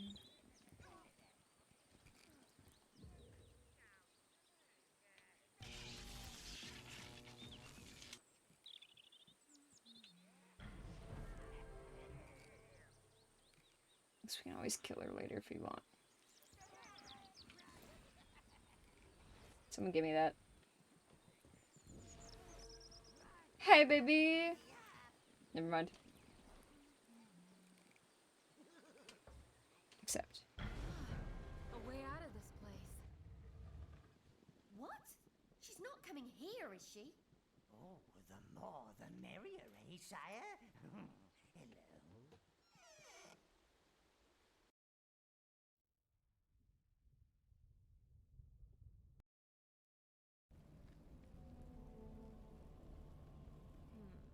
Little on the dark side, no natural light, but I think I can work with this. Oh, I see you've already arranged a peasant slave as my lady-in-waiting. She's a bit scruffy. The only thing I'm waiting for, Empire, is for you to put a foot Hola. out so I can hang your carcass up on the wall. With Hot. pretty vacant things. Juno is now your first mistress, sire. She will remain in the throne room with me. Should you wish to change your first mistress back to Kelda, just visit her in the private quarters. Now also, y'all see how the main room is all fancy now? Like now we can actually go down. There's not so much like construction happening all around. Things are a lot prettier now that I have a second lady. I want to go revive a clutch of our team. And then I'll show you guys where the magic happens.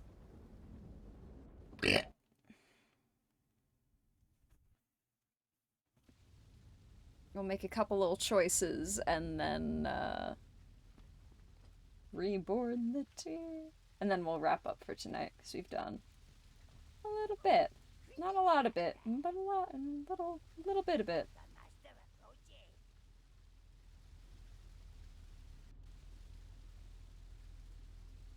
Hi, girl. I do. I really do.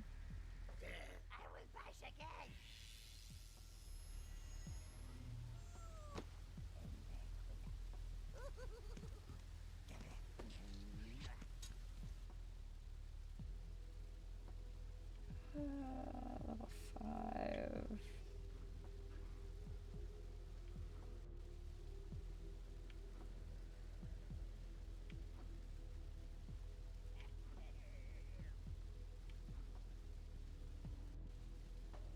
It's me! It's my minion! There you go. It's like one of these ticks is Panda.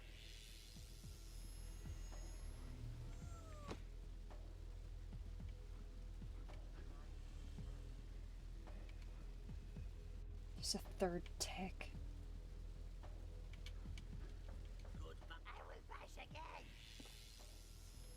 It's you! Okay. He has a spider face on. I want him.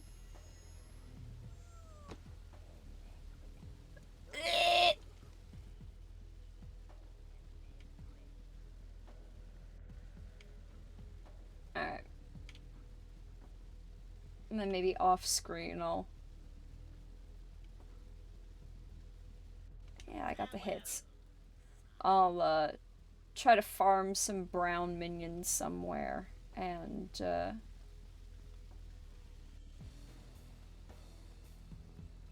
I'll revive the rest. Just to get some more level 5s back in the mix because we killed like all of them.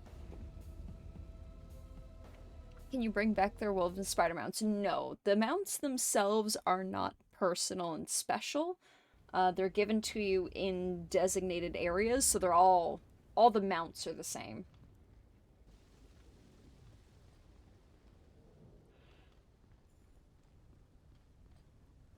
Okay.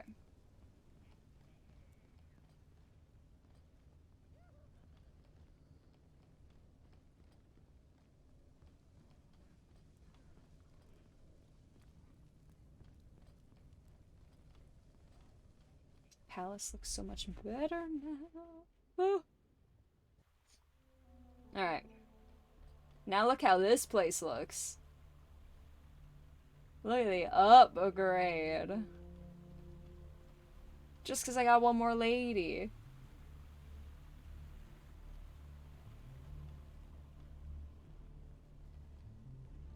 And I have a treasure room.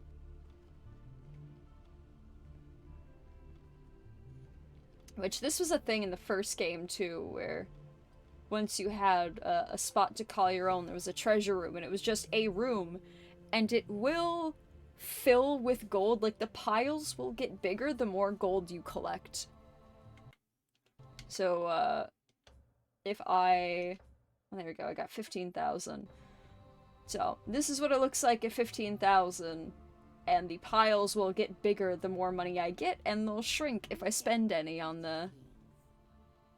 things like the castle and upgrades and stuff like that, which is really funny.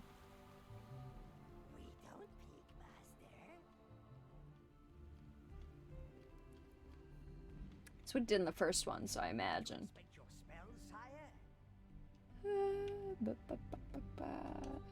Like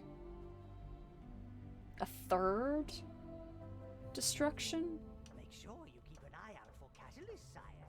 For such large artifacts, they're always getting themselves lost.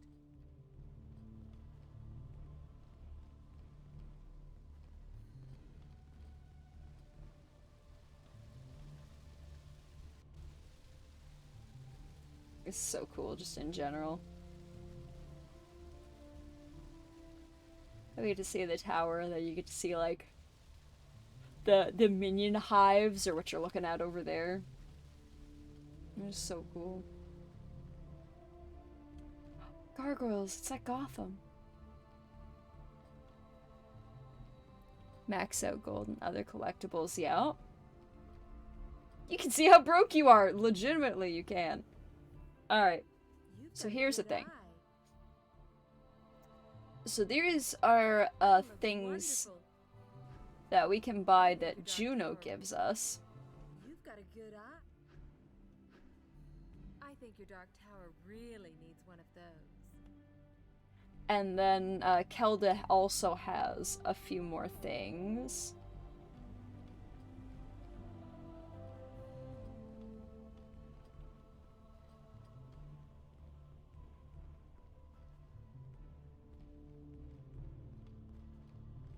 We keep their clones locked up in a room to keep track of them. You need me. About time, Dark One.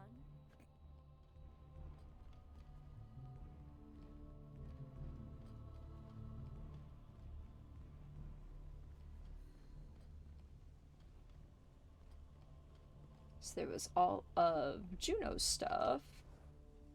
And now... Who knew you'd go on to find good taste? Oh, that's pretty neat. Who knew you'd go on to find good taste, Witch Boy? Who makes favorites on whom offers the coolest stuff? It's pretty much how it goes. Who knew you'd go on to find... That'll go well in here. So, yeah, Couldn't get one of those in Nordberg. we'll do that. And your third mistress also offers you, like, a lot of cool shit. And, I think it's... You can romance your mistresses depending on...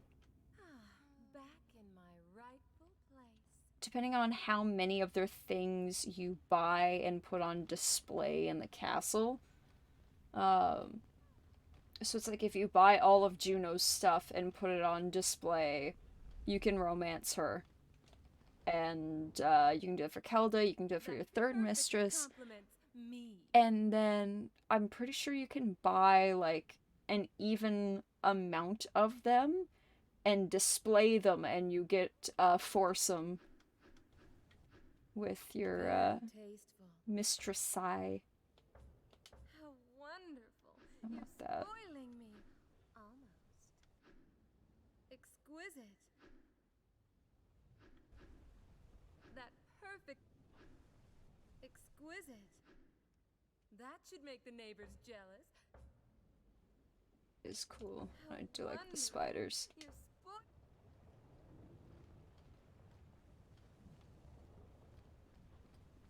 For the Kelda aesthetic, I often end up mixing them a lot. And there's a lot of Kelda stuff that I will pick up and put around. All of her furs are really cool. I always like her banners and her curtains. I don't remember enough about the third mistress's aesthetic, to be honest.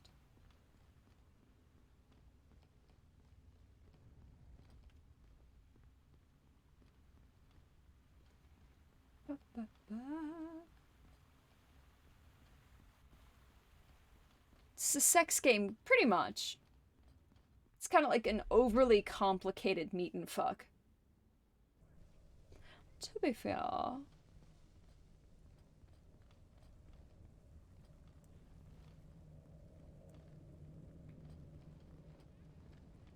But I do like a lot of Juno stuff for down in the actual throne room, because this is fucking metal.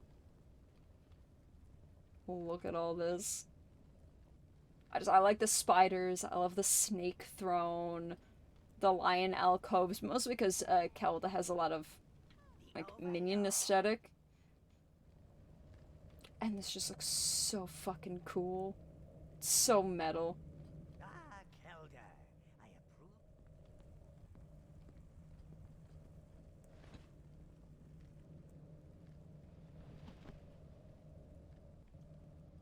No, I want furniture.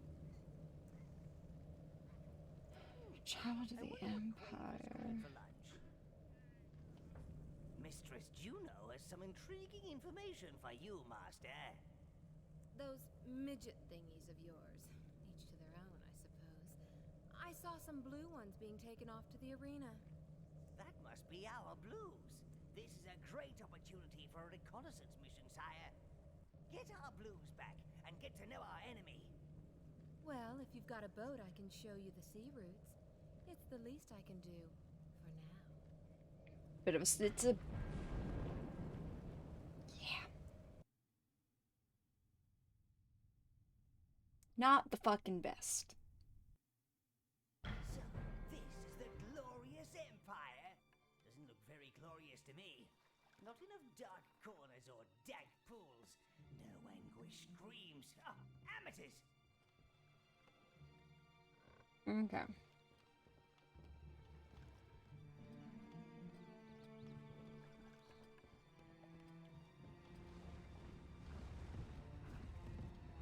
Done, gone, and committed.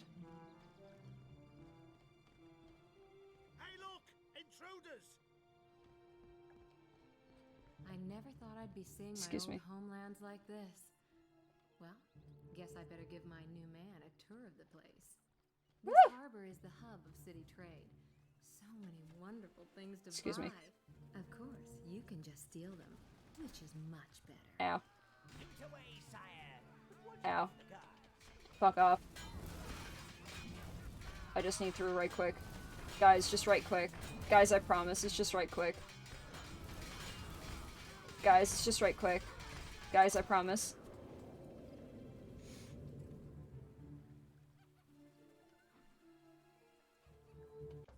Exit game. It'll auto-save to the beginning of this, it's fine. It's just what I wanted to see, was that something probably saved. Anyway!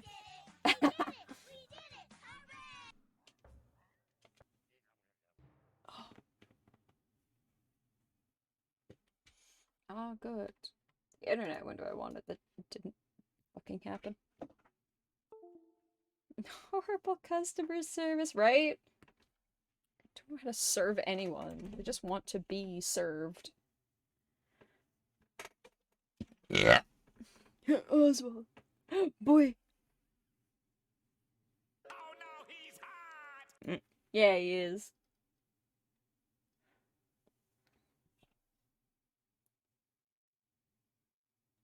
Okay. So that is the fun for tonight. Has anyone ever told you have stunning cheekbones? Has anyone show ever off told you you have that. stunning cheekbones? Ugh. We growing. We're getting some dark in there. Ugh. Got a few inches in that front. So whenever they trim it, I just don't want little blue edges peeking out. But ugh, I need to shave so bad. I'm so overgrown. I'm a fucking sheepdog. Showered hair flex. It's been so long. We got a little bit. Got a little bit going.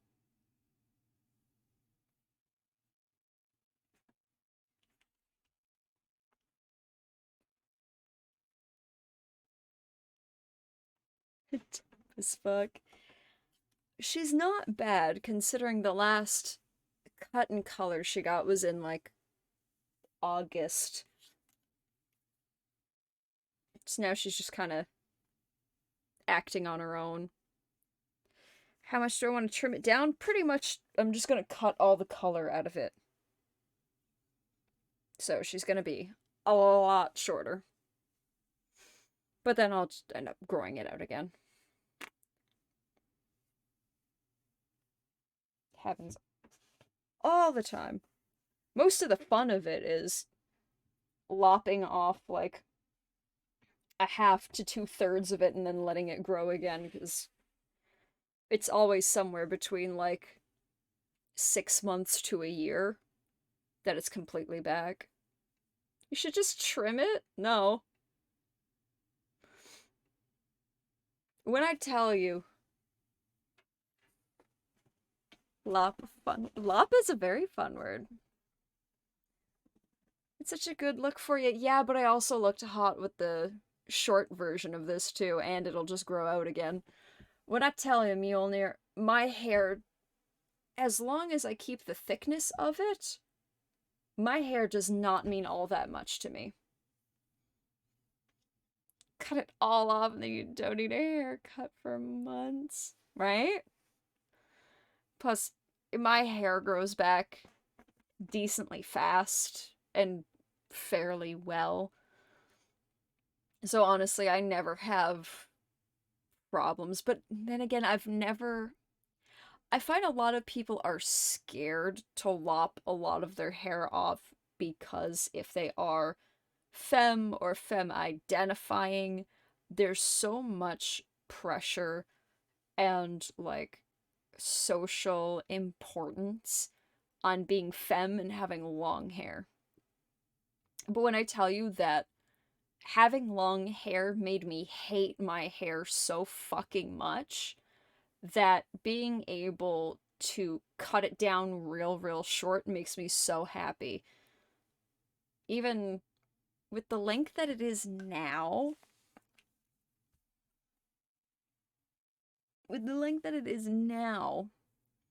is about as long as she can get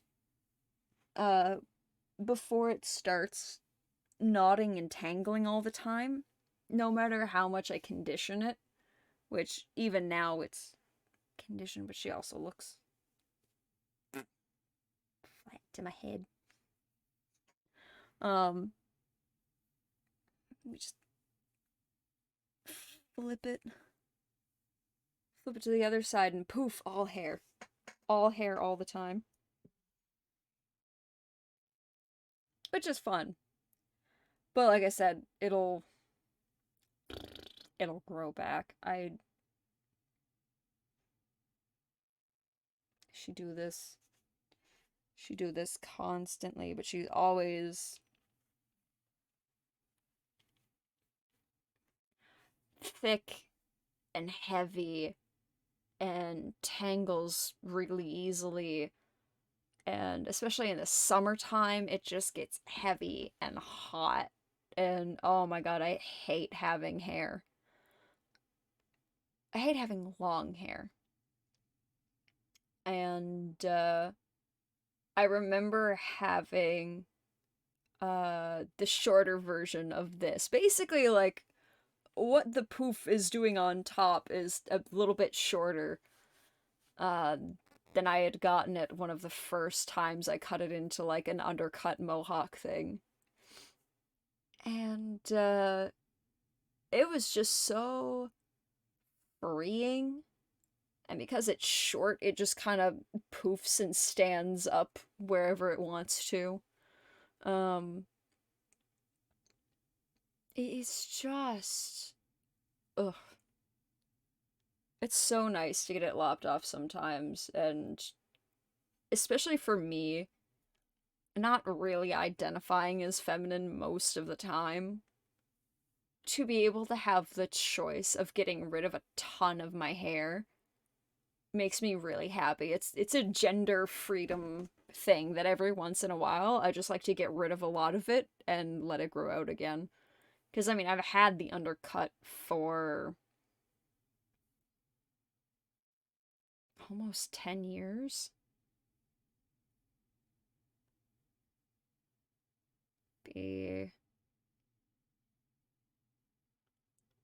This year will be 10 years from when I got into pastry school.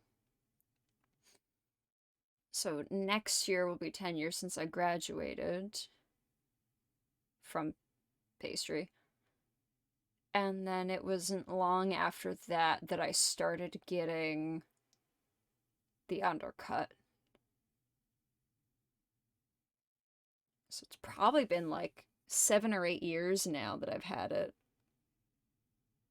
Little wolf tail fits nicely under a wig. Oh my god! Having short hair and just getting to like either gel or push it back to sit under a wig rather than like tying it and pinning it and everything else, because then the wig presses down on the little pigtail that you've got back there and it just makes a headache. Ugh. It is nice to just basically slick it back, shove the wig on, and be like, I have no worries in my life. But you still have enough hair to bobby pin shit too. Ugh. Thick hair also, and oh my god, now that I've gotten shorter, I don't ever want to go back. Less heavy, cooler, easier to feel gender in it. Ugh! Ray, yes! Yeah, there's just... having the freedom to get rid of it, and I know some people like to have me keep my hair. And I mean in like my family, not talking about now. That like me when I keep my hair, and it's like, it's not up to any of y'all though, is it? I understand family that you like to see me as feminine, but I don't want it. Shit's hot. I have to control it, and especially when I'm in like a sort of headspace, I don't want to have to deal with my hair too. And less drying time. Whenever it's nice and short, and you get to wash it, and it takes like 6.5 minutes to dry after a little like buff of the towel. Ugh! With your long hair, Ed cosplay would be with a wig! Ah. Well, that's the thing, like, the kind of length they had to Corey's hair in the show for like the pushback would be a little bit shorter than I'd go for like a hair reset. Because I had my like silver little mohawk undercut, whatever. I had that whenever I did one of my first like Ed cosplays, Enigma Ed cosplays. And it was the right length, but a bit longer, to shove back into that Riddler coif, and I just got to be like, ooh, and I got to shave sides like he does, and oh my god. That's my gender moment. When it's longer like this, I just get to pull it back. There's not the same kind of tuck it and have my hair shaved off and it's still stupidly thick and I don't know what she's on, but it's something. Every time I go to the barber, they comment on just how much hair I have. Yeah! Keep your natural black for a while. Is it impossible to tell one day from the next? Not impossible. Every once in a while, I like to, and it's also part of the cutting a bunch of my hair off, is to let my hair reset after I've colored it. I haven't colored it nearly as much as I had in the past, so it doesn't really need a huge reset. This is my first big color in a while. But I still find it nice every once in a while, especially because I don't care about upkeep, obviously. That I just let it grow out, reset itself. We cut a whole bunch off so that we get rid of the color, and then usually we wait a while and then do it again. But especially if I'm gonna do the stupid Jason skunk stripe for a little while, then yeah, I'd keep it my natural black. And we'll just have a couple of the little front parts dyed like white or silver. are really bleached and then toned white or silver. And then the nice thing is I can still use a purple shampoo to keep the brassiness out of the silver/white. And purple and blue shampoos are really good for dark hair colors, supposedly. I don't know nothing about shampoo color theory, but so putting purple in my hair won't do anything to it.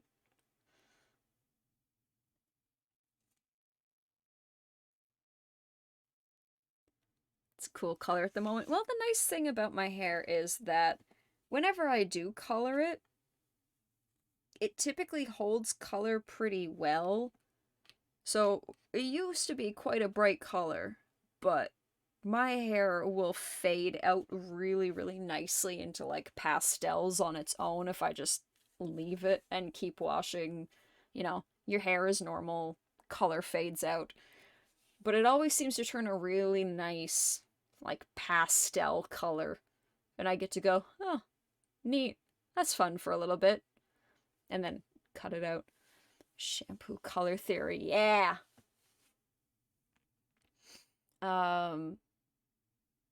Skulls TLTM. There's a whole thing on shampoos and using different colored shampoos for different types of hair. So you got like your purple shampoos to keep out the yellow and the brassiness that can naturally form with whites and silvers. So the purple cancels out the yellow, so then you're just left with your nice silver and white. And blues are supposed to be really good for brunettes. I'm not sure why. I'm not a color man. And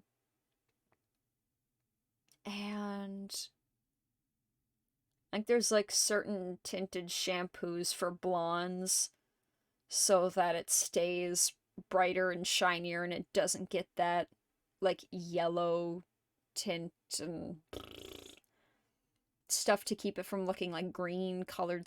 I don't. My hair's always been just black. That's it.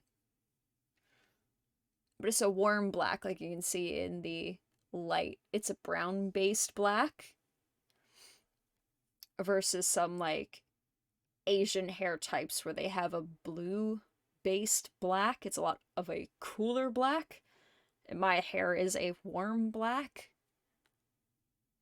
So that's why also in the summertime when I go out into the sun, it bleaches my hair brown and I get upset. Because I don't want to have brown hair. Common.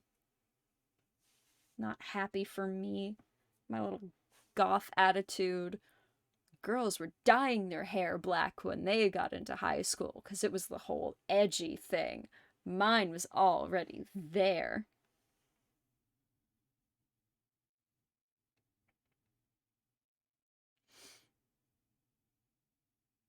Just when I had purple hair, it started to fade into various pinks. It was really neat. Ooh, that sounds pretty.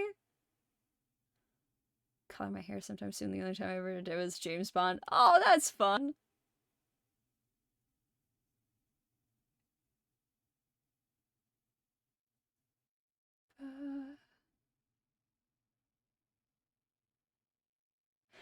Jimber is fake. Jimber is fake.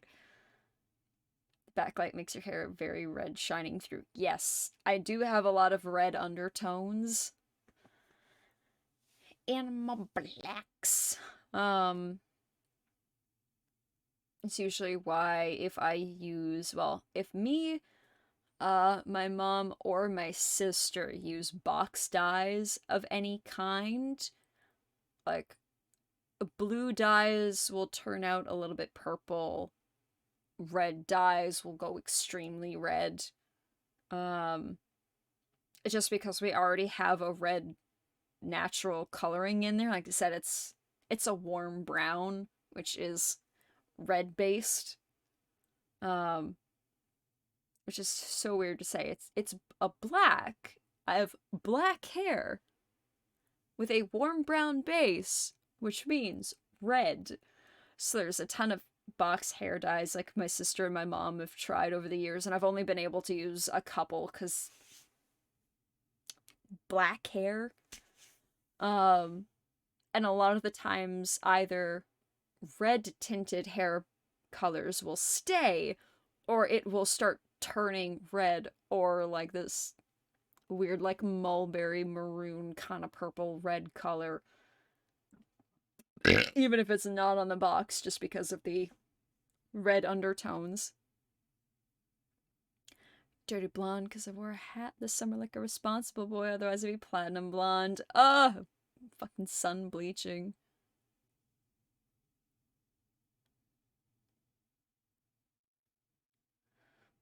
Never dyed my hair, so I've never thought about this. There's a lot!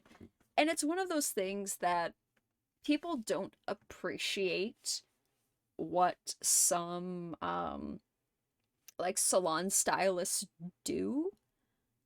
Because you gotta take into account the fact that you're playing with colors, and there are a lot of different colors in people's hair. And you think about trying to copy skin tone as an artist. Well, you can't just color skin one shade and be done. It's 1,000 different shades, and you have to figure out how to balance it and recolor it and put everything where it goes. And it's like, oh, well, up here needs to be a little bit more blue, and here needs to be a little bit more red, and if you're painting, you're trying to replicate all of these like little various shades and tints and everything else. Same goes for the hair, that although you could present it as one color, much like a skin tone, there are thousands of little colors and variations up there that someone has to think of, well, if we bleach it, what color is it going to go to? And based on the color of it here, with like me looking at it and in these lights, but what does it look like? Because your hair in fluorescent light doesn't look the same as it does in the sunlight. And they have to figure out so many like little color theory things to try to balance out your shit so that you're not turning brassy, so that you're not tinting a weird color, that you're not like shampooing once and you're essentially in like a whole different color spectrum. And they are wizards of color and hair, and they have so much to figure out, and it's such a delicate balance of chemicals and things, because chemicals will make you go weird colors that wouldn't likely be there. It's a lot of detailed thought that they need to put into it, and not enough like appreciation goes into someone who figures out stuff like that. Bit of red and some blonde. Ooh.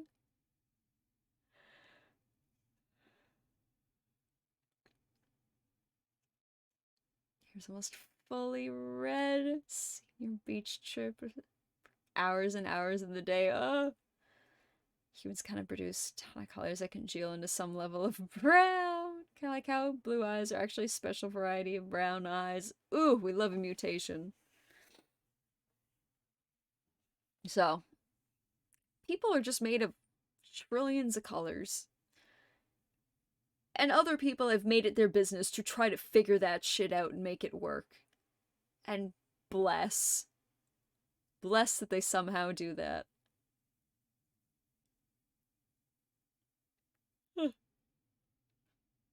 Some Skullurday days ago we talked about eye colors, and now it's hair and colors. Yeah!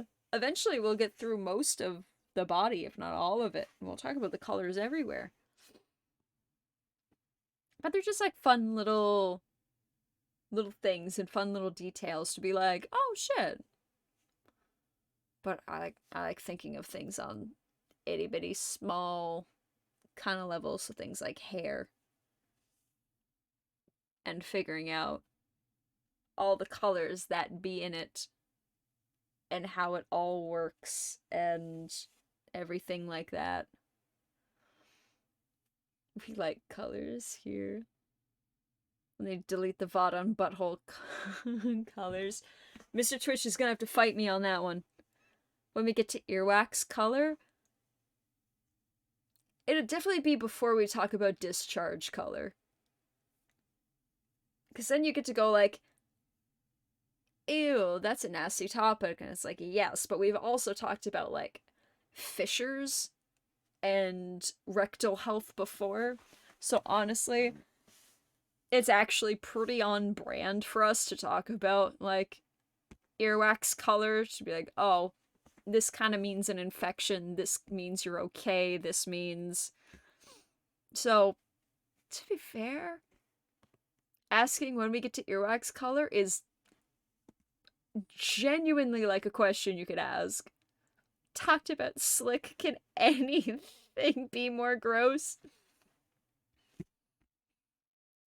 I think we are just about as comfortable as we can be with each other. We talk about a lot of things here, and talk about fucking slick as earwax that out of left field. I fucking love this chat. This is my favorite place to be. It really is, like, when you talk about things like, and we'll say about like fissures and rectal health, and we've talked about like regularity in bowel movements, and I think we've talked about like the softness and like constipation with stools and everything. And I mean, to be fair with a lot of these things, if you just approach it from an anatomical or medical stance, which I mean is usually digestive bacteria, we've done that. Yeah, I approach a lot of things with like, I don't think shit's gross because it's just body stuff. But I mean, I get that from mom being a nurse, and I mean, she's been in the medical profession since I was a wee baby lad. I remember doing my homework with her at the university when I was coming home from school with like my little baby homework that I had to do.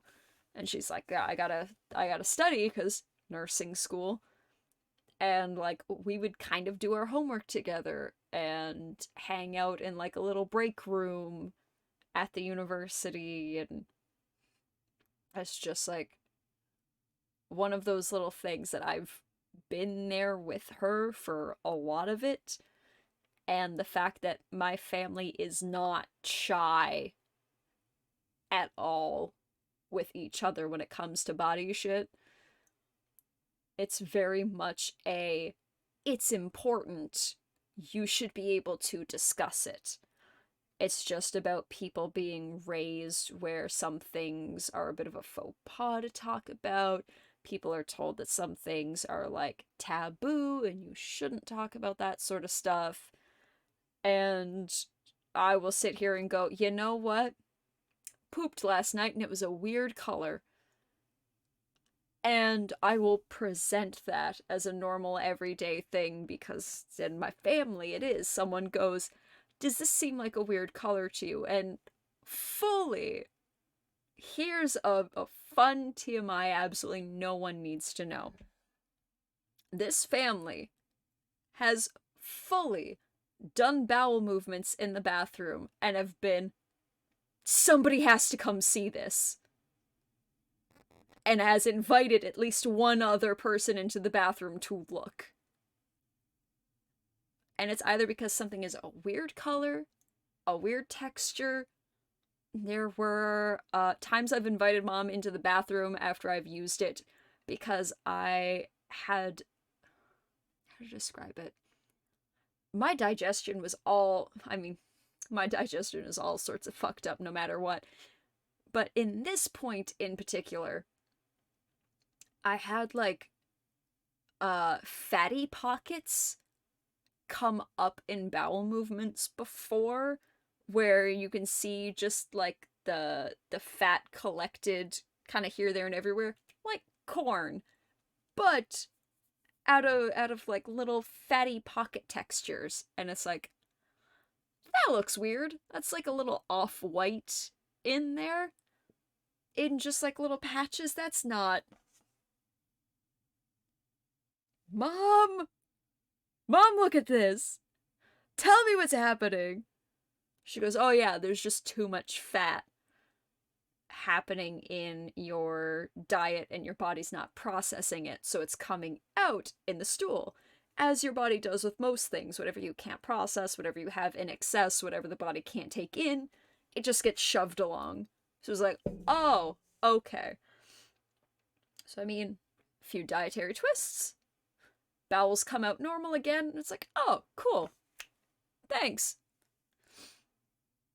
Completely different context than your average hunter's lodge. It really is like... It's like, hey, there's an ingrown hair under my butt cheek and I cannot get it. Can you help me?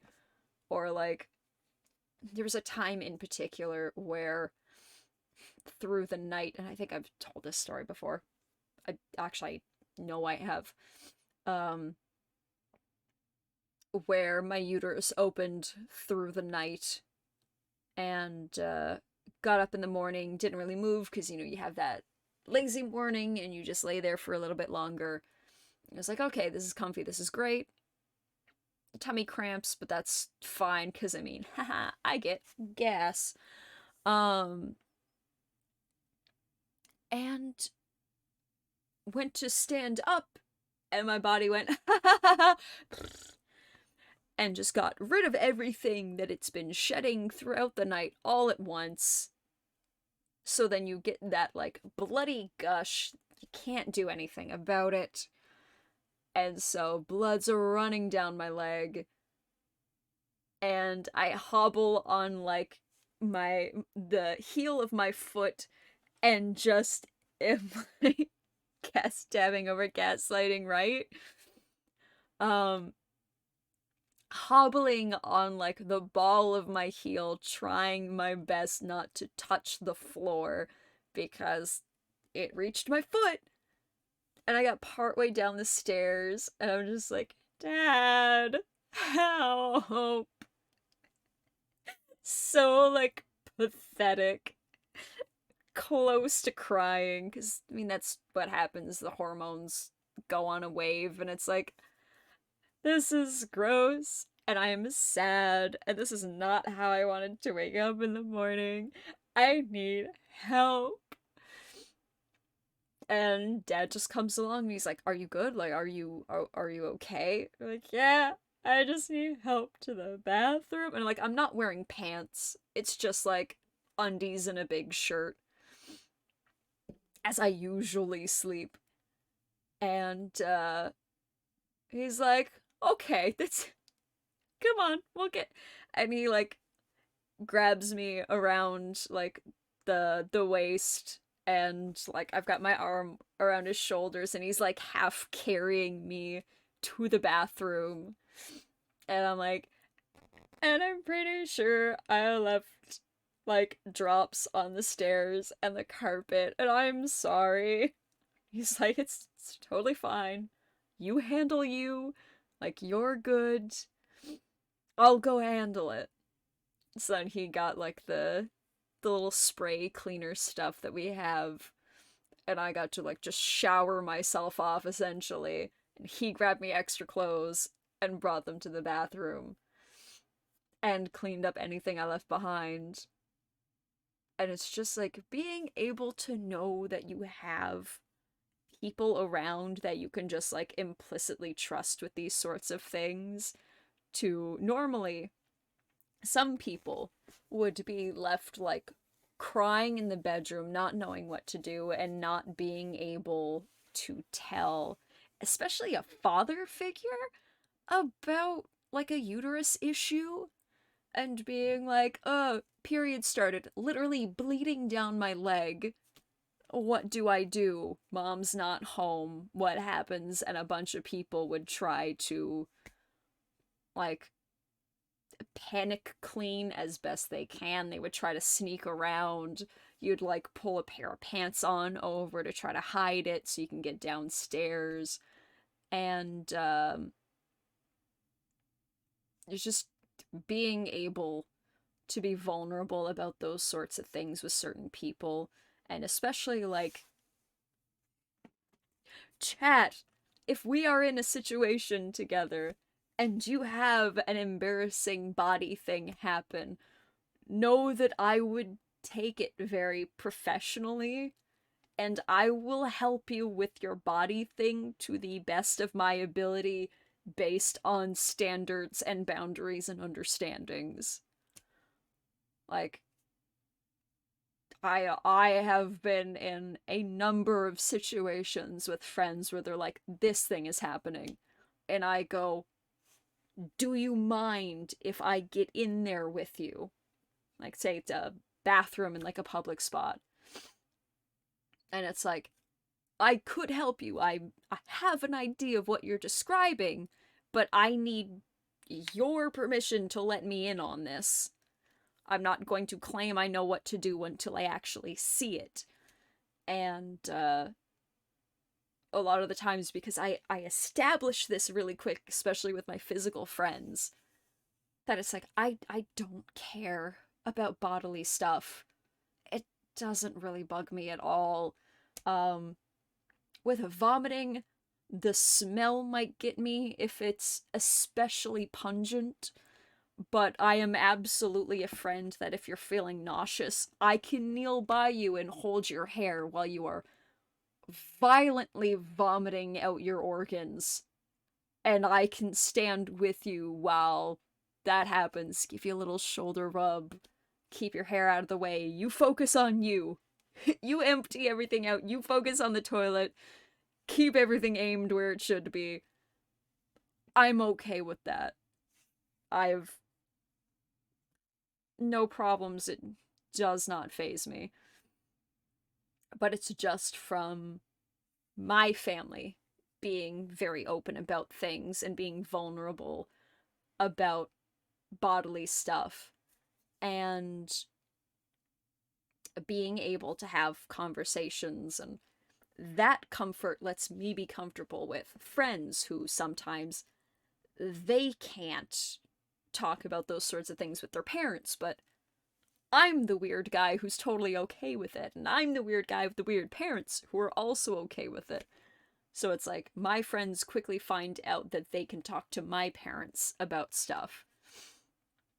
And then it comes to places like chat, where I go, chat, you know what? Fissures. They're a thing. You gotta keep your butthole hydrated, because it's not fun. So, like, there's a lot of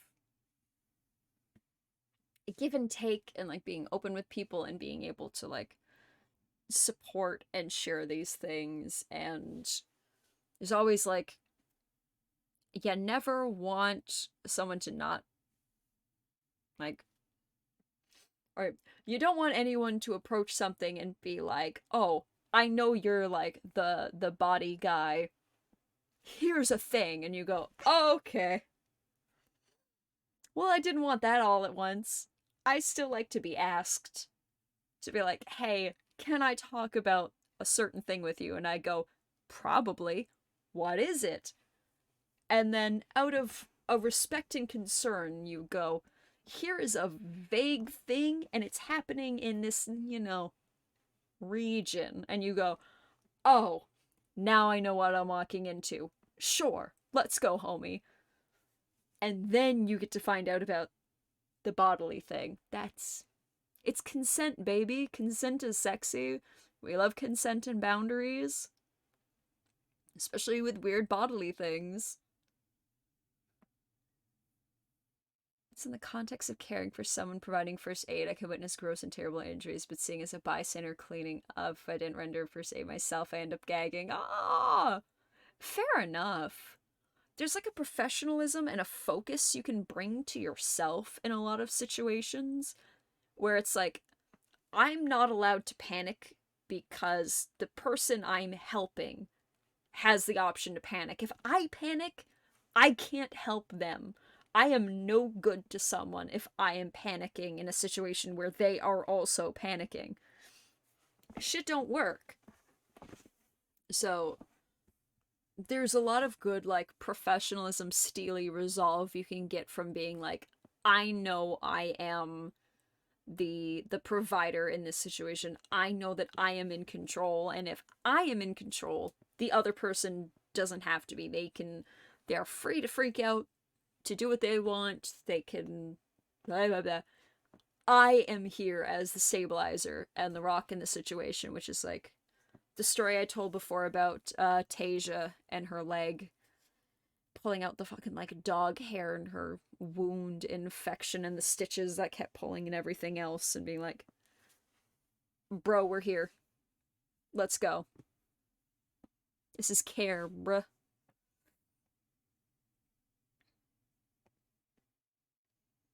Things would be heat-related nausea, bloody noses in dry season, and seizures. Ugh, the old, like, pinch press and bend over and just let the blood go, baby.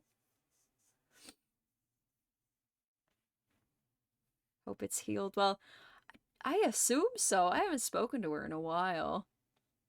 Back to an Alexo message. Had a friend has such a release on a camping trip, waking up in a tent, the plastic floor of the tent pooled. They were embarrassed and frantic, but calmed them down, got what they needed, and did our best for them. Oh, supportive friendship. That's the thing. If you've got close enough friends in your life, chat, be someone's, like, safety boundary buddy. Be someone that a person believes they can confide to in an awful situation. Because it's so much better embarrassing yourself with someone you trust than to have to swim through a horrible situation on your own. And it's just like, it's just being there for people, being nice, all those other things. One pouring bloody nose. It was in the most anime context. I feel like I've heard that story before.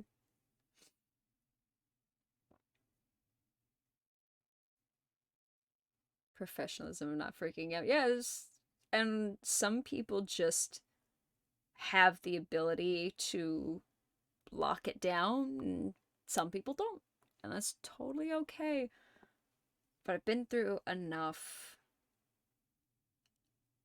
Not as many as I could, but I've been through enough situations and professional experiences, because the volunteer firefighting I did for a little bit, a chunk of that was medical. And although I couldn't test for a number of those things because I was underage, my parents still got me to, like, sit on the classes, to do the booklets, to do the training that everyone else was getting. I just couldn't be certified for it, but they wanted me to have the experience, and I'm totally okay with getting that experience. And, yeah, just getting to participate and see the videos and see the pictures and everything else and being like, yeah, okay.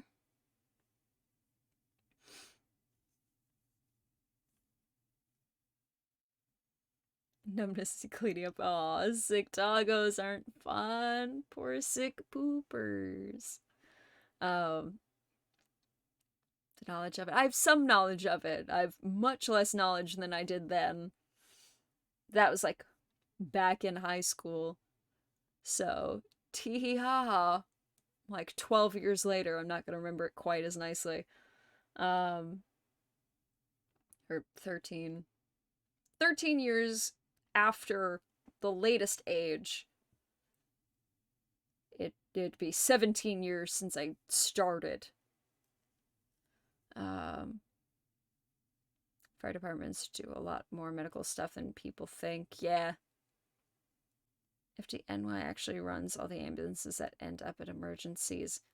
Well, like our volunteer fire department, because we don't have an ambulance dispatch nearby, it really pays and it helps to have the firefighters of the nearby area, because there are a lot more fire stations than there are ambulance dispatches, have medical training. And a number of the firefighters where we were at had emergency first responders, they had medical, they had first aid, they had the whole list, the whole 9 yards. And I mean, one of our trucks was for medical. So especially like Mom specialized in a lot of the medical stuff because she's already a nurse, been a nurse for a while. So she was part of the team for that. And it's nice to have people have that basic information, and a number of the firefighters that we had either worked EMT or had been in ambulances for a while or had some experience in the medical career. And it's just, you get there first, you triage, you help where possible, you basically just keep people as safe as you can and as comfortable as you can until the ambulances start to arrive. And that can take a hot fucking minute. So, what are you gonna do but help them?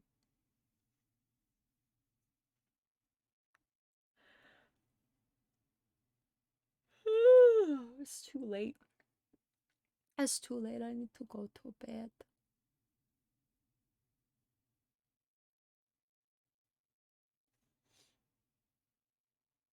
Need to get the fuck out of here.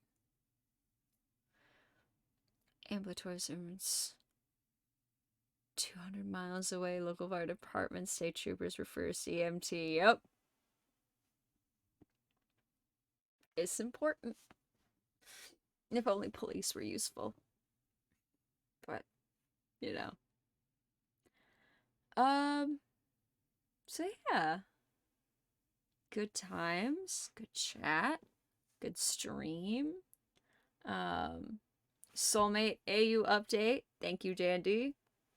I'm gonna look at that tomorrow over breakfast. And yeah, it's bedtime. It's beyond bedtime, but it's most certainly bedtime now. Yeah. Yeah.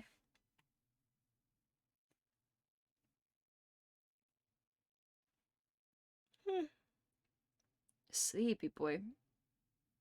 So, I love you guys. Thank you for being here. Thank you for joining me. Prince A sticks to back of cereal box. God, if only I ate cereal. But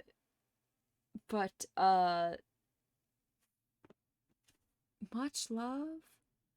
If anyone hasn't, which I've been posting it all over Twitter, so I don't imagine anyone's really missed it by now.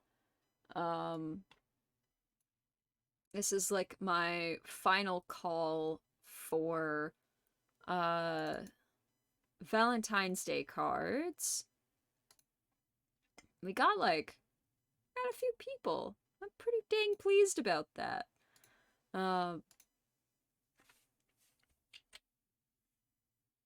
Second Halloween cards. So that's the thing. If you've missed it somehow in all this time, on January 31st, late at night. I'm done taking submissions for them so that on the 1st I can have them shipped out and done. So yeah, Valentine's Day cards. Have fun. If you haven't already, fill it out. Still got some. Get the Valentine card. Ease the pain of bitter loneliness. JJ's got it. Get one for your dog from Skulls. I love your dog. Everyone. Get one for your dog. Let them know. So yeah, that's everything.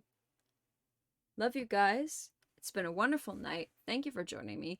Thank you for playing along, as usual. Thank you, Dandy, for that lovely set of Gotham points, so we could go on another tangent.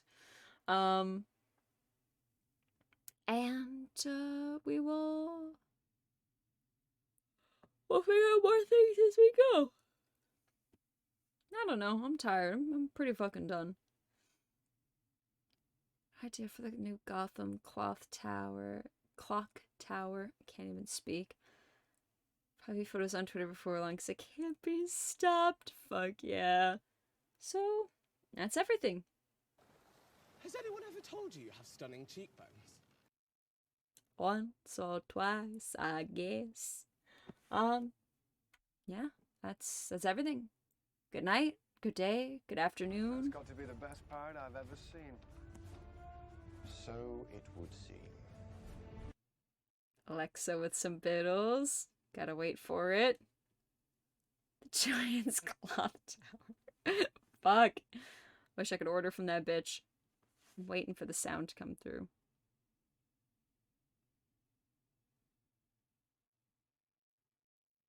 Oh, Daddy. Daddy. Wasn't that one. Maybe disconnected. Not again! Alright guys, just do a huge level 11 thing again to kick her into gear. Let's see.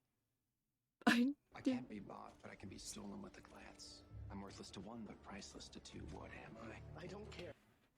There we go. There she was. Okay. Love you guys. Good night, good day, good afternoon, good whatever time zone applies to you. Love you. Have good times. I'll see you on Monday for group stream.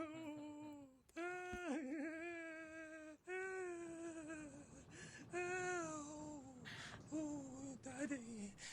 Daddy. And, good night.